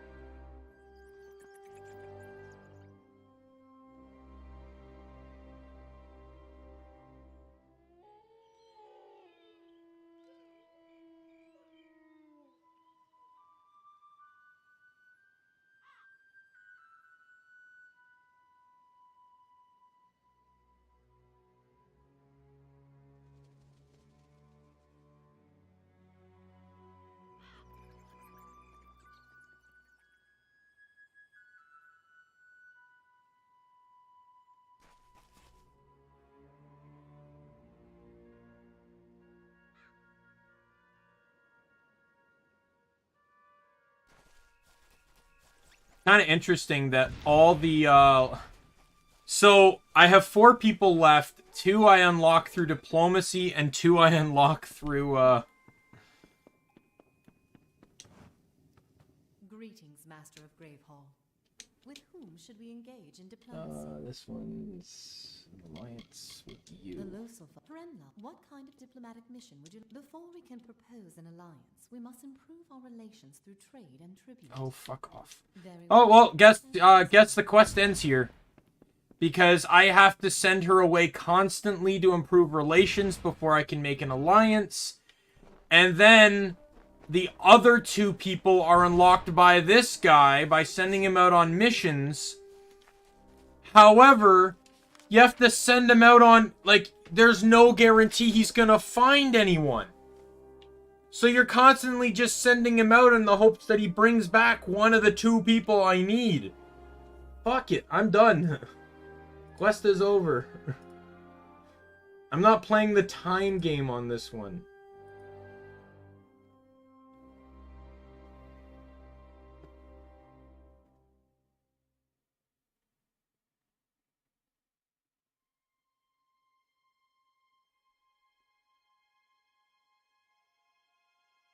Apparently helping Benwick gives you a permanent +1 to regeneration. Or to mana regen.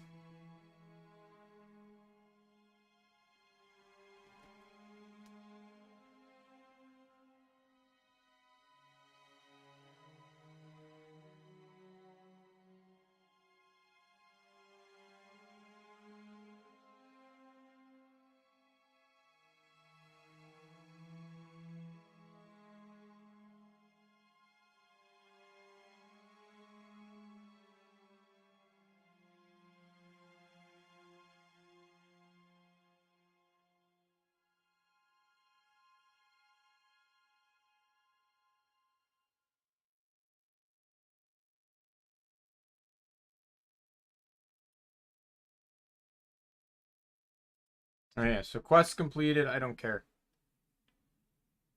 We are getting off the island now.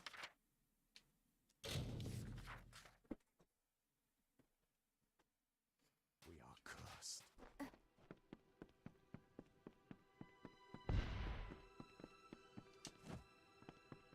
Did you expect all of that business about the giant tree? That I can do.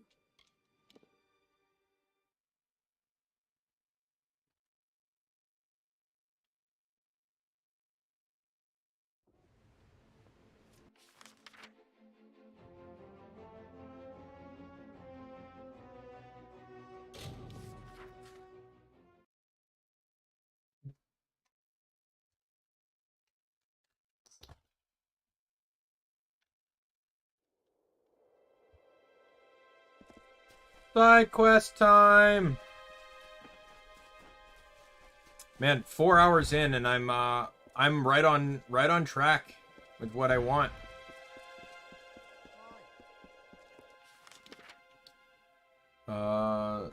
I don't see any missions. Is that a prison? That's a prison. Right? So there's gonna be nothing in there.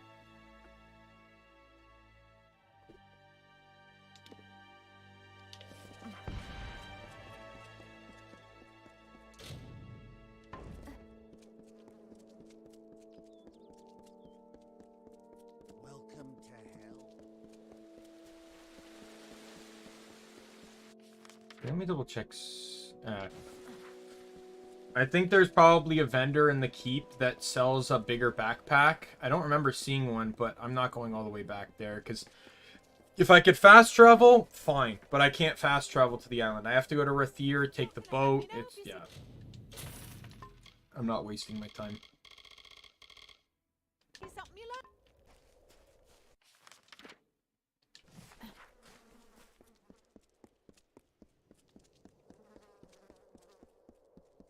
I don't have many achievements left. I know one is for the final boss fight of this DLC. One is for completing all quests. How many do I have left? I have 66 out of 69 achievements. I don't know what the last achievement is, though.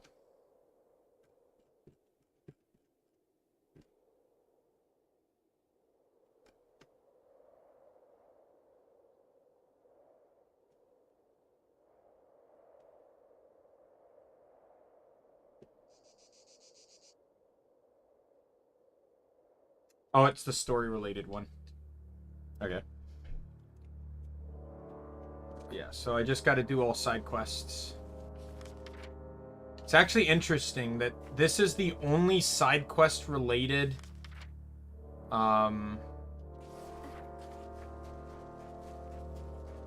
achievement in the entire game. Vagabonds! Good to see you.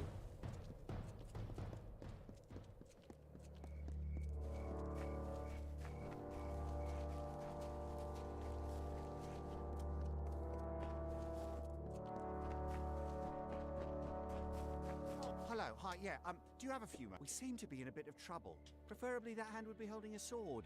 Or a hammer. Above. Boys fight too? We're not. Ambush.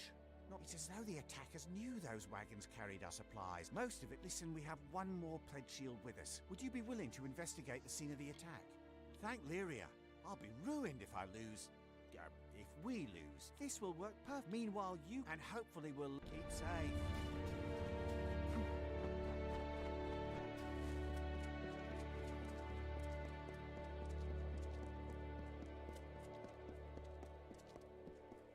Alright, let's go investigate.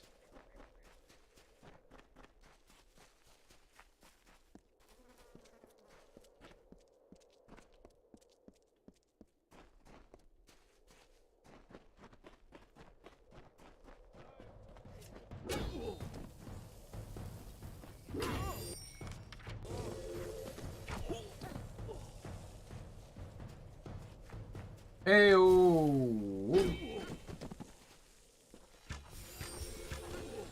Oh. That's gonna be part of a quest. Killing all the thief leaders, I believe. At Hunter.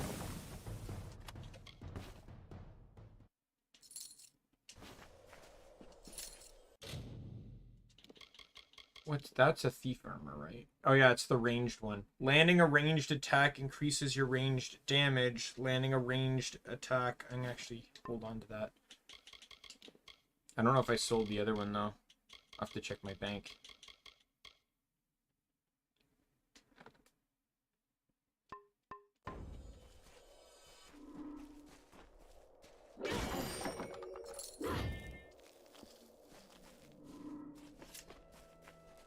Dear Paul, another day, another disappointment.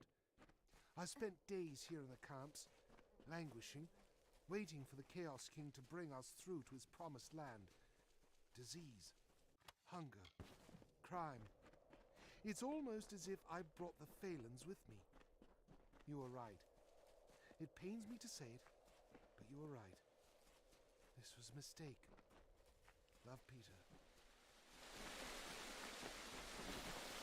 That had to be on a lore stone. Dude didn't have, like, pen and paper or something?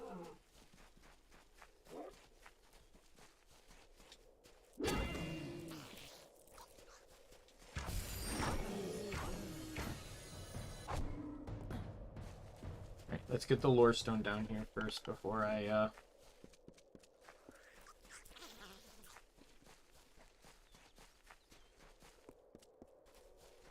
No Durek pass beneath these gates.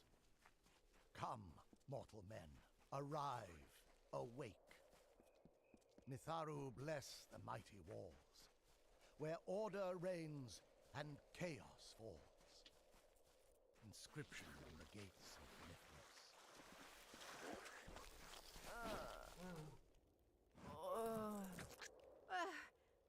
Did Grunberg send you? I owe him 10 days and nest of the angry buggers back in the... If you're willing to patch me up. Bye. Careful where you tread. I'll be here.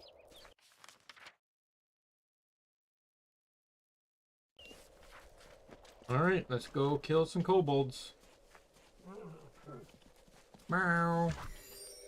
Man, the deer do not like my bow.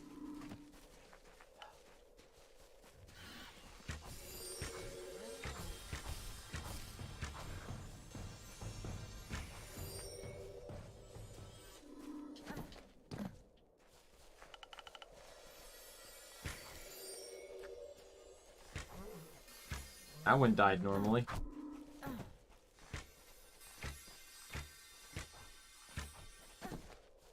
I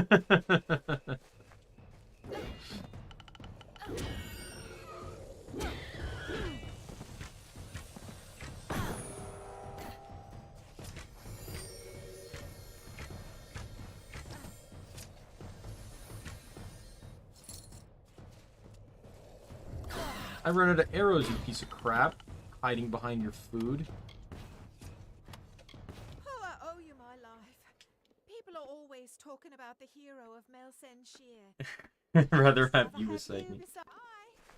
No one over here knows you're the hero of Melsen Shear, the Fateless One, or whatever, which is why there's a lot of funny dialogue in regards to people commenting about you, because they don't know it's actually you.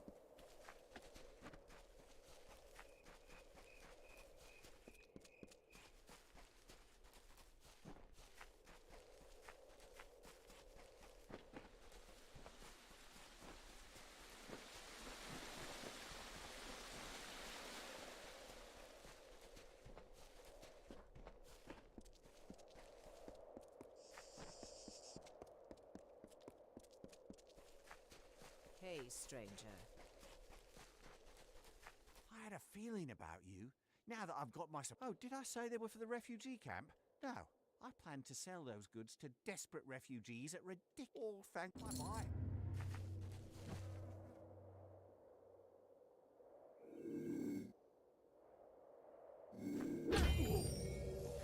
I don't care. I don't care. Hey, you! Thanks. $9,300 worth it.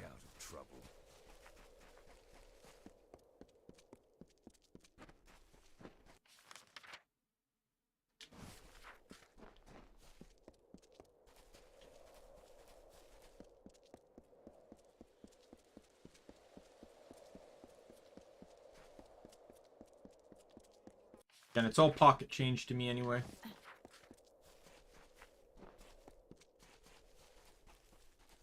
So there's a house over here. I don't technically actually need to go into it. It starts a quest, but I can start the quest through external ways. But I'm gonna head in there anyways, just in case.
So if you don't destroy the necro crystals, they'll keep coming back to life. But as you can see, the magical effect is fading. It means, like, basically when you kill them, it's waiting out the rotation before it reses them. But when it goes to res them, it double checks to make sure that the crystal is there. If the crystal's not, then it doesn't res them.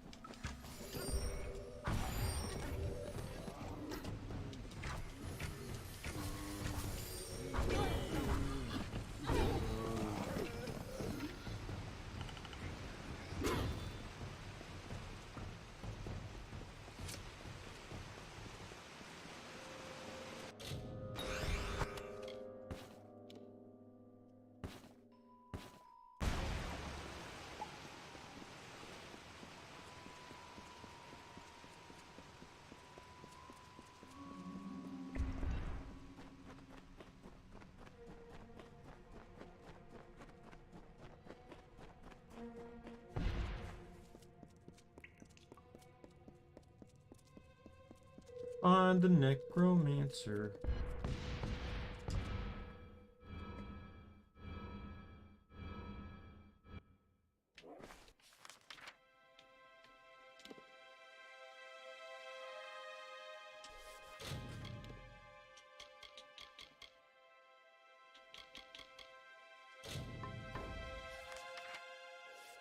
Oh, that's why it's there. It's a faction quest, not a side quest.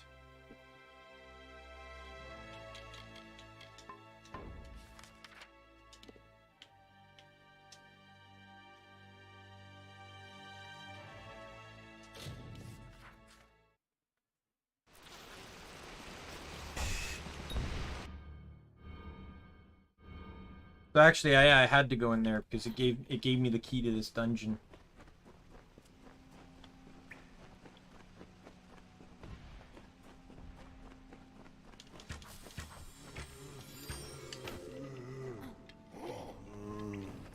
Gotta destroy the necrocrystals.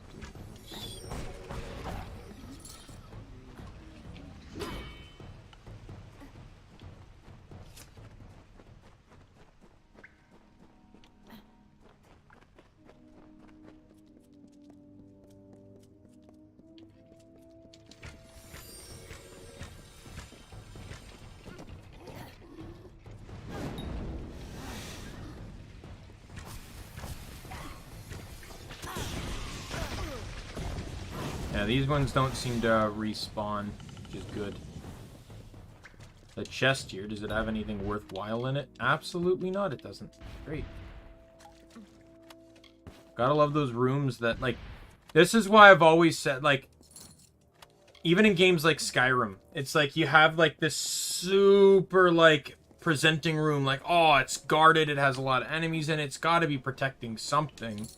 And then it's, like... the cheapest piece of armor and the weakest health potion. It's like, yeah, okay. Thank you, game. Thank you for the kind consideration.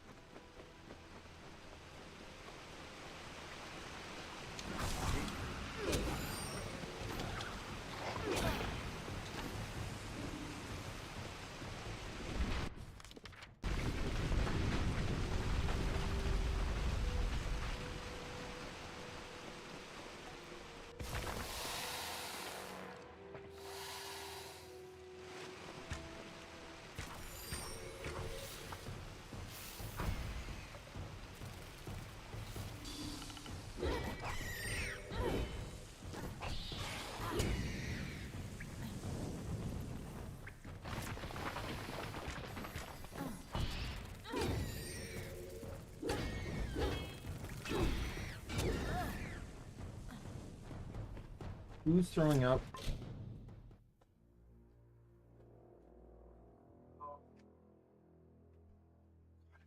Let's throw up, like, not in the middle of the hallway.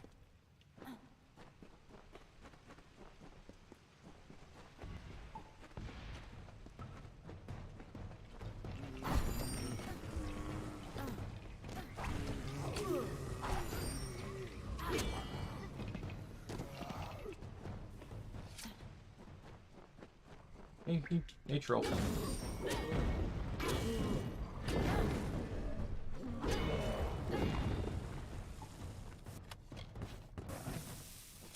And we're good.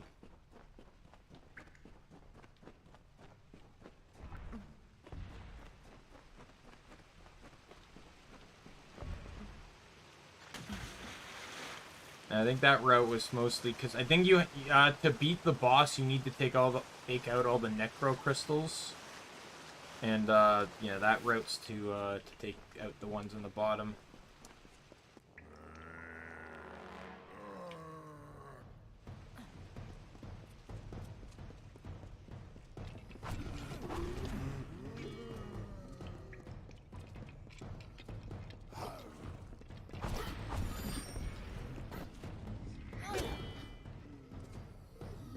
There's no real point in fighting them. Just book it to the crystal.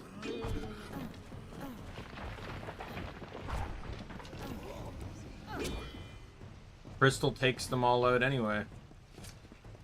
Fighters in kill. Oh, these guys aren't tied to a crystal.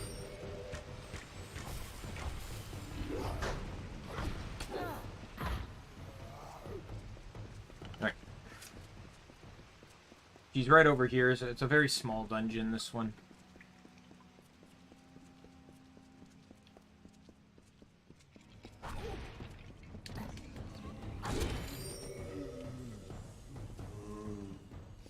assume you've come to intervene on behalf of the settlers. I bear them no ill will, but they are of better use to all of us as test subjects. I didn't intend to continue the well's research.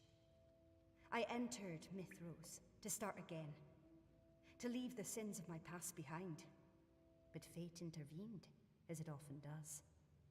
And I found myself here once again. So I resumed my work on the recently dead, and subjects are required.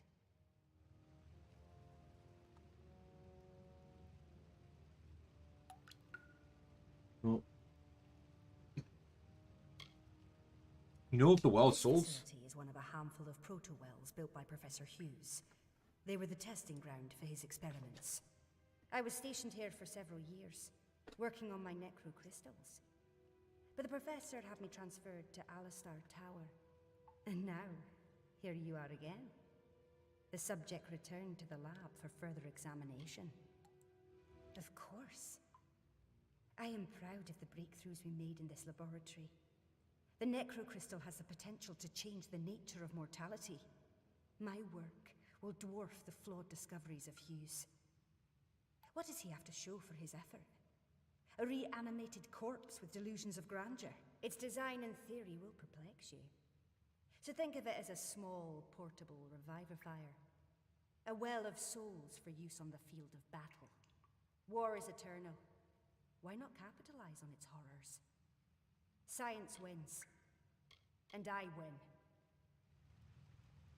You never know, Fateless One. The rules of nature are constantly being broken. I would be more worried about you. Okay. What about me?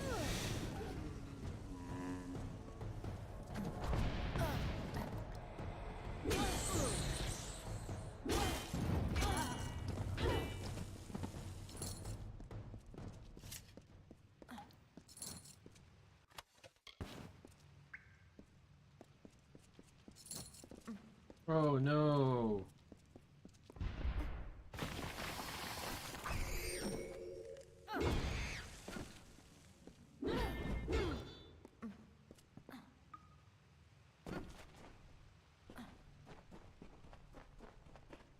I know who you are. I know you've single-handedly ended wars, beaten gods.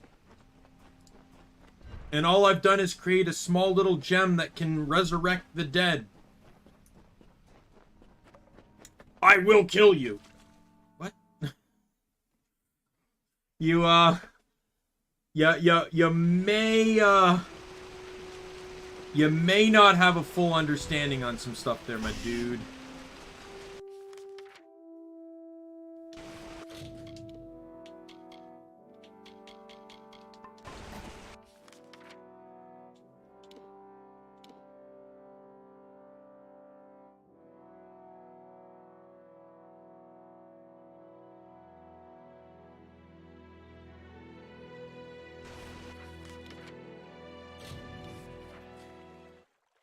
There's a ton of quests at Revival.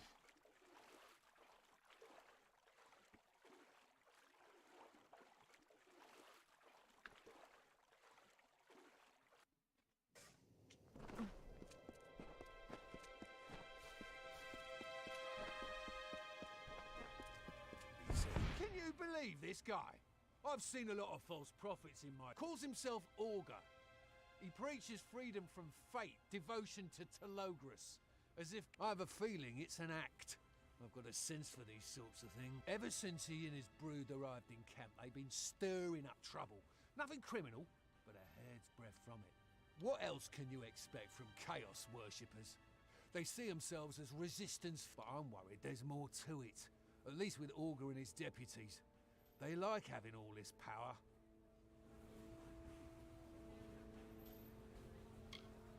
I'm smart enough to take help where I can get it. The war taught me that. Tell her Kirby sent you, and she'll know you're trustworthy. Watch for trouble.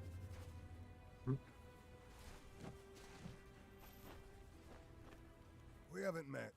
I'm Boldo Bergman. Revival's wonderful, but I'm a representative for the families of the Taken. I speak for those who've been affected by the abduction. We don't know. The preordained prey on the zeal of... We don't see much of the Red Legion of the Freemen this far west. As far as we know, it could be anyone. Most of us are merchants, craftsmen, or farmers. We don't know what to do next. Finding people is what I do. I assume the Warsworn would be interested in the extra coin. If you're willing, we'd gladly take you up. Almost all the abductions took place in the north of camp. Bring us news. I'm just going to start all the quests. And then I'll just kind of pick and choose which ones to do. Okay, don't hurt me. Sorry, I'm a little twitchy. So what if I love talking about the hero of Melsenshire or the Fateless One, as some people prefer? That's no reason to pick on me. Just some creeps who are frustrated with our lack of progress. They can't get past the gates, so they take out... It's not fair, but what can I do? I'm a rancher, not a soldier. I raise sheep. I bet nobody bothers you. Too big, too imposing. If only I had your muscle. Or the hero of Melsenshire. Oh, if only that were true. You're a funny one. I didn't expect jokes, but I appreciate the attempt at humor. But if you're willing to think, probably wouldn't even want to fight. He's you wouldn't need to hurt anybody. All that's needed is for these bullies to... If we don't stop them, the first one you should talk to is... You've got this!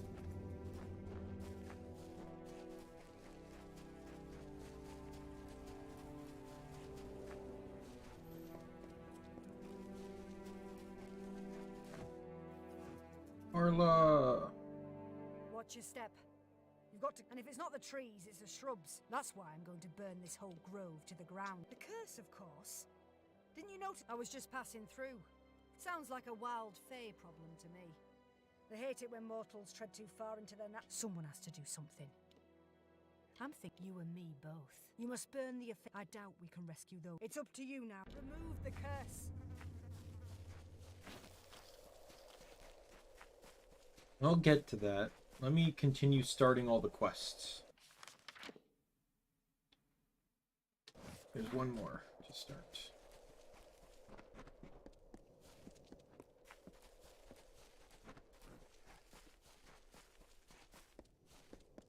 Right down here. Are you stuck here too? Oh, her.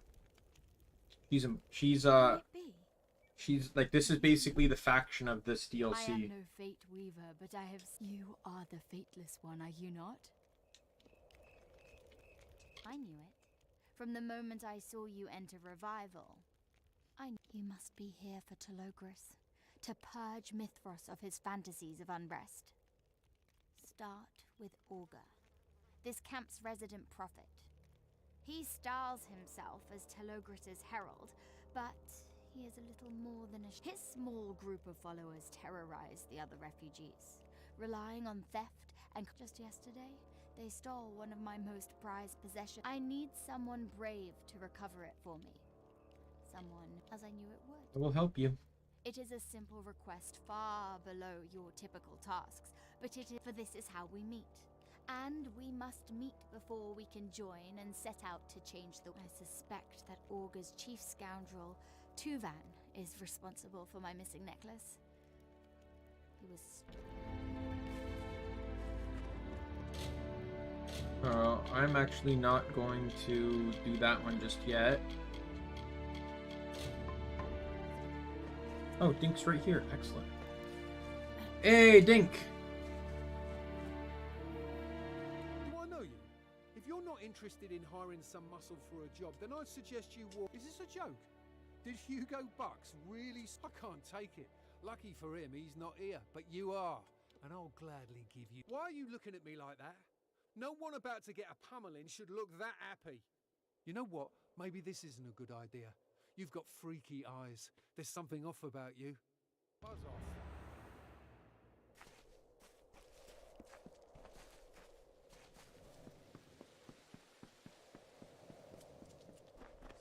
Trouble?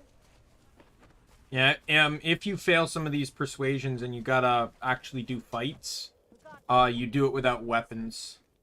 I can't believe what you did. You should see to Logan Darrow next. She's given me more bruises than all 5 of my... Careful, though. She's usually drunk. Do it. Like this snow? See this? This is a free citizen of Amalur.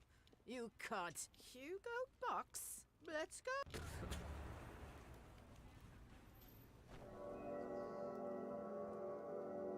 We've got trouble. Oh, I still have my pants on.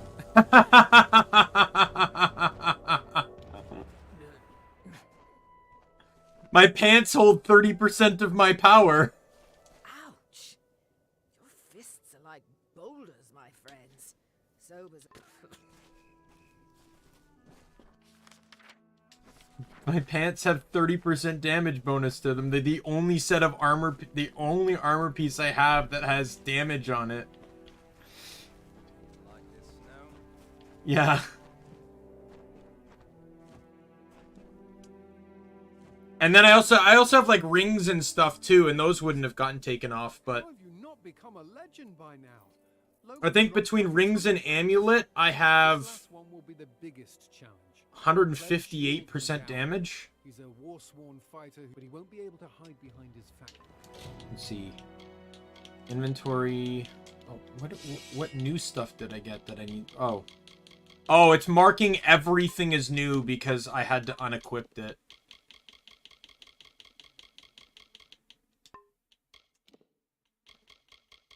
Yeah, so here, so there's 30% on this necklace, 68% on this ring, and then I got a second ring, so 68% more. Do it. To be honest, that's the only way to make hand-to-hand worth anything. This is one of those games where they spent the time to craft, and to think, I'm not even crafting, Sean. I explained before, but like if you were blacksmithing, it's not abnormal to have every piece of equipment providing at least like 28-30% damage. Each piece of equipment. One-shotting is the least of your problems. Yeah, this is one of those games where they spend time carefully programming and crafting a hand-to-hand combat system, and then do fuck all with it. What are you skulking about, fool? We don't like strangers sniffing around the profit. Yeah, you can. There's, like, in games like Skyrim, so in games like Skyrim, Skyrim's a good example. So, all damage in Skyrim has a cap threshold. No matter how high your armor rating gets, and you can look this up on the wiki. The wiki has all this information recorded. You cannot get higher than 85% damage resistance through any of the categories. Anything higher than that is negligible. It's ignored. 85% is damage cap. Outside of one particular circumstance, but it's classified under a bug, so it doesn't count. But there's a way to get 100% magic absorption, which makes you immune to all magical effects in the game. And that's a bug, though. But, yeah, there's a cap. There's no cap in this game. And from what I understand, all percentage increases are additive. Yeah. All percentage increases in Amalur are additive. So if I have some pants with 12%, and then I have a chest piece with 15%. That combines to 27%. So you can actually get, easily get 100% damage resistance. Get lost. Stay out of trouble. That's not who I needed to talk to. Hey, stranger.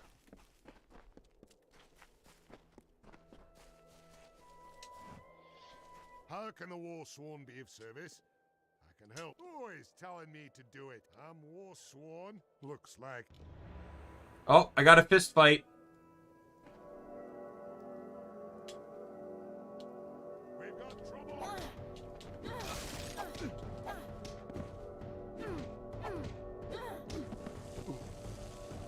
Oh my god. I can reckoning mode.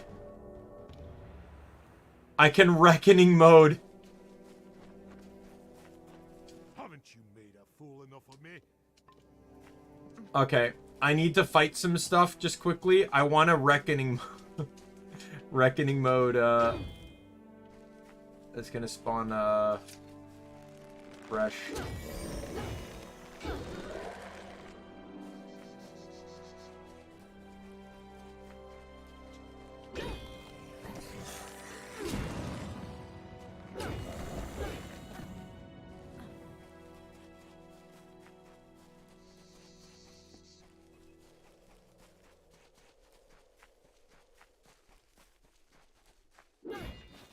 Yeah, so that mode that I was talking about earlier, it's called Reckoning mode. A la, the game's title. It kind of slows perception, so you hit much harder, and the enemies move a lot slower.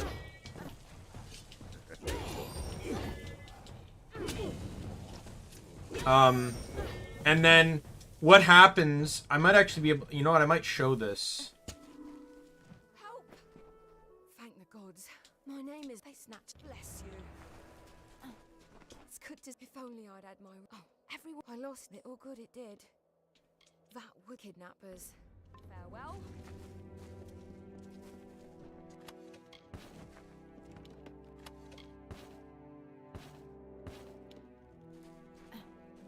I can show you what, like, an aspect of what, Reckoning mode can actually do. I don't want to do it with boggarts, though, because boggarts don't get affected the same way. But apparently that's all that wants to show up is boggarts. But, to basically kind of describe it, when in Reckoning mode, so you now have a time frame. When you're in Reckoning mode,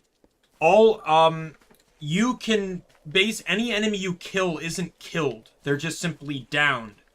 And when they're downed, you want to keep downing enemies.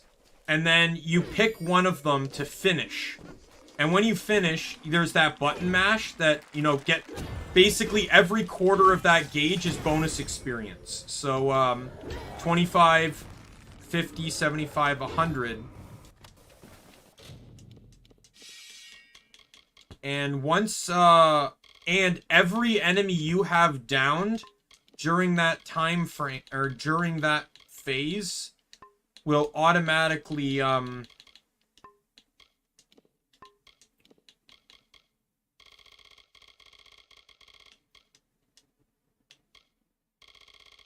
that's a glitch.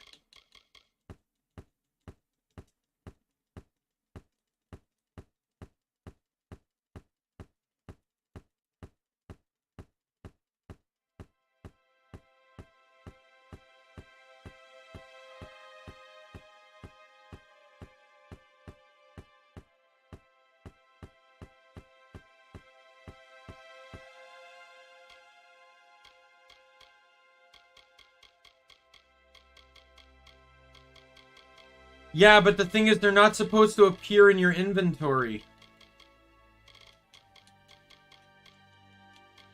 Same with these unstable potions.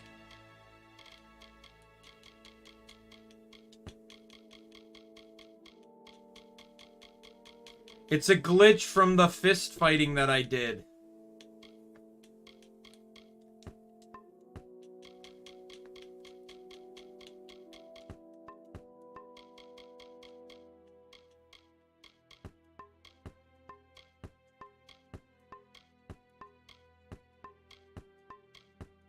Yeah, so anyways, as I was saying, any enemy you kill while in any enemy that's in that down state becomes is affected by that bonus that you initiate on that one particular target. So then when you kill them, you're gaining all the experience at once under that experience modifier. So it's actually a very, very nice way to get a lot of experience if you use it effectively. Or you could just use it like me and barely use it at all. As cool as it is, it's you know, it's the standard RPG thing of, man, I should save this for when I really need it. And then you just and then you just forget you have it. And then you end up in a circumstance like this where you're just so powerful you don't need it anymore. My friend and champ, what did I ever see in the hero of Melsonshire? Amateur heroics compared. In fact, once again, you have my thanks again. All right, you're done.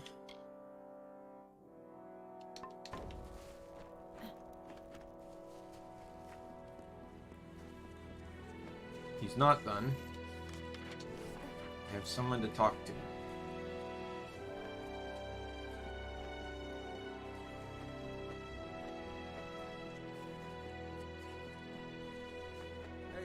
Well, well, well. You must be the one putting the fear of but I pride myself on an orderly camp. And I can't have people doling out justice whenever they... To be honest, it's very easy to get far into this game without doing much of the story. No joke. So in the original, when I tried to get the hard mode trophy, I just wanted to skip past all the side quests. Skip the side quests, just did main story.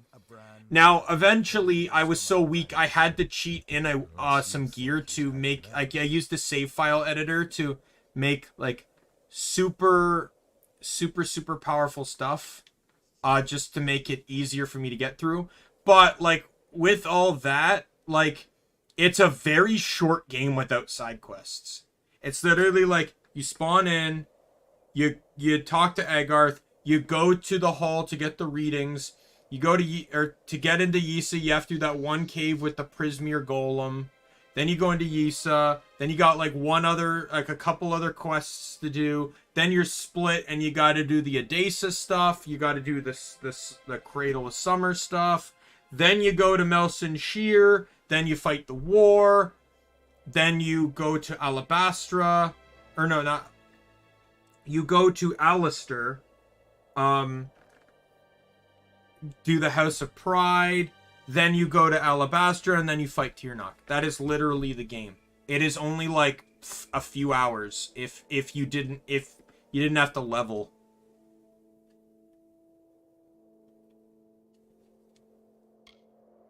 Wise and merciful. That isn't all. As for you, if anyone else asks you to pick a fight for them, say no. There you go. Alright. Lucky Charm. Let's do this one next. Yeah, so this isn't even... Yeah. It's over here.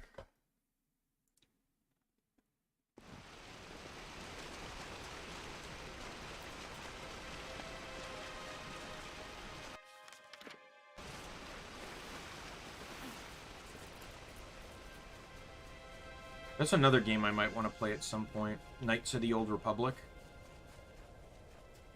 I remember I started playing the first one, and then I just, like... I don't know why I didn't keep going, but... Because to me... Like, I know a teensy bit about, like, extended Star Wars lore. And to me, Revan is such an interesting character. Because my favorite Star Wars character is, My favorite Star Wars character in the franchise, regardless of Disney's opinion on things... is Starkiller, Galen Merrick, from the Force Unleashed games. And personally to me, if he didn't, like, if they continued that, they could have effectively made someone as powerful as Revan. Like, he dies in the first one, and then they recreate him as a clone, and they could have literally made someone as powerful as Revan, with the same level of potential. Could make all the difference between fortune and despair. Wonderful surprise. Thank you. I'm not gonna do that. Family's wealth. Farewell. I'm not gonna cheat her out of that ring.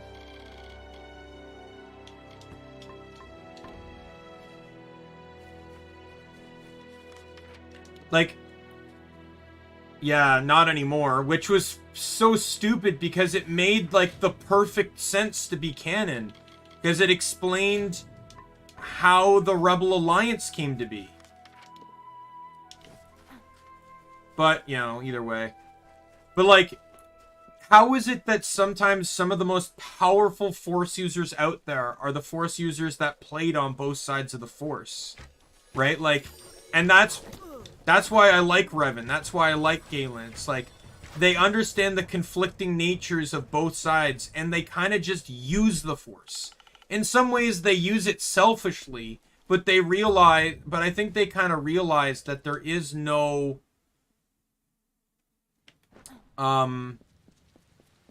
like, I guess there is no real good and bad in the Force. It's intention, right? And I think that's really what makes them powerful, is they understand and control their own intention. That the Force is used through will, and as long as you keep a stable will, you can manage just fine.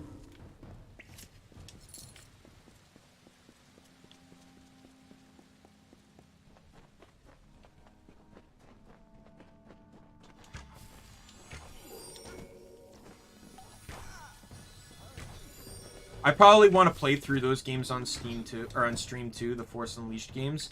I do wish to play through both versions of the first Force Unleashed, because I originally had it on PlayStation 2, and believe it or not, the PlayStation 2 version's actually a bit different than the like PC, PS3, 360 version. Then again, the first version of the second Force Unleashed 2 I played was on the DS, and yes, it's as bad as you're probably thinking. It's a side-scroller, where you have to use the stylus to attack. Because, of course. And then I play the PC version, and it's like, okay, well, you know, this is actually a game now.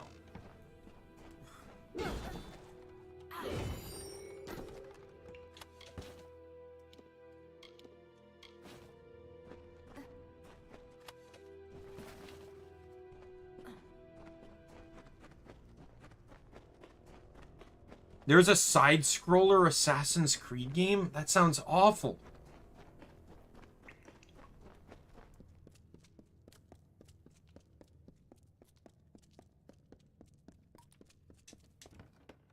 Probably why I never heard of it.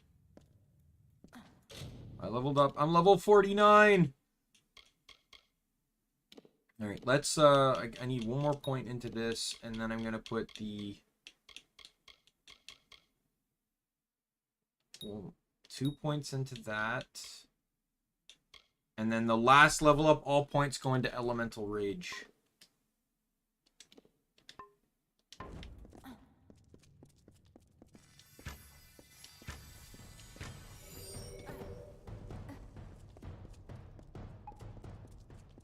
Like, I already know what games I got in the docket next. Well, so the way I stream, Sean, I have a primary game, a secondary game, and a tertiary game. So I try to play through about 3 games at once, just so I don't go too hard into one game. But also so I don't bore myself or any viewers, like, with the same game constantly. So this game, I think it started as the secondary, but it's now the primary because it's an RPG. It has a lot of content. So generally, with my job, I have 2 days off a week. It's not always weekends, but, like, generally, one of the days is usually a weekend. The primary game gets more focus on those days off because I can stream longer. So I can get more time in, especially for games like this, where streaming for 3 hours a night isn't really a feasible thing to do if you really want to get, a 100+ hour game done. Then I got a secondary, and then you got the secondary slot, which is also played, and the primary game is also played twice a week and has priority. The secondary game is also played twice a week, but it is not played on my days off. It's played after work. And then the tertiary game is a game I just slip in once a week. Right now, that tertiary game is Tiny Tina's Wonderlands, because I made a promise when that game came out that I would play through on all 6 classes. And this week I will be completing the 3rd playthrough. And then I got 3 more left. But to try and blitz through that faster, I've moved it to one of my days off. And then, but after I beat this one, I'm going to take a break from Wonderlands. The first game I ever streamed was Crosscode, which is my all-time favorite game. I plan to replay through Crosscode, but not to the same extent as I did before. See, Crosscode has probably one of my favorite New Game Plus features of all time. So when you get achievements, they're tied in the game as well. And when you get them in game, you get something called trophy points, or TP. When you beat the game and you initiate New Game Plus, you can then you can use those trophy points to buy modifiers for your New Game Plus to make the next playthrough easier or harder, or, you know, various things. So it's a really neat feature. On top of that, though, there are some options that actually change the dialogue of the game. Like, it doesn't change how the game plays, but how characters respond will change. A good example, and this is one the devs used, so it's not really a spoiler. In the beginning of the game, you come out of the tutorial 1 level higher than you're supposed to be. You're supposed to come out at level 3, but you come out at level 4 because of a situation that occurred pre-tutorial. This guy calls you out on it, saying, you know, like, you know, you shouldn't be level 4, it's, you know, unreasonable. You know, you must be cheating, you know, and nothing comes of it. But if I were to carry over my level from a previous playthrough, and I'm level 99, the guy loses his shit. He's like, what does it matter? What does it matter? You're level 99! How is no one upset at this? Right? Like, he starts losing his mind that, you know, that, you know, you're at such a different level. So I plan to do, now, and the interesting thing, too, is only story missions are affected by these, changes. So I can ignore all the side quests in the game and just quickly brush through story with all the modifiers that change dialogue. So it'll only end up being a quick playthrough, especially with what one of the modifiers is, to be perfectly honest.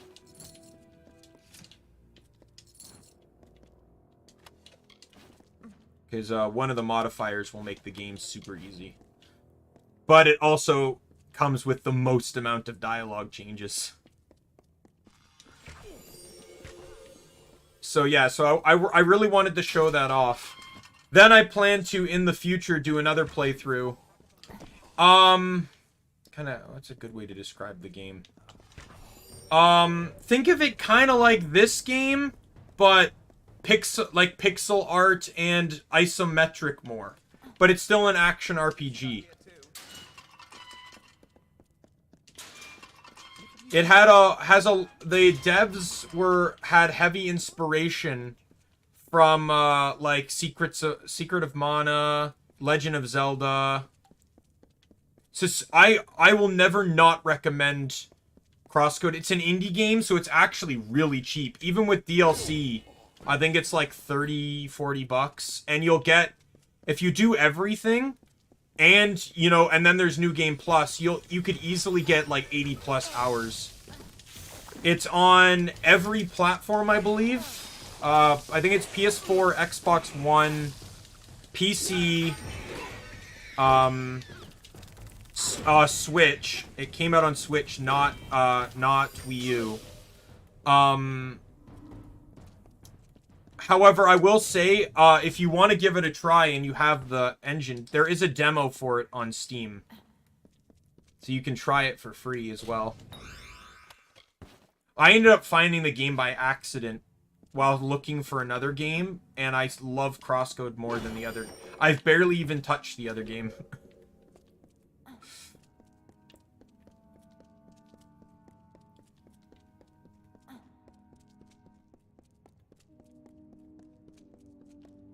It's just also how experienced are you with, say, MMOs? I'm curious. Yeah, What's your experience with MMOs? I'm assuming you you have some hours with that laugh. Yeah. So Crosscode it's a single player game, but it's set in an MMO. So all the NPCs you interact with are either like actual NPC, like a lot of like the characters in the game are supposed to be other players. So the writing in the game is actually very good. And it actually almost like, I found an article about Crosscode once, and the article was titled, "Sometimes I Forget Crosscode Isn't an MMO." And I felt like that is like the best way to describe it. I had such so I've you know, like I played games. I played MapleStory, I played RuneScape, you know, Warframe, but in all the MMOs I've played, I've never been more attached to one than Guild Wars 2. And that's because in Guild Wars 2, you know, it's the first game I ever really joined a guild where I made good friends that I'm still friends with to this day. I met wonderful people in that guild. You know, incredible people. And when playing through Crosscode, there were many characters that you interact with in the game that reminded me of some of those friends that I would play with. And it you know, in a small way, almost kind of made me feel like I was playing the game with them. Right? Like they were there beside me as I played. So I think that's another reason why I hold Crosscode so like I regard it so highly. How has your journey been progressing? Right? Because it feels almost personal to me. You don't honestly believe I would harm. So you found one of the invitations. What did you expect? And get nothing. If these people, I am not fully to blame. What do you think will happen if you, me, I am full of... She's a high-born patron of some standing. I am but a link in... How is that the third 66% chance persuasion I've failed? End the cycle. A 2... Please make yourself comfortable hearing revival. A 2 out of 3 chance to succeed in 3 different persuasions, and I've failed all of them. Stay out of trouble. Hey there. Are you here to purchase goods from the sundry, or do you need... Ah, that old ruffian. Yeah, he didn't steer you wrong. I've had some trouble. Theft, little looting, even arson. Somebody is trying to cause trouble here in Revival, and Kirby and I have our suspicions about who it is. Even now, there's a missing supply cart out there somewhere. If Kirby sent you to... Yeah, I've already, like, once I finish this game up, I've played through all 3 of my top 3 favorite games on stream already. I did Crosscode, I did Final Fantasy 12, and then I'll finish up with Amalur. And that's my top 3 favorite games.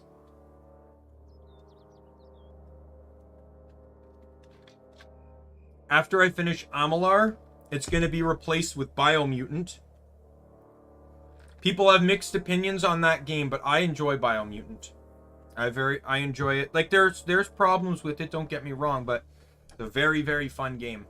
And to me, 80% of the game is down to gameplay. If I can really enjoy the gameplay,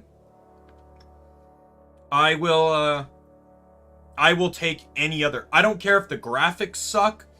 I don't care if there's bugs galore, as long as it's relatively stable. I don't care, you know, if the story's crap, if the voice acting's bad, if it's 90% text, or if there's just a lot of text. If I can enjoy the game for what it is, I will ignore most other problems. And then, when GTA 5 finishes... that's going to be replaced with Scarlet Nexus. It's a game I've not played before. I've been wanting to play it since I got it, but I kept holding it off because I thought, oh, this might be a good game to stream, and I just never had time to slip it into a stream schedule since I debuted in November. And then obviously the third slot will be Crosscode, and then back to Wonderlands. And then I cross-stitch once a week, which are also just generally chatting streams where we can talk about whatever, within reason, of course. And then there's other games I want to get in. I still need to do a Borderlands 1 playthrough. I need to do a Borderlands 3 playthrough to complete up the Borderlands. I might also probably do Tales of Borderlands at some point too. Played that, but I never completed it. So what else? Like I got like 700 games on Steam, and I've not even played 10% of them. I did try Hitman. I got a lot of the Hitman games because of a very amazing sale, but upon trying Hitman, I really just didn't like it. It felt like 3 hours. Like, it felt like kind of a wasted time for 3 hours. Where I just, like, I kept trying and trying and trying and trying, and, you know, I could try Max Payne. I'd be down to try Max Payne at some point.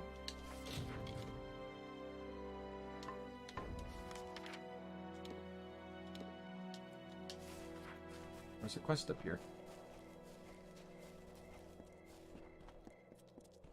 Like, to me, what bothers me about Hitman is, like, I can understand the allure of the game, don't get me wrong, but to me, I guess I'm just a bit more of a guns blazing type person.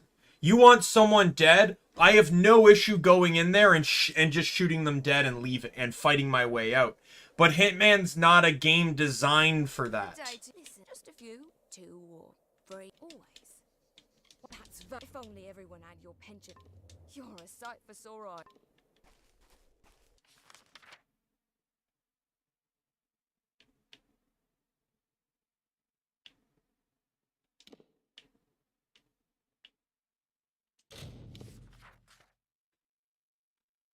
I don't even know if I'd mind Splinter Cell, because, like, Splinter Cell, like, I don't know. I think like, Splinter Cell, I think the gadgets would make it more acceptable to me. But I don't know, just Hitman, it didn't click with me. I have a stream of Hitman Blood Money up. I spent 3 hours doing one mission, and when I finally succeeded, I did it without getting caught.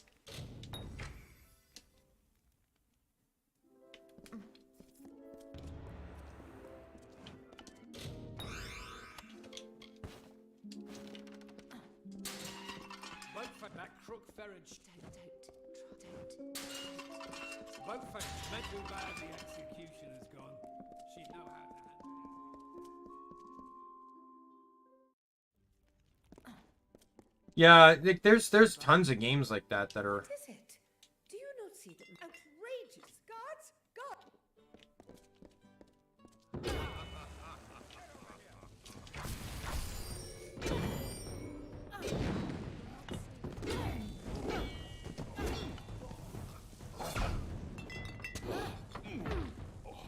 Suck it. You know, that probably explains why the innkeeper wouldn't let me talk to her to sleep. Because you kind of, I guess, have to kill her for a mission later, don't you?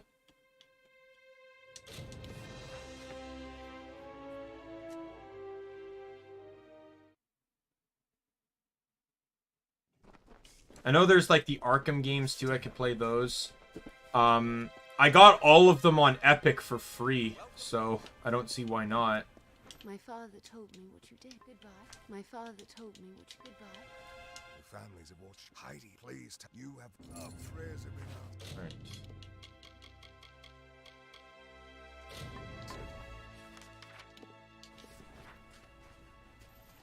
Like, there's a ton of games that are kind of on my list. Grim Dawn is another one.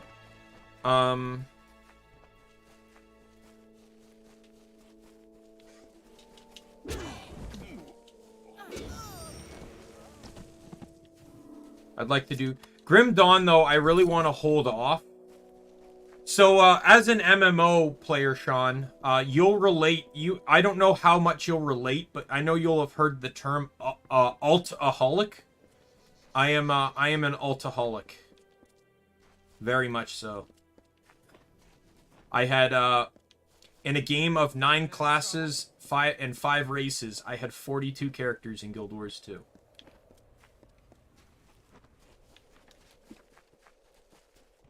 And I didn't even raid. I didn't do the high-end stuff. I'm not a meta person. We can use. I'd explore the caves near here, and you might stumble on something. All right then. By no means am I a meta person.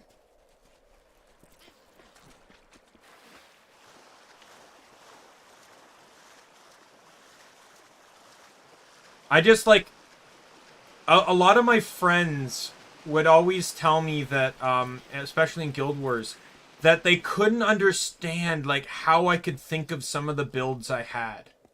Like, the nature of Guild Wars in and of itself is also really interesting, because stat bonuses are tied to the armor, not the class.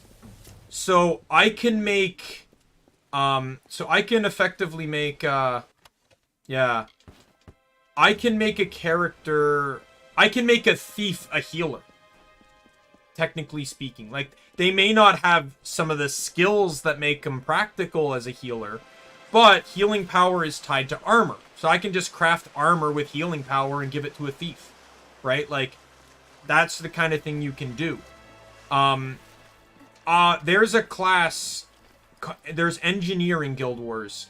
And then there's a subclass for them called Hollowsmith. Hollowsmith, in and of itself, based off of traits, is pretty much entirely DPS. There is literally no option on that subclass that is not DPS. It is about dealing damage and hurting people. And I made a support class. I somehow made it a support class. It's not very efficient, but it works, and it does the job, at least in standard PvE. I'll plan to the thief. Meet me behind. All right then. Hello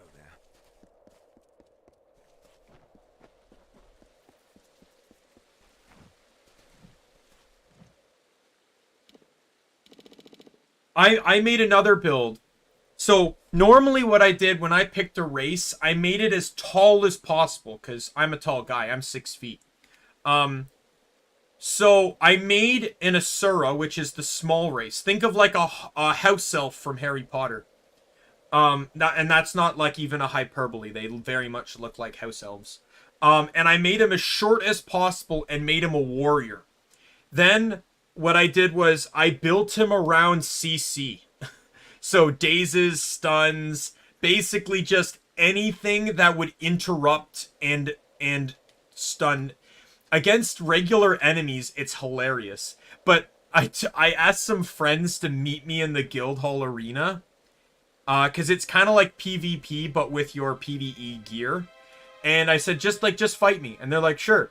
So they fought me, and they couldn't attack. I just CC'd them to death.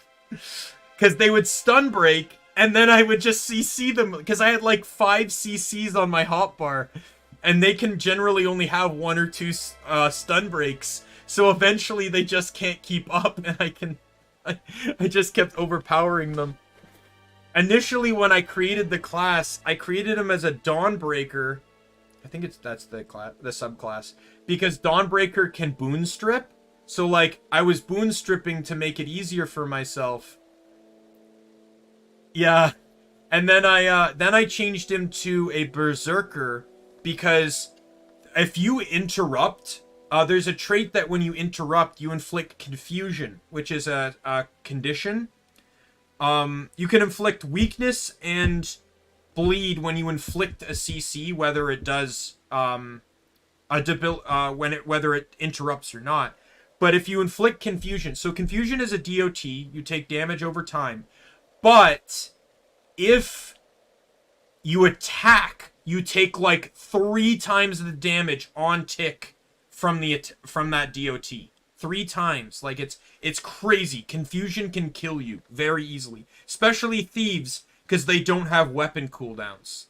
They don't have cooldowns on their weapon skills. Instead, they use sort of like it's a mana system. It's basically called initiative. Yeah. So I went condition related damage, because of that fact alone. And my friends started catching on to me though, and they would challenge me on their warriors, which had a what time is it? Oh god, I need to sleep for quite a bit, don't I? 12 hours is gonna be 5, 6, 7, 8, 9, 10. And they would come in with stability, which is a buff that would, if you have stability, it will consume stability instead of CCing you. And their warriors have a trait that puts out 10 stability, or have a skill that can do 10 stability. So they would the warrior would come out, or so then she would do that, and I don't have that many CCs. And even trying to run Dawnbringer, who can remove buffs on CC, they have it so Sundown, the warehouse. Watch out for cultists.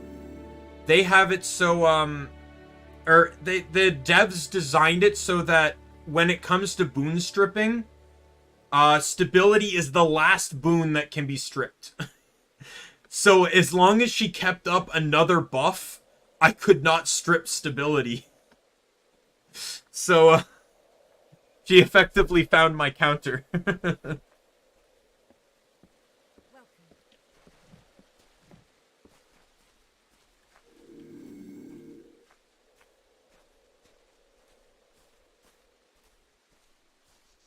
Oh, here he comes.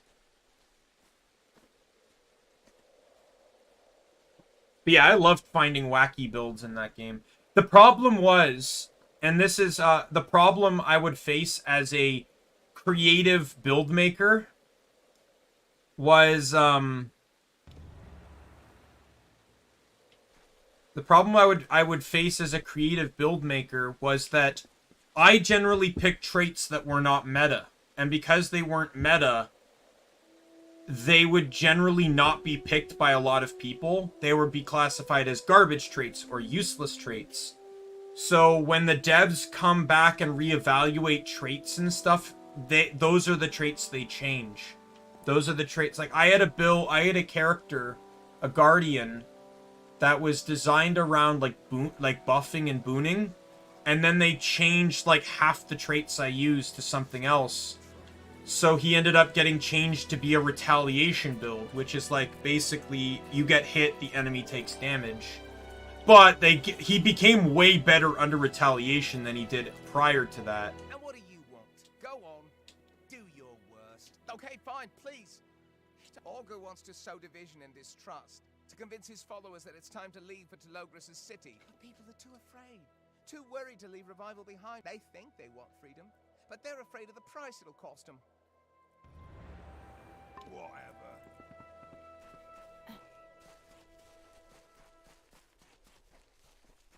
Behave. That turtle have claws. What turtle are we talking about here? Cleric?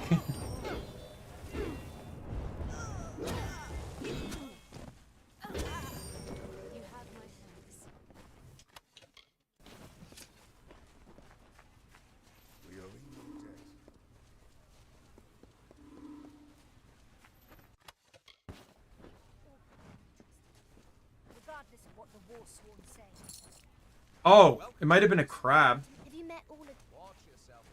Colette is trying to form an ensemble. Do you play an instrument?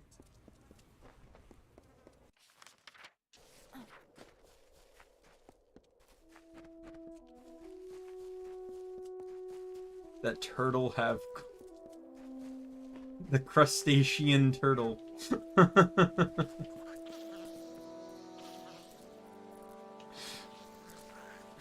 I've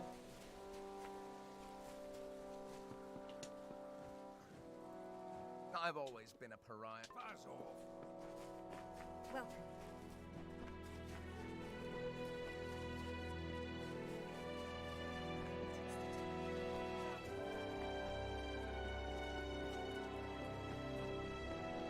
I'm actually kind of glad I did the main story up beyond this point before doing these side quests, because almost every side quest requires you going to this guy, and when you activate the main quest involving him, he runs away, so you can't do anything until you beat the story. Oh well. I spoke with Oathblade Kirby, and according to him, just trying to restrain yourself. Olga was bad in.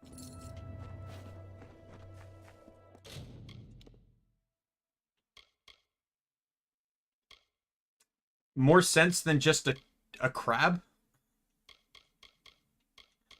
Alright, let's do this one now.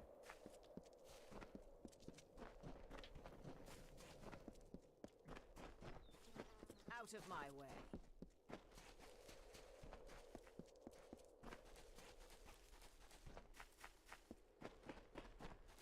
Yeah, what? You're coming mighty close to picking a fight with the wrong people. Get those are the crazy maiden, mad crone. I have a pendant, but only because she gave it to me. Oh, fine, I was only playing with you. It's my job. Dude cannot walk the walk. It's the second time he backed down from a thinly veiled threat. First talk or die. Okay, I'm sorry.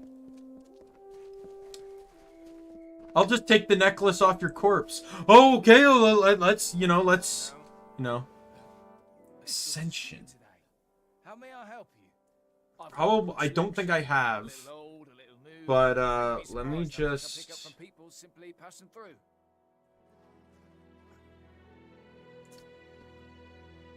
Oh, is it? Oh, it's a deck building game? No, I have not.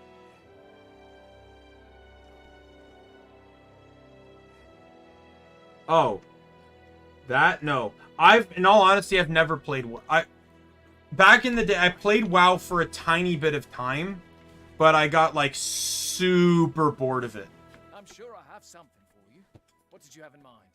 Oh, I certainly did. Why? Interested in making a deal? Veiled threats? Goodbye. You seem like someone who can't fight. Fair enough. Let's bargain. I'll gladly buy. Are you stuck here too? Oh, 25,000 gold? The fucking asshole.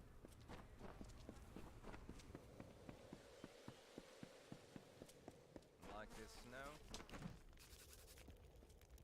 I never thank you. We shall meet. You will. This game's not like Skyrim either, where like even I can pickpocket him, but he won't have that money in his pocket. I can't take it back. Stay out of trouble. See, nothing to steal.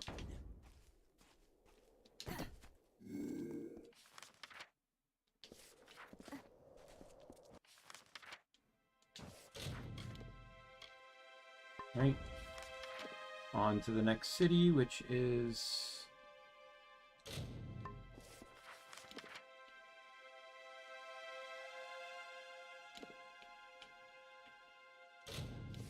Gale Crossing.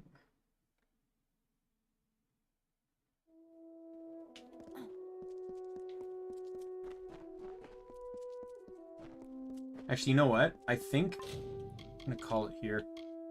I could keep going, but if I keep going, then I'm just gonna end up I could probably beat it today, but I don't really want to beat it today. Like, I'd be playing probably till like 11 p.m. if I beat it today. Alright? So, but with that said, let's exit out here. I'm gonna switch. Oops, wrong button. Oh, I interrupted the macro. There we go. Yeah, so with Amalur done, I'm going to revise my schedule for this week. And so Amalur will be done up next week, probably next Sunday. So what I'm going to do is I'm going to revise my schedule. So Amalur this week I had Kingdoms of Amalur on Saturday, which actually seemed like a very poor idea if I was going to play it on Sunday too. So that means Saturday's stream is now going to change to a Digimon stream. So I did one of these before, where I did one for HoloLive, where I assigned Digimon partners to every member of HoloLive pre-Tempest. I will be doing it with Vshoujo, Vom's Project, Project Kawaii, and Nijisanji En. Those will be the VTubers I use for this time around.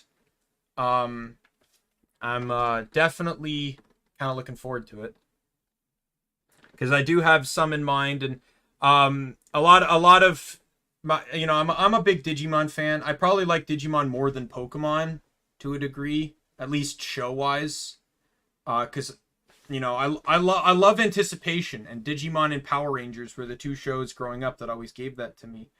Pokemon never really gave that. Like the thing is, it's like it's the transformation sequences. So like the Digivolution and the morphing sequences, those animations like always built my adrenaline. Oh yeah, let's get going. But in Pokemon, it's like sometimes you gotta wait like 40 episodes before another Pokemon evolves.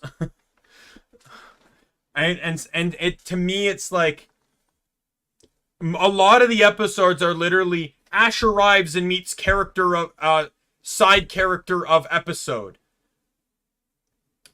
Problem occurs, likely caused by Team Rocket, but maybe not. But eventually, regardless of that, Team Rocket intervenes, and then Ash and crew send them blasting off again. Problem solved. Game over. We're done. Let's move on. That is pretty much every Pokemon episode. So, the mold is definitely a bit boring after a point. All the while Digimon, it's like, okay, let's stop this guy that has this Digimon that is effectively the digital equivalent of some form of deity from our world that, that's trying to kill us, and we're only like 10 years old, 12 years old, and we just have this digital creature that can transform. Because, like, the scaling is insane in Digimon. Right? Like, so they did the Digimon Adventure 2020, where they rebooted the first one. And in 2020, they have to battle Millenniumon. For the uninitiated, Millenniumon is a Digimon so powerful, it can create and collapse dimensions at will.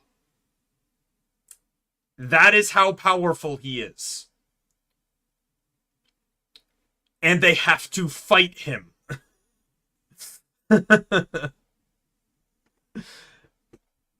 Right? And then there's like there's tons of other Digimon that like are near that kind of power.